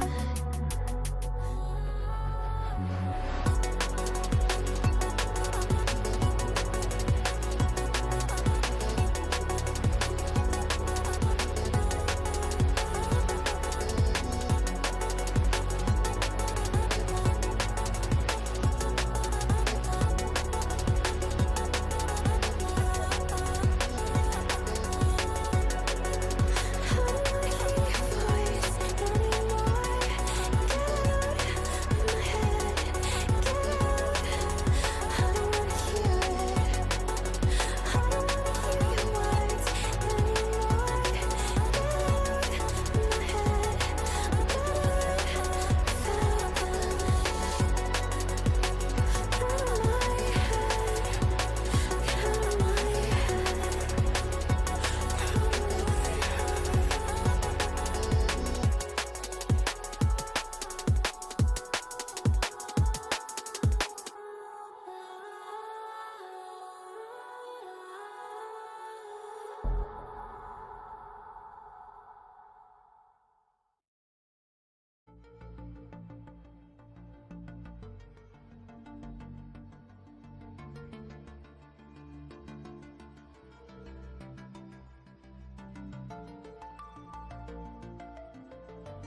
Let's get this party started once again, as we have been a little bit of a break, but we've had some time to refuel and get back ready to roll. The final round, or the final game, excuse me, of our Swiss round 1 here for CCT Europe Series 2 here in Season 3. It's a lot of numbers, but I tell you what, we're going to break it all down for you so it's nice and simple, Marky. Are we not, my friend?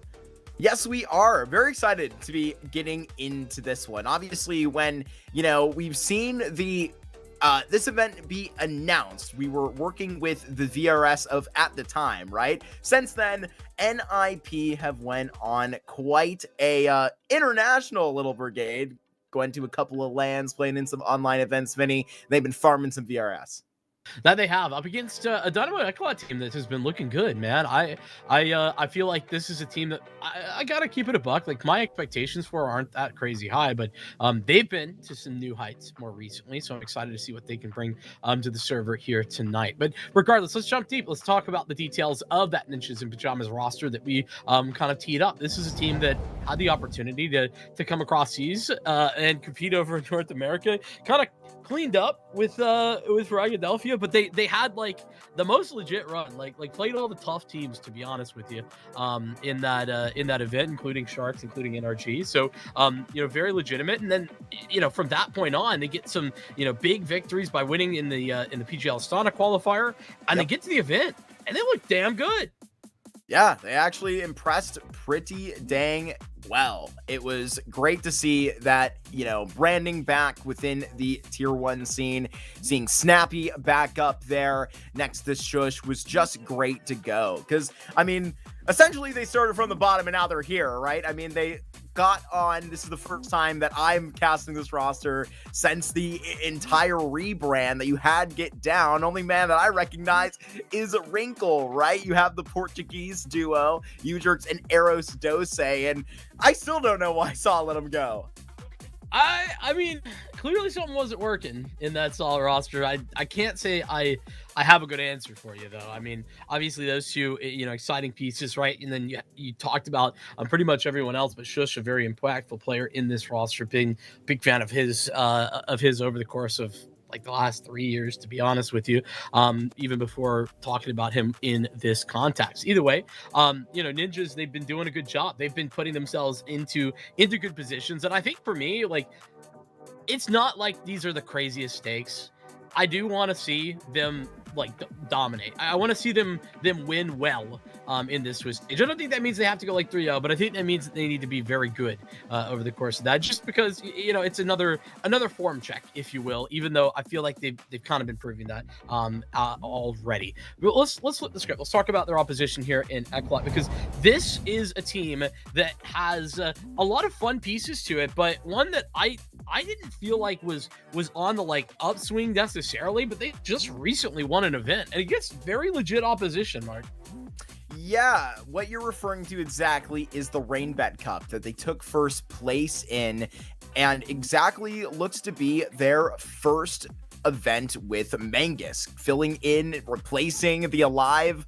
I guess technically as of 1 day ago after the run at that tournament, he was in for all of those playoff games, and we got to see them take it against some very good names like you mentioned out there. So I'm really excited to see how they look to roll in, right? Yesterday we got to take a look at a Partisan roster that was, just a couple of weeks, after, losing their IGL and then fitting in with a new Opera out there. So, particularly, it's going to be an exciting opportunity with Mangus. Yeah, let's see what they look like on the server. We got to move fast, though, because they're ready to roll, I've been told. So let's talk about this veto. Let's move into a quick discussion about how this is going to go. ECLOT, picking the dust, too. I think that's a little bit of a scary one, even though that's one of the strengths that ECLOT have shown here more recently. I think that this is a map that Ninjas in Pajamas can be very efficient on. So got to be careful there. Train's been a big win condition, I think, for this NIP team right now. Like, they have had some very good NIP performances on this map. Beat Aurora, played Spirit close twice on this, and VP as well at Astana. So as we jump into the game, we're ready to go. It seems it's Dust 2 where we begin, but we'll see what Dynamo Eklot have to offer, Marky. Absolutely. It's that ancient that will be last. Could be fun if it is required. We're right here into this dust too, where, hey, we finished things off just moments ago, and we're into our second series of the day. Monty and Delta was a quick 2-0.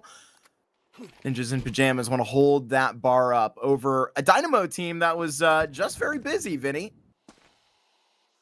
Incredibly so, off the back of a best of 3 where unfortunately they lost out, if I'm not mistaken, to M1, but fight game nonetheless. Yeah, it was 2-1. You jerks gonna grab a double kill. Not able to make the great escape though, and Forsey continues to force his way forward. There's still 3 alive though for Nip. They go back to Cat, and I think they've almost all been heard. This is very loud. Right here to go ahead and fight for it. And the QQ right around the corner. Aristose is just so swift around it. It would have to be another agile shot to land. And he's just out of ammo, Vincent. Hunting him down. Dieter gonna get back to the site. Snappy has gotten all the way up. No kit for the veteran player. Trying to just find a little bit of security onto this bomb. Dane not forcing the hands right yet. It's a low HP to go and just stand the threat for the first. The Dynamo, they're still hot. And they're striking into this dust, too, with some confidence. That pistol round drops their way. Yeah, it does. Forsey doing a great job. He's actually the survivor, but in general, he's dominated on these entries. This is what I'm talking about, able to clean up the site proper. And so with Udrix and Wrinkle down, the rest of Nip to go towards Catwalk, but they get removed one after another. A valiant effort, but one that falls away. With Eklot in the lead, they're going to go for the force bite. An IP with Snappy on the scout. Got Aristos with a single rifle to add the contingent of pistols alongside. Heavy on the rifles are Dynamo Eklot. They want to make sure that they don't get beat, but Nuke loses his head.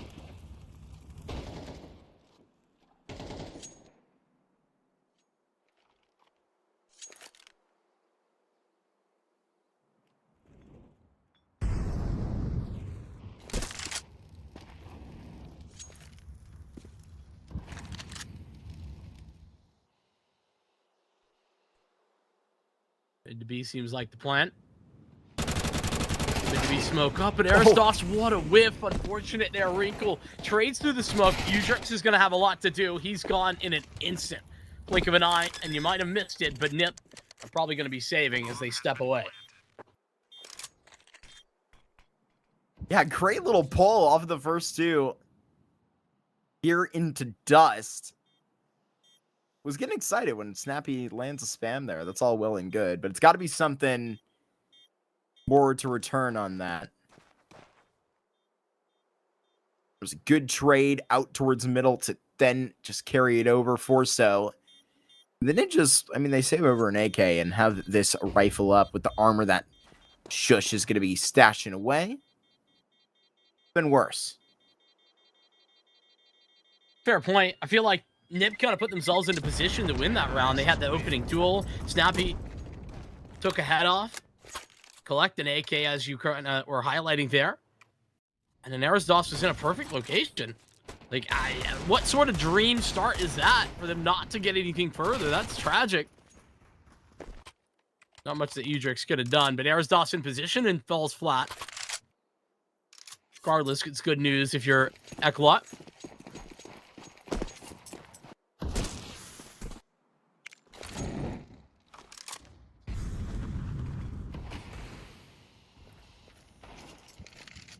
Stashing it away, keeping up their very best. We're able to trickle out another Galil in the meantime. They can gain the respect for this. Seen out to an early fight, that's what the Ninjas are looking for.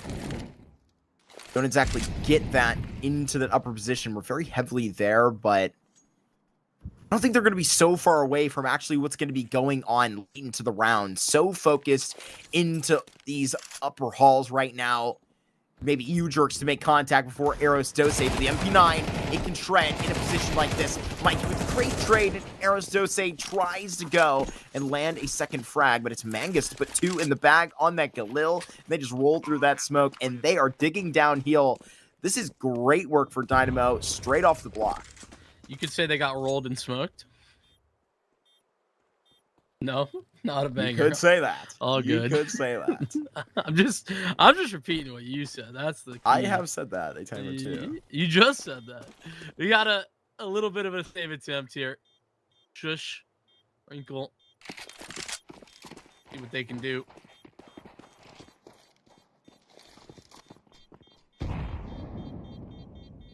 Rinky boy, what's he got for me? Around with the FAMAS.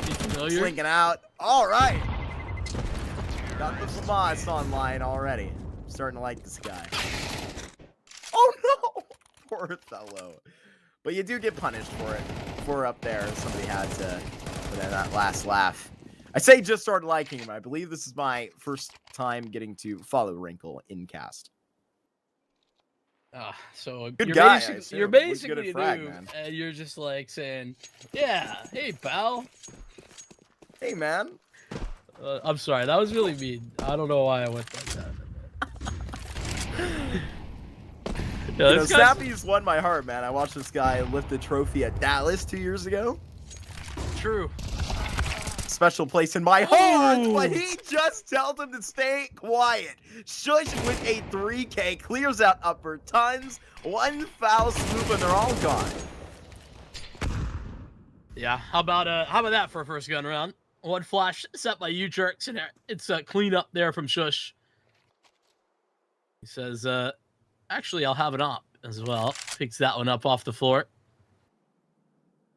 Eklot have brought back one. Wrinkle dies it long, but yet everything else is still a little bit more questionable. Ooh, hold on a second. I'm getting more interested as time goes on. The fact that the bomb's still sitting at B is actually a little bit scary. Okay, it's less scary.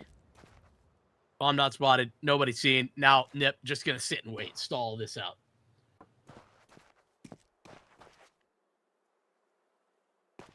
Speaking of Dallas, that alarm that you heard during the green room was my phone telling me to check in. Vincent, there's your reminder. I know that's going on right now. Some big scenes. Of course, man. I got to look out for you. I got a nice spot in line. Don't you worry. Nuke. See if he can get his straight up 1v3. Would have to cut a couple of fellows. Made a spotting onto where he can make it do. Gets a little bit of personal space and shifts right in. Enough to just cash for another couple of seconds. But right now, trying to tease him again. Snappy will fall for it. But he's not exactly going to be fooled. It is a great little duel that takes place up at the bomb site.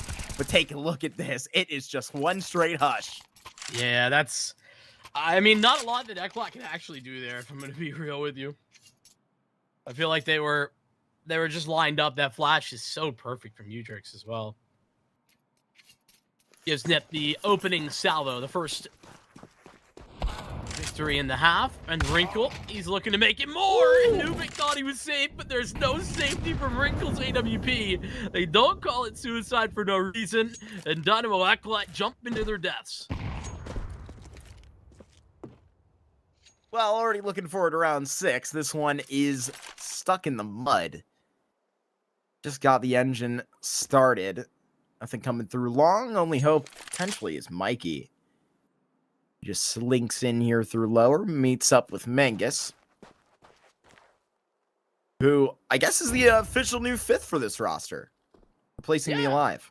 I mean, it seems like it. Welcome to the It's not squad, my first homie. time getting to see Mangus play. I got to watch him on Sampi. Yep. For a little bit. It was last year. But I don't know where that Sampi roster is. I feel like all the pieces of it are gone, so they probably split up. Ooh! Goodness gracious. Drives on by. No regard for human life on the MP9. You jerks just put some duress. Let's get another look-see at this. All right, Nuke. All right, pal. Yeah, not when Wrinkle's around. That is a good reminder to get, I guess, within the first 5. That is the positive side of it.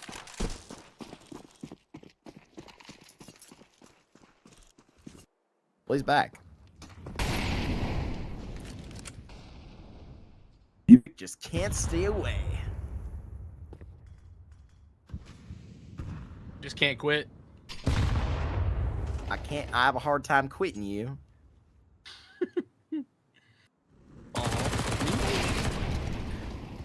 I'm a little hurt that you'd want to quit, but it's okay. There you go.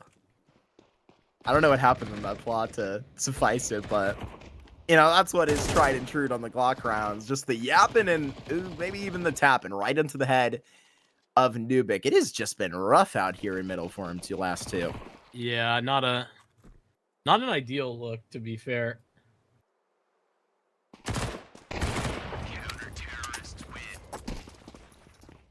I feel like I got one of the.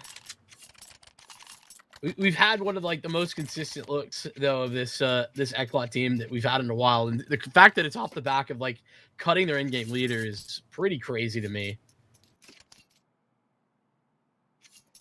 But team capable of winning tournaments. I don't know if you actually like broke down the details of who ECLOT beat in that rain bet victory, but like if you didn't, Some good names. yeah, they beat Gun 5, Passion UA, and Sashi, which is like, you know, not bad for an event of that caliber, right? You know, it's no CCT victory, but Yeah, this is true. also a lot more forgiving format than the CCT. But they didn't have a problem. Didn't falter. Didn't misstep. Going back to B after what happened last time seems ambitious. Just trying to set him up the same way, but he falls at the first hurdle. U-Jerk's turn. Oh, and it's a short one. Straight to jail. Smoke right onto the door, and let's see if Snappy can roll the dice, but it is really not looking to go past gold.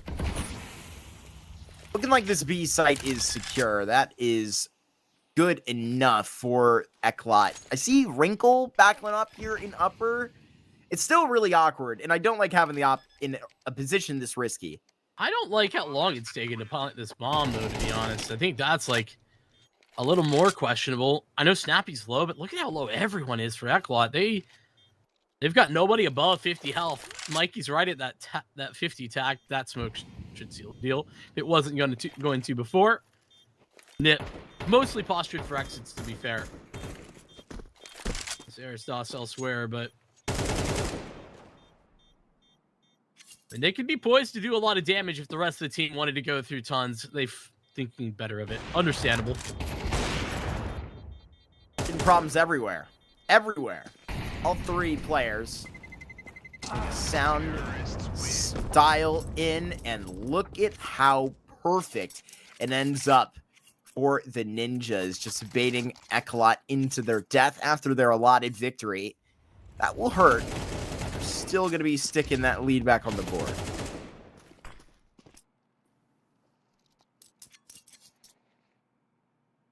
Stuck to it. And it might be expensive, but, you know, if it's just any side that can handle those expenses, it's the T side. Can withstand those types of problems, those types of issues. Utrex blocks the mid door smoke, so now Wrinkle's going to get a better opportunity to peek over the top of it. Really passive, actually. Like, the first 15 seconds of this round for Dynamo Eklot, they do basically nothing of taking map control. They're not even in upper tons.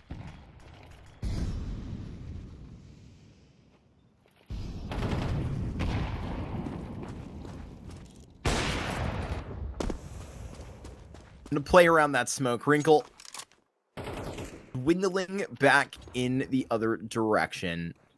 Dynamo been looking good when targeting onto the B site, but something is starting to turn around, and it could potentially be underway up the short corner. They go back. It's pick your poison at the moment. It's been very complicated to deal with the Ninjas right through this way, but they're in with the rifles now. It should be more patted down. It should be more predictable, but look at this setup. It is just so clean. Just up top, and now here comes the swing. It is almost the triple once again, but U-Jerk comes up with nothing off of the gamble. So right here in the 3 versus 3, it's the B site just lent it again. Oh, and Forzy just takes care of it and just ball points down on that first headshot. 2v2, Vinny. They're going to send this thing in. Gonna give it a try. There's Dots, of course, at half health, but Mangus is very low himself. Set Molotov to go out. That flash in effect in the second try, not any better. As Detour and Mangus both put him to rest. A bloodbath there on the B site for Dynamo Eklot's favor. Punchy in their mid to B push. Like to see that from Eklot. They do a great job of essentially denying Nip a lot of their what they would prefer to have with regard to like control of that map. They were a little slow to start. Like the uptake on that round was a little bit slower, but they speed up fast.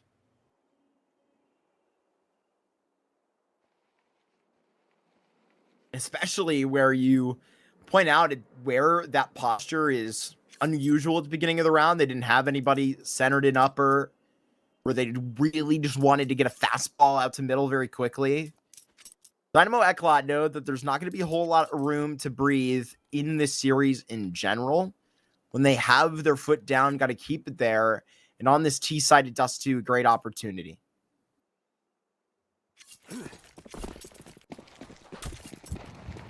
Nip not out of cash, though. They're going to be good. Can continue investing. Long takes coming. This is going to be fireworks. Oh my early gosh. Stage. Snappy cuts him down, and the utility enough to make Dynamo Eklot slow him down. That's the first time they really seen into a long fight in that face, in that tone. U-Jerk's around the corner now. He's gone mobile. One of the first flavors you get of him on the A side, he gets nada. Sticking in with the 4v4. Snappy sticking out of the smoke, and the 4-3 costs Mangus. And Snappy going to take advantage of the timing, reaching for as far as he can go. Now Dynamo Eklot, they know that they have to get going and gallop to B. But look at how far Snappy has read this. He is so far ahead of the cut, and he is going to be well prepared in what they are going to be sending through upper tons. Snappy not going to let them lie. It's Nuke around the corner, and he is just Molotov sent back to lower. What a play by Snappy in this round already. And Aristos looking to shut it down entirely. Anubis is left on his lonesome, but a long way from home. A long way from victory with the HP. So very low. And IP set the tone in this round about what they want to do. A little bit of overkill for Wrinkle 7. And IP team effort right now. Basically everybody getting a piece. They've been pretty much down the whole map, but always in it. It's ridiculous there from Snappy, man. And the keen idea not to easily be tempted to just go ahead and flank through middle like everybody else does. Not even the consideration to fluff your timing. He is just so poignant to go for the upper flank fully, and it pays off. The chef's tips absolutely. Wrinkle's still involved here in this exchange. Nothing coming in the terms of blood through middle until that nade does hit Nuke. 2 times. Sheesh. He has the flak jacket on. Wrong game. Yeah, man. Oh, dude, this guy thinks he's casting a different game. Someone help him out. Bro got his correct creative class. There you go. There we are. Slow roll for Dynamo Eklot. They don't have any utility really to work with. It's 2 smokes, 2 flashes, so they need that for the execute wherever that ends up being. Feels like the right set of utility for a cat take, but could go mid to B. Oh, they're so in a great position to go A. One player there on the site, and they see an away from short. I can see it all. I know that they're working with the information that is available to them, and they're just trying to make the best call. And right here, I mean, leaning on what worked, right? It's into the B site, but it's where they have U-Jerks this time, and where U-Jerks has had most of his impact in with these rotator spots, was just shut down an A. But now even going for the peak, what just happened? Forty executes Dydor because he doesn't want him to see into this slaughtering upper. Shush is going to let it go for another 3K, and they just put the foot down. I don't know what the hell we just seen into upper by Eklot, but it's good. That Nip shut it down quick. I'm not a big fan of that decision for ECLOT. I think that they had the tools to go more mid to B, but they really sent just a lurker out mid to B, and then they try to go for this B attack through tunnels. But I mean, with the weapons they had, with no utility, no real flashbangs, they had just the one. It just felt questionable, and it doesn't help that there's some team killing in the mix. Force buy falls flat, and it's time for ECLOT to finally get bounced. NIP are going to be on a lead. Unless. I mean. This is the old Czech Republic timeout. Hanging out, talking. Yeah, it's definitely not the French what it's timeout. called. To be fair, you know, maybe you're onto something. I think I am. I don't think a French team's done this in very many years. Sheesh. Match landed. Here comes the AK to go ahead and do the rest of the dirty work. Out with the USB. And the 34-year-old is going to go to work. And he's got all 5. Put the ace in the pocket of Snappy. And he'll pack it away. Farm up some Eeks, baby. 14-2. Lovely stat line. Even if 5 of those are ecos, I'll take it. So will he. Listen, sometimes you need a little confidence boost, and that's what that'll do. ECLOT will invest their first tack timeout. I can't dislike this final round of the half. A half that, as I've kind of been highlighting, they've sort of led mostly, but Ninjas in Pajamas never been close behind. Wrinkle dominant in the opening duels, and Snappy's actually got a secondary AWP this round. I'm loving this energy from Snappy.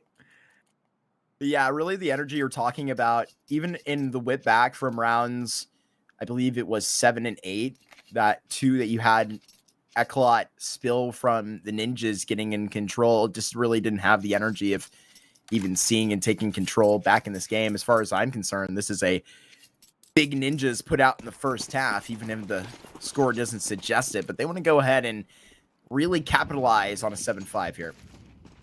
Leeway with this one. Nice to have. Snappy. They've constantly been blocking that mid smoke. Play volleyball in their spare time or something? Yeah, it kind of feels like it. At the net. Whew. Slap down, 4Z. See you later. Swap it to the AK. Op no longer of use. I mean, and he's been heard kind of falling back from that, but Mikey really doesn't have the ability to move forward. What a ridiculous time to just walk through a smoke for Shush. He's got a ton of info there. Not that there's really like any actionable position that NIP can take off the back of that information, but well, here we go. It happens. Still, Really just seeing it through that smoke, Vinny. just throws another wrench into the process here. And I hear that wrenches aren't exactly good for that process. I'm not a mechanic, dude. I'm a CS mechanic. CS magician. You know what they call like a guy with good with cards, a card mechanic? Yeah. Yeah, I'm like that, but for Counter-Strike. There you go. What a timing. What a Mikey timing. boy, what has happened here? Oh no. Better He's check into gonna die. Wazowski. This dream is going to be a nightmare for this site. But hold on. The monsters are here, and they scare Dynamo to death. There is no worry at this beast site. Dude, he didn't get the kill. He thought he killed you jerks. I think he thought he killed him. That's so That's the best of us, tragic. main. That's so tragic. Also, shout out Snappy. Cannot believe that he like kind of had the idea. Like he's like, oh, there's like a little timing there where he could have snuck through the smoke. Like how tight that timing was, and Snappy's still aware of it. Bro is 2 steps ahead. Very intelligent, but yeah, it is that 7-5 half. It's for NIP though. I think my storyline coming out of the first half, Marky, is that ECLOT 5 rounds, but maybe should have gotten a little more. I'm kind of on the opposite coin of that. I feel like they're doing good for their 5th in this half when I feel like really the only control, the big energy came from that first 3. It was really looking nice. Of course, it's on top of the pistol. You shut them down, and then it's the 2K per play around. Whatever it goes. Dynamo Eklot have to find exactly what it was for Dynamo in that first 3 that was really rocking him up. I feel like just you have to figure out the momentum. There is a concern for how long you're going to go today. You're coming out of a 3-map series to go. But I know in Europe, especially where from we are, it's +7 hours. It's real grinding time for these guys. They want to get out, and they are happy to. Here's Mangus putting up both hands at Carr, and how long will he stay right in the ring? Just until he is timed out. Aristose, he is getting this thing up the mound just pointedly and just spinning it. It's actually U-jerks around the corner and Snap to get it all the way back. This bomb's got to go down eventually. Forzy is just tempted, but it just fades. Just like a little bit of the magic that Dynamo had in that pistol round. It flashed in the pan for a moment. You know the real magic? The real magic, it's not actually magic. It's, you know, we're looking behind the curtain on the Wizard of Oz. It's the trading. That's actually the magic here in Counter-Strike. Nip's trading in that round was beautiful. Like, the spacing on the take, that flashbang was perfect. Everyone had, like, 1 second to get there, to hit their shot. And they do. That was beautiful from NIP.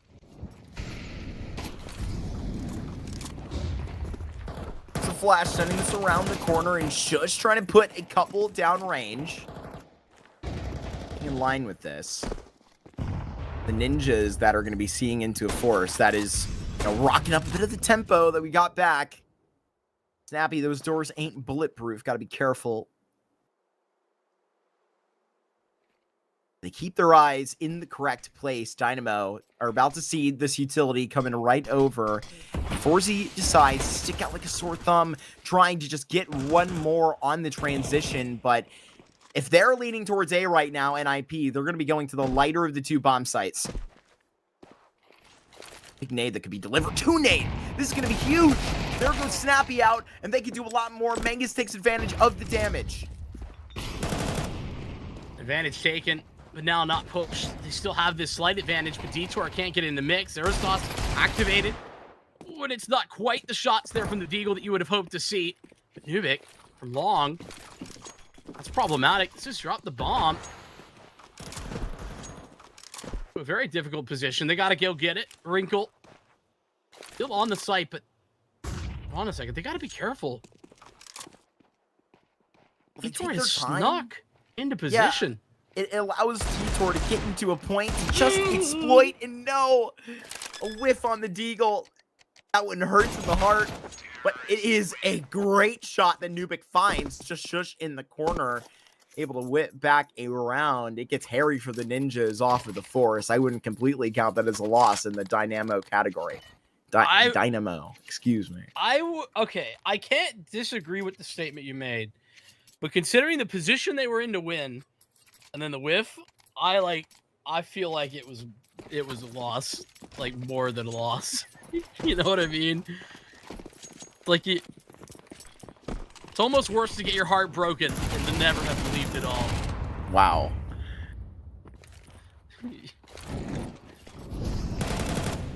I disagree.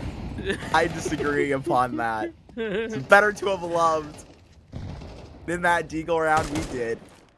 But Dynamo, it's not going to stop them. They go back to back. Well, maybe it should have stopped them the way this round started. Like Tom going from summer to autumn. I just think that, you know, this is... I can understand this force buy. I think this is valid, but the consequences are dire, potentially so. You know, if Nip can just win this round, you know, that's 10. They're just a couple of rounds away from pushing this Dust 2 out of the realm of reason for Dynamo Eklot. This is Dynamo's map pick, too. So that's the other thing that you got to keep in mind. And listen, maybe my metaphor goes a little too far, right? When you're talking about the love, but in Counter-Strike, I stand by it. In the game, in Minecraft, it counts. The theory is resolved. You do have me though. That was a valid point. Keep me grounded, Marky. Somebody clip that. I'm never gonna say something like that again. We're having a lot of fun today. I'm supposed to be the grounded one. Oh goodness.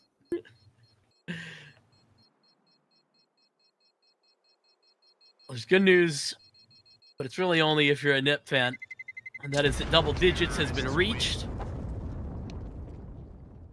Honestly, I can't believe I'm saying this, but like, What's that? they should buy here. Actually, You're a gambling man. I don't want to be, but like, you know how in poker, if you have the right odds, you should like still bet, like you should still call if you're getting the right odds, even if you don't have like the right hand. This is a perfect example of like Eklot are getting like 4-1 odds on the force buy. You know what I mean? Yeah. But they have pocket sixes pre-flop. There you go. I'm kind of begging with the poker references here recently. I like that. I like that. I can imagine you in like a Tobey Maguire like gambling-esque outfit at the table, you know? I agree. Yes, I think that fits. In the most positive sense. I only took it as a positive. It He's looks Spider-Man, like Eklot. dude. He's Spider-Man. Yeah, Eklot not really taking the odds on this one. Again, like my gut wants this to be the right call, and I think for that reason I'm right there with him. Could have seen the logic though in a force buy as well. They take the timeout. They get all the little bits and pieces that they can afford, while still having a very solid buy next time. But you know what that means, Marky? It means that basically everything is on that next round.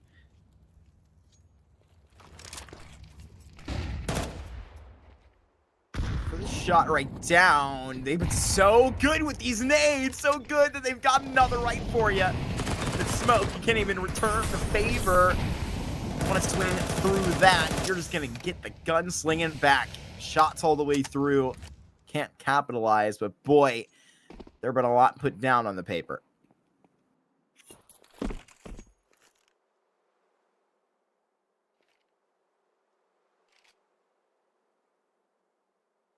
The fact that everybody's still alive, though, despite all of that damage, is encouraging for Nip. And, you know, even more so is the fact that they seem postured to go towards B, where it's going to be the easiest approach in comparison. This flank, though, could be deadly. Be careful of Forsey. How many does he get? Hits the first shot. Great trade from Wrinkle. Does good damage, and it comes a raining men here in middle. Gotta hit the hard shots. That's what Wrinkle is best at, so it seems. But he's got his shush in his pocket. Does enough to just stand up for a moment. This one is on. In the terms of Eklot being right outside of these B doors. Gonna be back-to-back. Gonna have to reach far in this. No kit. They're gonna really have to make do. About to be halfway off and now fully sending it away. It will be Dynamo that save after reconsidering the retake. I would have really liked to see him go in for that, man. They have money next round regardless of the outcome. How's your gut feeling now? Yeah, I mean, my gut was feeling like, you know, they could have won that round. And this isn't a bad call. This is a call not to lose, though, rather than a call to win.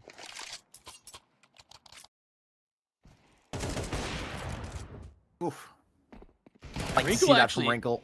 Yeah, he actually saved the day in this round. Like, him not getting baited on any of those shots, setting Shush up for at least a 1-for-1. And lets them buy all that time for the rest of his team to get onto the site. Aren't required to clutch, but, you know, on the upside, nope. Dynamo Eklot, they get the saves. They ensure Forsey has an AWP. I think they could afford it anyway, but double up. Had that briefly up for the Ninjas, just rearing into the back end of the half. Now things are getting desperate right here for Dynamo. Reach for something that you haven't exactly turned the page of yet. Working with this Man advantage now. How to ECLOT resist?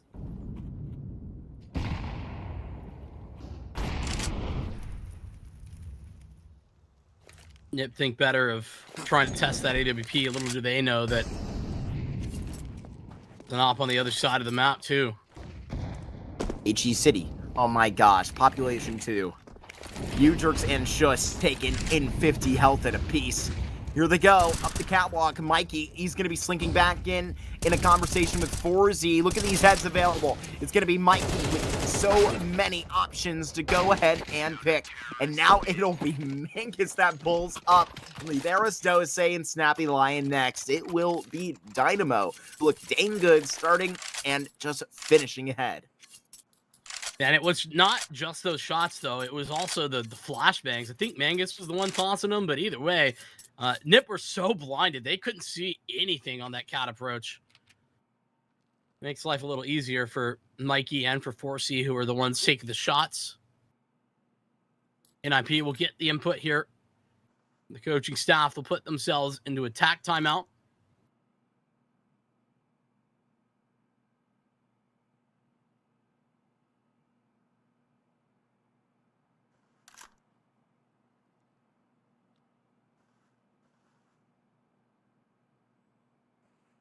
Trish's money is like so bad. He's got 15 hundo. Able to get a couple flashbangs. This is going to have to be pretty simple with the weaponry. Not so limited, but the utility incredibly limited. 4 flashes, 2 smokes. That's all that NIP have to work with this round. That was $0. What a day. An AK in the hands of Shush, rather Snappy. And a couple of these Galils, it ain't nothing for the ninjas. And it'll be certainly something to work with. Snappy been red hot, but honestly, it's been a moment since he has heated up, right? It was a big farm in the CT half. This ninja's trying to set up shop right now, and really where they look to punch, it's up on the chin. It's where somewhere it's going to hurt. This is for 12, so they're really going to make it count. Up the short walk right now, and there's plenty of utility back for Eklots. There is no reason to panic. Let them have the space, but don't give them too much respect, because then you put yourself in a spot where it's not even plausible to retake. I got to be careful of that. But a careful approach is what ECLOT are currently putting together. A little concerning that Shush is seeing, like, no one there, but go they will. Eklot's only a scout, but they continue moving forward. These rifles should be good enough. Missed shot for 4Z. He's punished. They're so deep, bedded in under this slight off angle is beautiful. And Mikey misses his shot too. He's going for it. Why would you do it, Aristose? Honestly, that's kind of like how you would treat any friend, any duo in the server. You Jerks and Aristose go way back, Vinny. How many times have I taken your knife kills? Just a few. Just a few. Just a couple.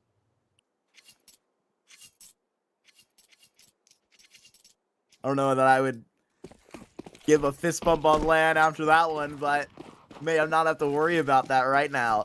Online, the ninjas haven't seen in a couple of events, and they are looking dang good out here on this Dust 2. U-Jerk's gonna have to really get nice around this corner, but it's a Mangus that has the opening frag. Oh, but this is where it could get bad. Nuke potentially missing that kill could open up all sorts of scenes, but in fact, it just opens up that for ECLOT to potentially put round 19 into an even greater challenge for the ninjas. Yes, it's definitely not easy. They still have a way to force their way in forward. Forzy's legs doing okay, despite the drop. Smoke going. Oh, that is... I mean, it is near impossible to cross when there's an HE and 3 rifles shooting at you.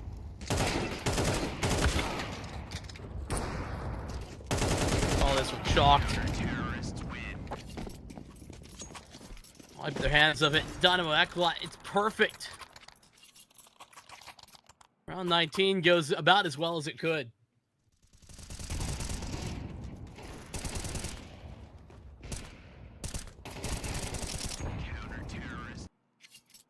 One of the most solid rounds of Dust 2 that we've seen out of the ECLOT side. My concern is that it may just be coming at too late of a slate, right? Especially where this is their map pick. You're fighting back from 12. It'd have to be 5 more in a row. That train is going to be all ported to the Ninjas camp. And right here, you avoid the Tech 9s to potentially break the very thin economy and potentially put a couple into your way. It is Mangus that will make them pay it long with 1 HP. Get one more headshot, please, for the camera reel. Smile while you do it. I'm smiling. Me too. Oh, he's meant to say cheese from somewhere. Mikey, goodness gracious. No filter on that one. It is another headshot in 2 rounds in a row that ECLOT do not lose a single player. Yeah, it's 2 rounds in a row, and it's probably going to be 3. Nip forced here, remember? So, it's going to be on Pistolas, and that's it.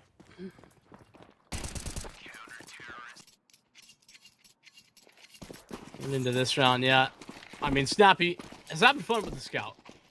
It was a fun time. Okay. Fun's over. So that happens. It's not very fun. Now that's fun. Oh, yeah, baby. Sweet taste of revenge. Wrinkle.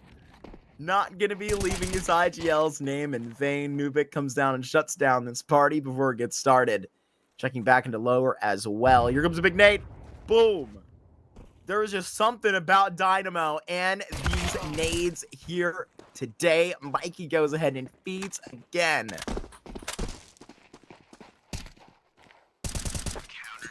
What a farm. Just keep it running. I mean, it's too bad, you know, this farm, the like long-term economy doesn't really matter. Nip on 12, but basically, issues for ECLOT are no more. The only problem they need to worry about is just continuing to win these rounds and weather the storm of any difficulties, any losses. Fast takeout long here for Nip. Looks like they want to continue fighting this. I think Shush was waiting for a flashbang. It never comes, and they wait this out. There's that smoke you're such a big fan of. Oh, yeah. I mean, it's so hard to be putting this out right here, especially where it's 1 smoke back for Snappy. Oh, Shush, what are you doing up there, bud? Can't find much. Now Nip are going to have to get tricky.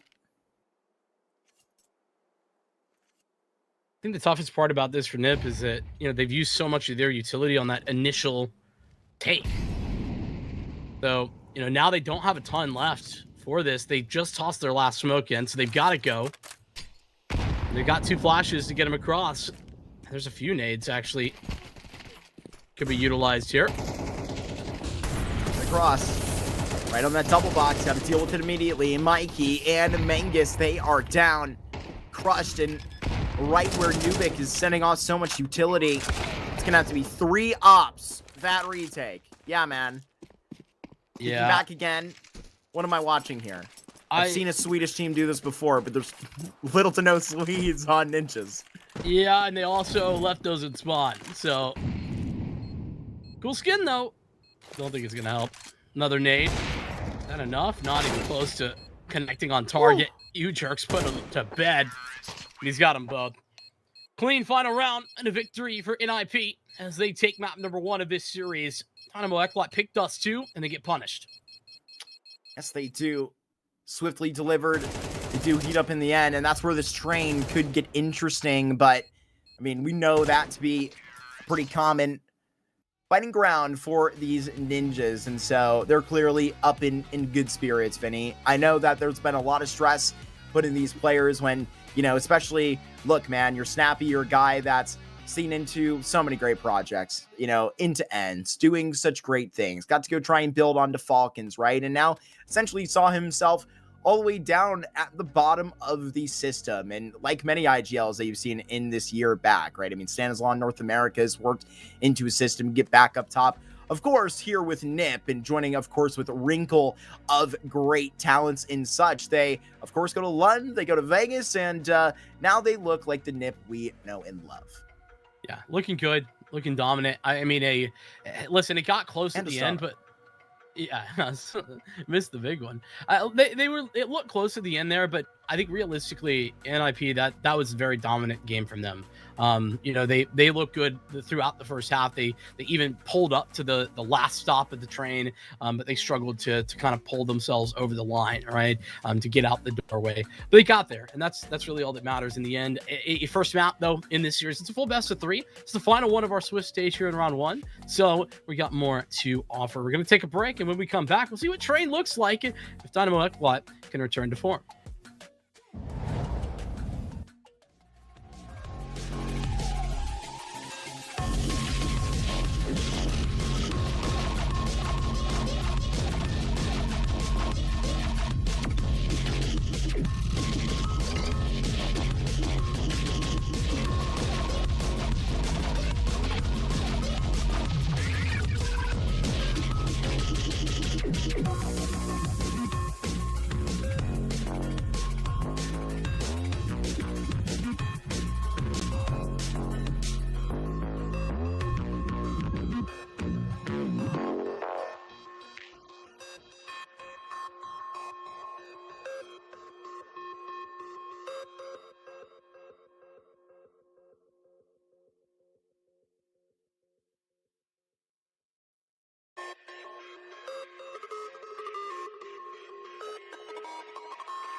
Hop all aboard our second map. It is the Ninja's pick of train rolling in to follow it up to potentially put out ECLOT 2-0, Vincent. They're right at bat to do so. That they are. And I mean, it couldn't happen on a better map, to be honest with you. And I don't just mean I'm a fan of train. I mean that NIP have been a fan. I am. There you go. But NIP have been a fan of train. That's what I was getting at. Good taste. They've been doing well. Wins across the board in all of their events here recently. Detour, though, hitting them with a brick wall. 2 kills, and he's got more. Great trade eventually from Wrinkle, but it's done big damage. Eklot in the man advantage. Planted at the back of that train, a 2 versus 3, and now you have got to get tricky. Find where the slide is going to be coming from, and you have got it. Perfect. It is Wrinkle that has it into a 2v2, and now just controlling the reins and whipping them into precision. It's a 2 versus 1, and you could just shut this one down. Mangus being read to the back of it, and now he is just executed. You Jerks and Wrinkle, they get their hands dirty, and they come out clean. Gonna be a tough pill to swallow for Detour, who does so much good work at the beginning of this round.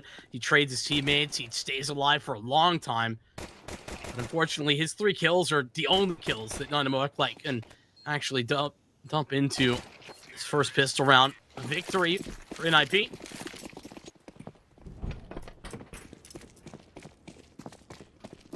Talked about how good NIP have been here. Well, you know, of their last like 8 games here, their losses are just 2 losses to Spirit. And one of those was in overtime, so... Yeah, that's pretty good. Yeah, that's not pretty bad. good.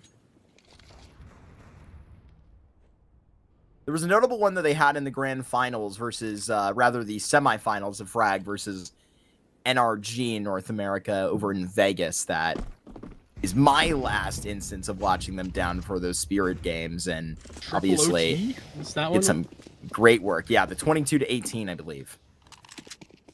Not even triple OT? Am I counting correctly? Yeah, I think so. Yeah, that's right. I had a like triple take on that one.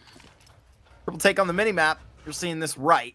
Not going to be retaking this thing, and you're just going to get to go and have it again in round 3. I'm actually a pretty big fan of this. In common phraseology, Okay. is double take and retake, do they mean the same thing?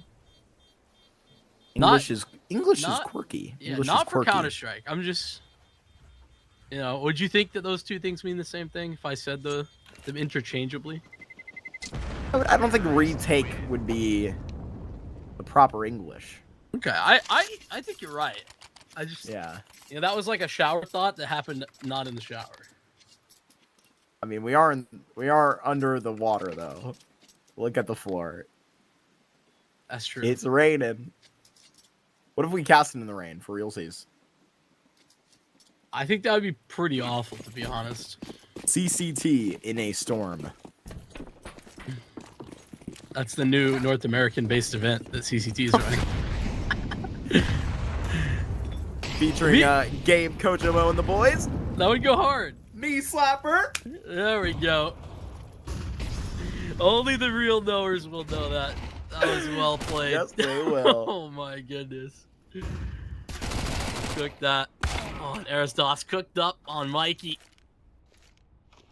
The fact that there's still like a lot to be said about this round, assuming that Nuke can actually hold off this take a little bit longer. He just needs to stay alive. He's bought some time for the retake. And he's bought a lot of space there for them to retake, but I mean, I was kind of drawing up the possibilities, and they all fell flat in an instant. Yeah, I see that just conceptually kind of visioned all the way down for the Ninjas, but it's vicious on every account. Aggressive into the back oil positioning.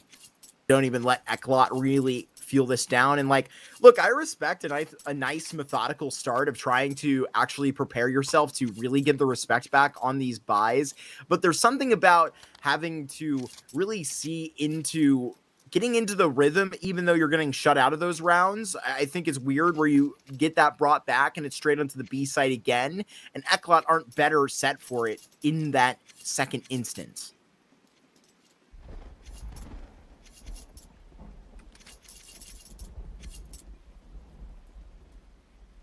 We'll see what their first gun run has to offer. Here's where we see the rubber meet the road. I guess the metal meet the rail. Real. Get themselves Had to get to buy. the train station somehow, though. Maybe on horseback. Not I. Not in the last 100 years, at least. You ever ride a train like that in America? I have. Ride a train? And yeah. Yeah, I took one from St. Louis to Chicago. I took one like a month ago. Hoggers, dude. Using that unironically. Coded this a very nice line. Not going to be able to see into it. I thought that position was actually seeing into pop. Not actually. It's going to be straight up to take this duel. Detour to get this back. Snappy and Wrinkle, it was all a ruse. And got to get back, get some real ground within this. Because the bomb's going to go in here. And right now, you're still waiting for upper tons to be checked back. It's Eros Dose that is going to just try and sprinkle in. But it's Wrinkle to get another kill. Now Ujerks is in a little bit of trouble. He's going to try and make a play through this smoke, but 4C... I thought he was scoped in, to be honest. I guess not. It's the vision. What a headshot! Yeah, great shot indeed. No kit either. Pass once. He's out of the right side of that smoke. Perfect! Eros Dose Not time, not time! has a moment to adjust, but you're absolutely right. Does not have the defuse kit.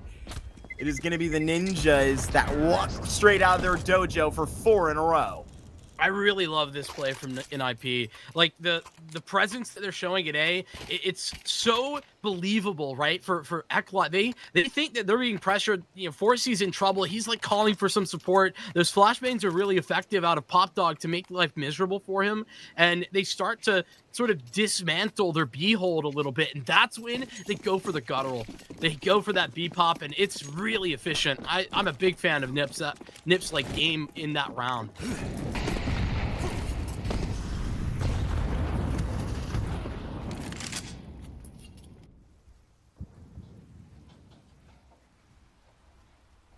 Or is he on a hunt?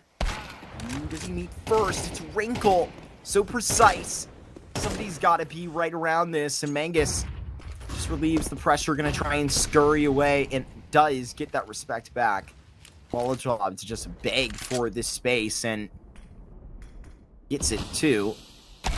Round Hall has never been so important, but gosh, Wrinkle is so fast. Every time he's seeing into the opposite scope, they don't even get eyes on.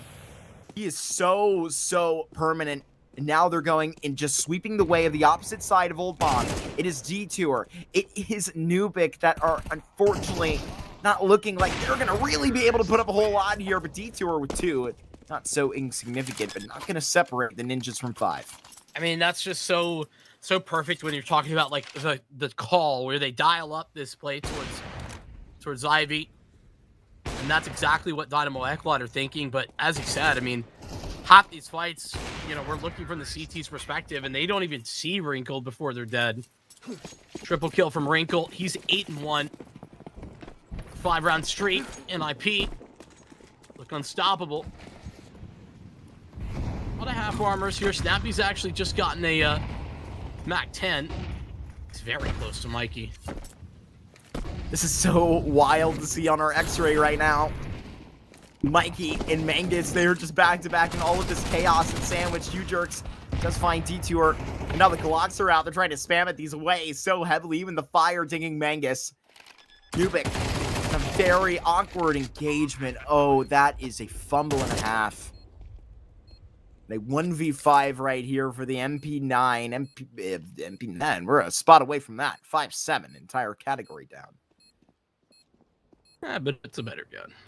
Not true. Not true. I'm rage baiting. All right, let's test it right here. Yeah, man. Yeah, man. What was that? What was that, pal? Your Honor, I was rage baiting.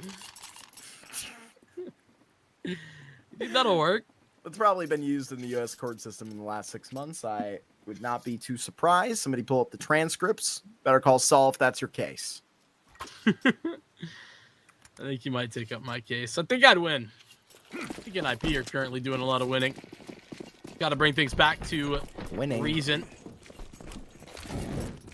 Eklot not doing as much damage as they would have hoped with the investments they've had. I mean, you can just kind of see the protocols that NIP have on this map.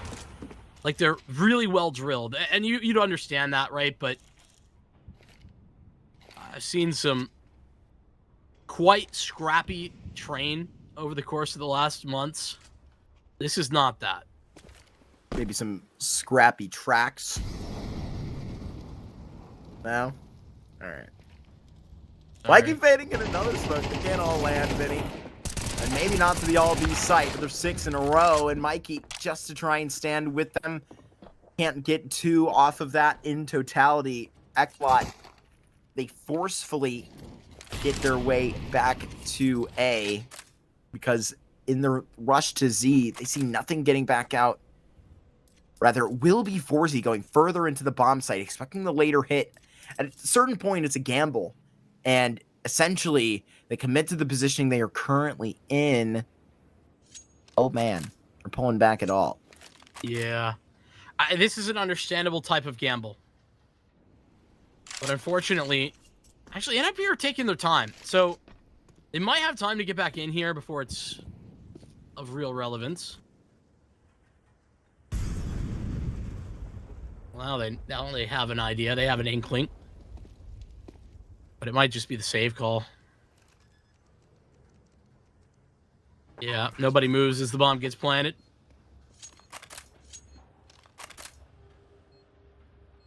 And when they do start moving into position to hold off any NIP searches.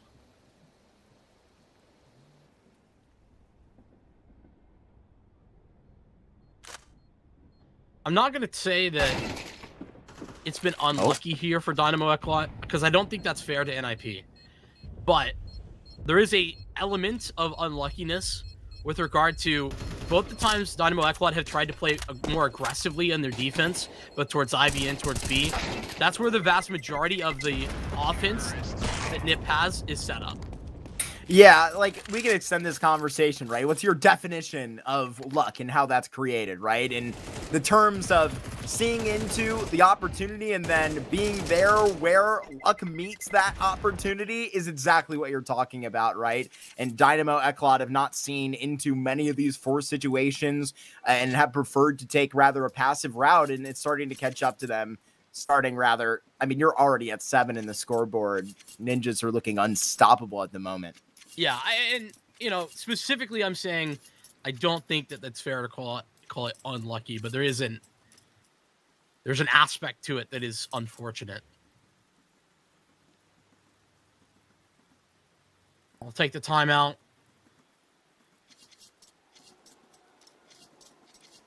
And I do wonder what the next adjustment is, because normally I would suggest like trying to play a little bit more towards team main, like try and like fin for that area. It's kind of the only thing that Eklot haven't done. They also haven't been trying to get early pop, but the problem is that the protocols have been perfect to deny that pop control.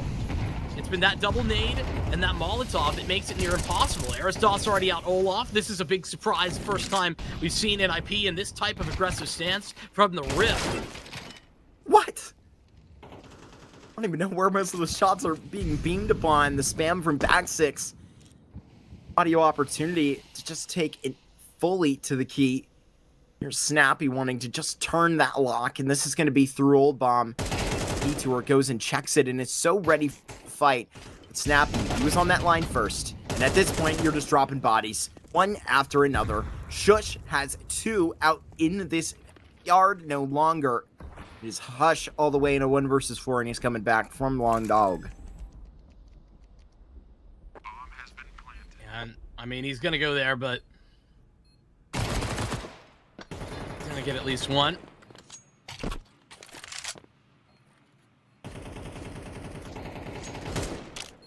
How are we feeling about Long Dog, the terminology? Long Dog. See that op Because out of I was like, I mean, I guess I'll still probably call it pop most of the time, but like, not an inaccurate call out. Yeah. And then I was talking to some of our other European counterparts here in the CCT project, and man, there's some serious opinions apparently. In a positive or negative regard? In a negative regard. Yeah. As in, don't you dare can... call it Long Dog. So, just to like suffice and be clear, right? Yeah, we're gonna treat this like a history lesson. I think there is a clear, Professor Markey. poignant to this, cultural change, and it was due to one, YouTube video that Paladin made. Said this is what it's called because it's long. And I think our haha American brains are like, yeah, that sounds funny. Long Dog, I think pop is exactly where that functional goes, and in terms of where these shots get down, because this could be considered right where that pop gets in your face. It's Detour and Dynamo to just crack down into Snappy. Can he get them all out of upper? That would be too tall of a task. It looks like ECLOT should be shaking into their first round. Should be, unless Aristose has a magical 1 versus 4. Yeah, that's a critical should be on that one. Okay. A little bit isolated there. That's what my was about. A little concern. And the voice. We're getting a little bit of time to wait, though, and Mikey will make sure that doesn't go wrong. I was kind of talking about the good protocols. I don't know what went wrong with that protocol with regard to denying early fights in this area, but that's why NIP are so surprised that that's even possible, that there could be anyone there. Nobody has their gun out. Nobody's ready to fight.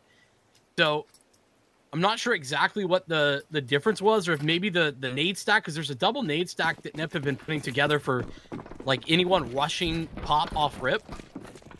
And I don't know if it just missed or what, but something went wrong there. Is ECLOT a big advantage, gives them the round victory. They just immediately, you see on your mini-map, Shush taking control of Long Dog's position. Wrinkle finds Mangus, and that changes things out here for the yard control. It looks like Shush is going to be just trying to capitalize upon this. U-Jerk still feeling an uncomfortable frame right from T-Con, so he doesn't push the boundaries. Instead, Nip stays still. They reinvestigate into the brown halls, and maybe just further than the investigation. Let me tell you about Uncomfortable. Uncomfortable is this map with a 3-on-5. You're the CT side, and you have 3. And that's at a minute 15. Our NIP can then take their decision. U-Jerks, it's he's doing here. Oof. Detour's just heard everybody sprint brown hall and get off of the site. Shush has just gotten a kill on B, by flanking Z. All of that. Oh my god. There's still a guy watching and waiting for you to get aggressive in team main. Dominant. Absolutely dominant. The Ninjas looking on this train right now, an immediate change that they had just briefly into their protocols, upper halls.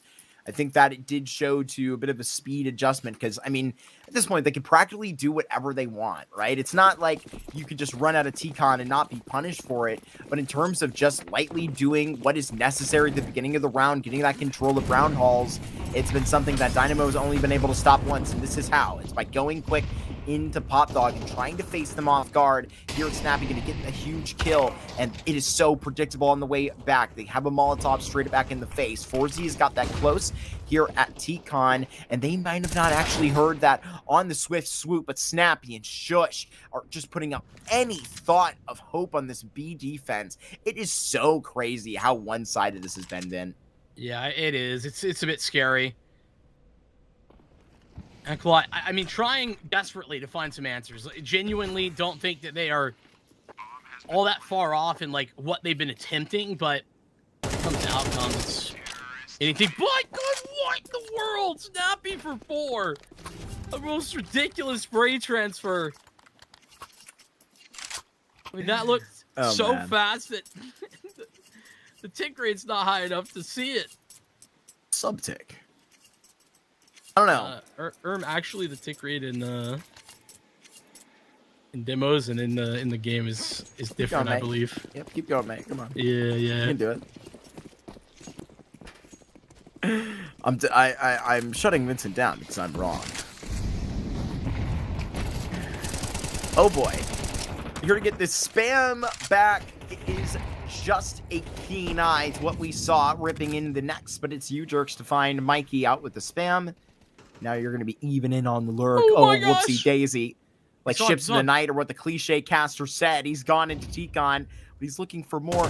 Gets down quietly, but it may be his tail got, and he'll swing back around. Or is he continuing to go ahead and deeply clear? Because, ooh, look what I found. Yeah, but they know about him. And he doesn't know that they know that I know.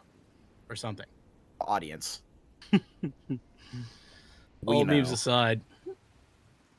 Everyone but 4Z is aware. All going to be around this corner.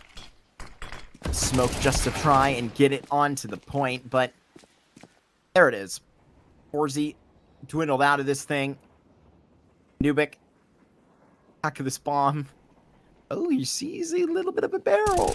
Maybe two. Gets it out. Aristose didn't have everything checked out. This man does not have eyes on the back of his head. He's, in fact, human, but has been a part of a pack that has been anything but. Every single part of the ninjas right now have looked like the most sharpest star. Yeah, I mean, 3 kills there for you jerks. He, gets a couple of spams. He creeps out, finds a ridiculous timing, and you think that 4Z's found like a perfect counter to that, only for him to be seen, and then Udrix turns and like one taps Magnus. Like, you hate to see it. I feel like this was not quite. I can't say that this was the expectation, but this type of like dominance, one-sidedness for NIP's Strain, that was somewhat expected. And I think that that's kind of what I was talking about with regard to what I was hoping to see for NIP in this CCT, is that, I want them to be able to come out and show this type of strength after what they, have done the last couple of, last month or so on LAN.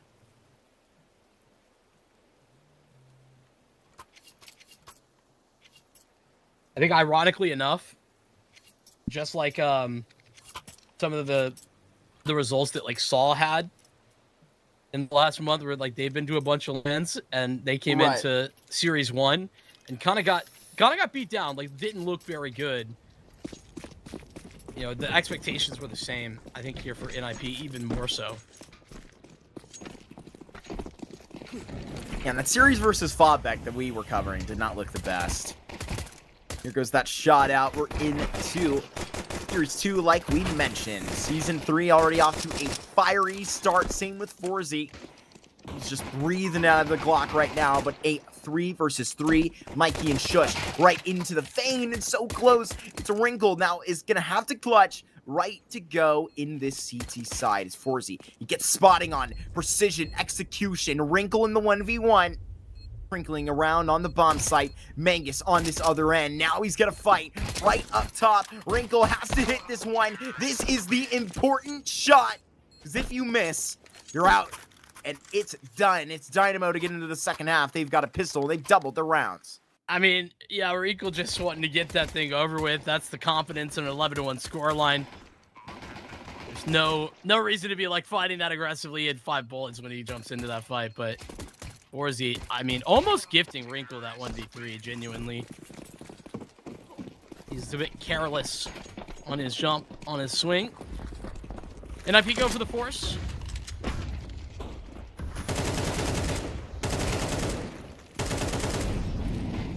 Gotta be careful. I don't feel like it's gonna be that simple.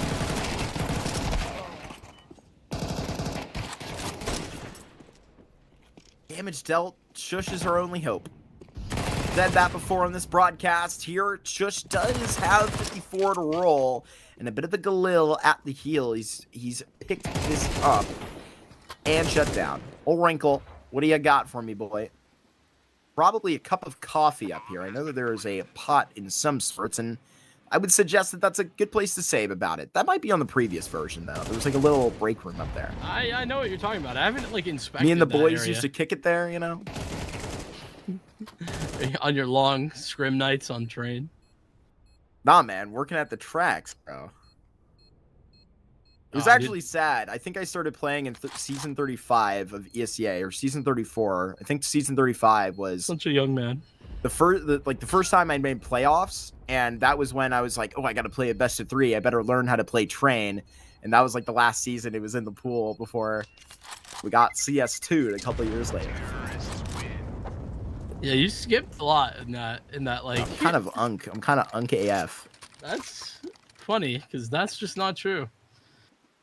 You want to know what season I first played ESEA? What? Well, the first season of participating in League. Yeah. Yeah, I'm on. What season? Season 24. Jeez! Yeah. Oh, man. What happened? I've been asking myself that ever since. Fall off probably needs to be studied. And if you're not gonna be continuing to force bot into oblivion, they are gonna be stacking A, but there's nobody going A.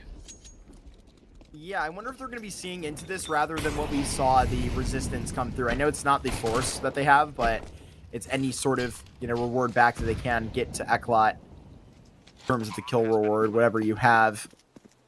We're seeing into a couple of these back entrances in the CT way.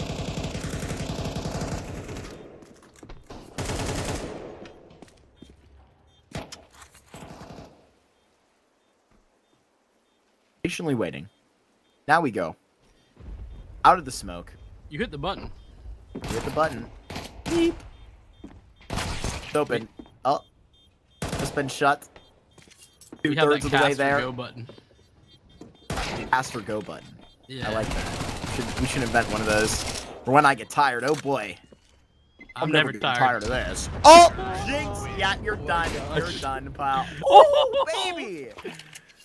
What am I yapping about? We got cool stuff going on the server. Oh, that's too funny. It's gonna be worse. We've kind of talked about how we're gonna be hanging out in Dallas this coming weekend. Yes. It's gonna be worse when we come back. Oh, it's gonna be so much worse when we're back for playoffs. I know, it's gonna be so bad. And by can't bad, I wait. mean good and entertaining. And you should join. It'll be fun. Smile. Better see Nip there, right? That's the expectation. That absolutely is. I mean, ECLOT, the way they've been playing, it feels like that's their expectation too. Like, not in this series, but rather in the more generalized tournaments that they've been playing in.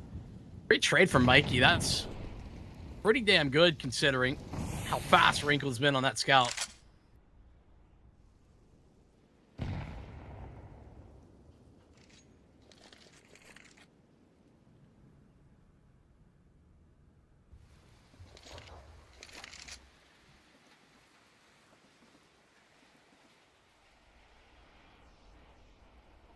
Snappy to investigate on this SMG through Ivy. What's crack-a-lackin' over here, Snappy says. And he won't get to say anything.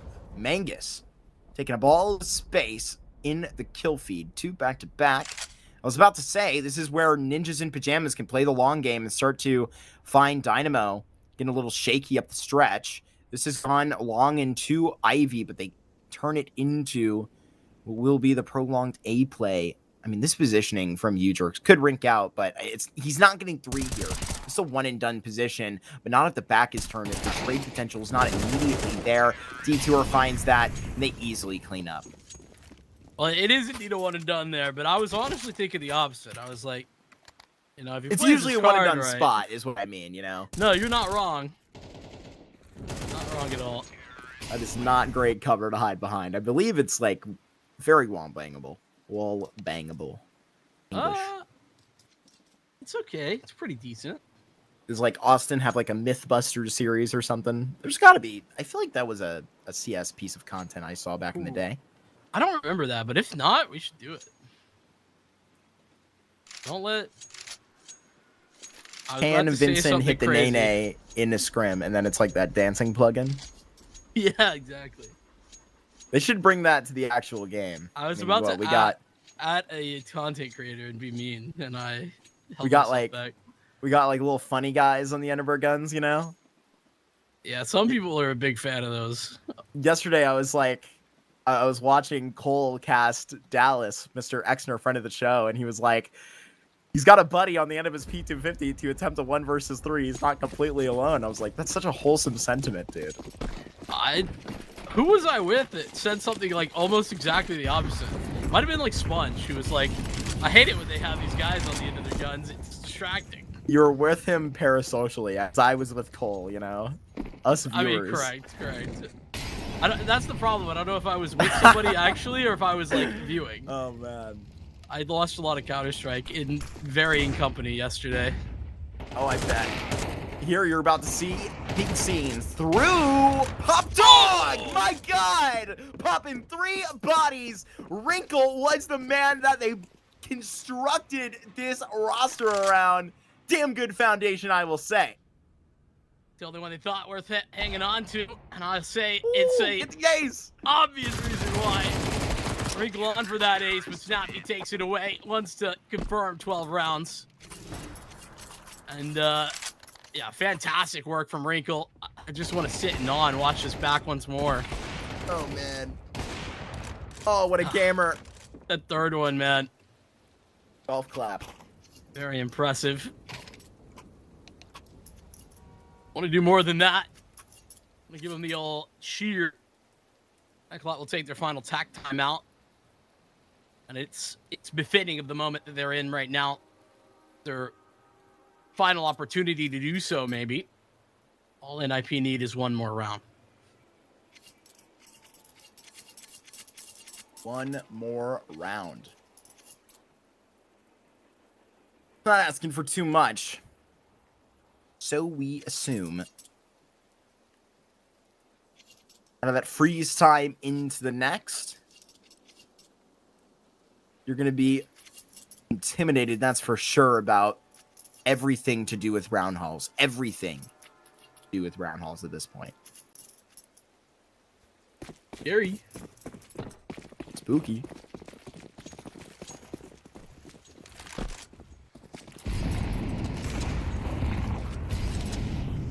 Going quick into it once more.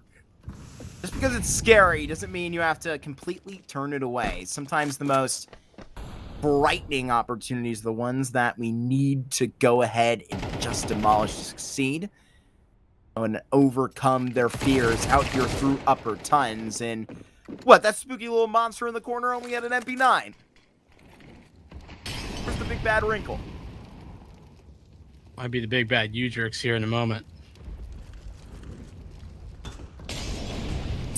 Quite good positioning that he has with the deep smoke. He has such a unique angle to try and swing back and forth, and he nails Mangus. He knows that this back red positioning is going to be overdue, has to go ahead and back it up in a 3 versus 3. He hadn't gone for the reload, so he was pretty much put out there to die with his USP. And now with the bomb, it's on the way. I see it on the way to A. They could easily as to whip back with a double positioning in Pop Dog. Oh, yeah, you're right. It is going to be the A plate. Shush getting into a great spot, though. I mean, if D-Torch swings around the corner at this timing, okay, never mind. Going to get tucked. So Shush in a power position. Great time for him to peek out, and he's caught the one. 25 seconds ain't a lot of time to work with. Forzy spotted, but the repeak is a little bit too deadly for Shush. It's the bomb on Forzy. A lot of indecision. 10. Ticking on the timer.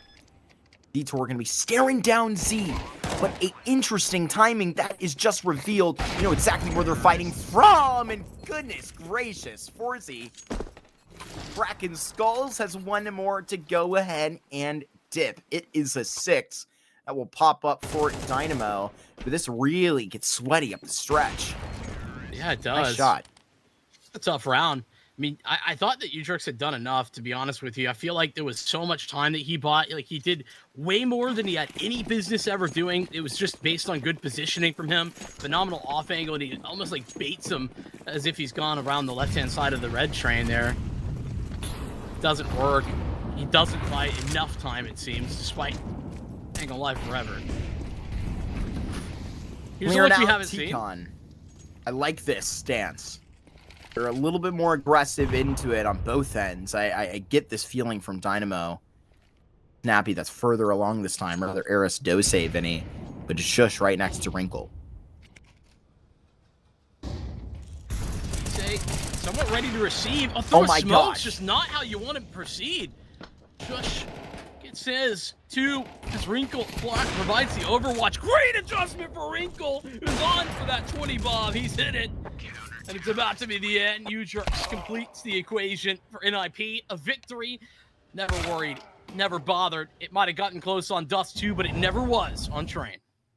Yeah, never at all. I mean, we finished the second day of our Swiss here with the Ninjas dominating in their dojo. That's a 13-6 that they put up here, and I'm confident to call it that, especially when you walk back in the Tier 2 from a Tier 1 LAN where this was a very nice train that you were holding on to go into, honestly, some of the most difficult matchups that you had. It was really nice to see them honestly put up what it would look like versus a team where they're expected to go ahead and beat them, really play where that brand is supposed to, reflect right back down. And it really seemed like ECLOT, for better or less term, was, outclassed within a lot of that decision making.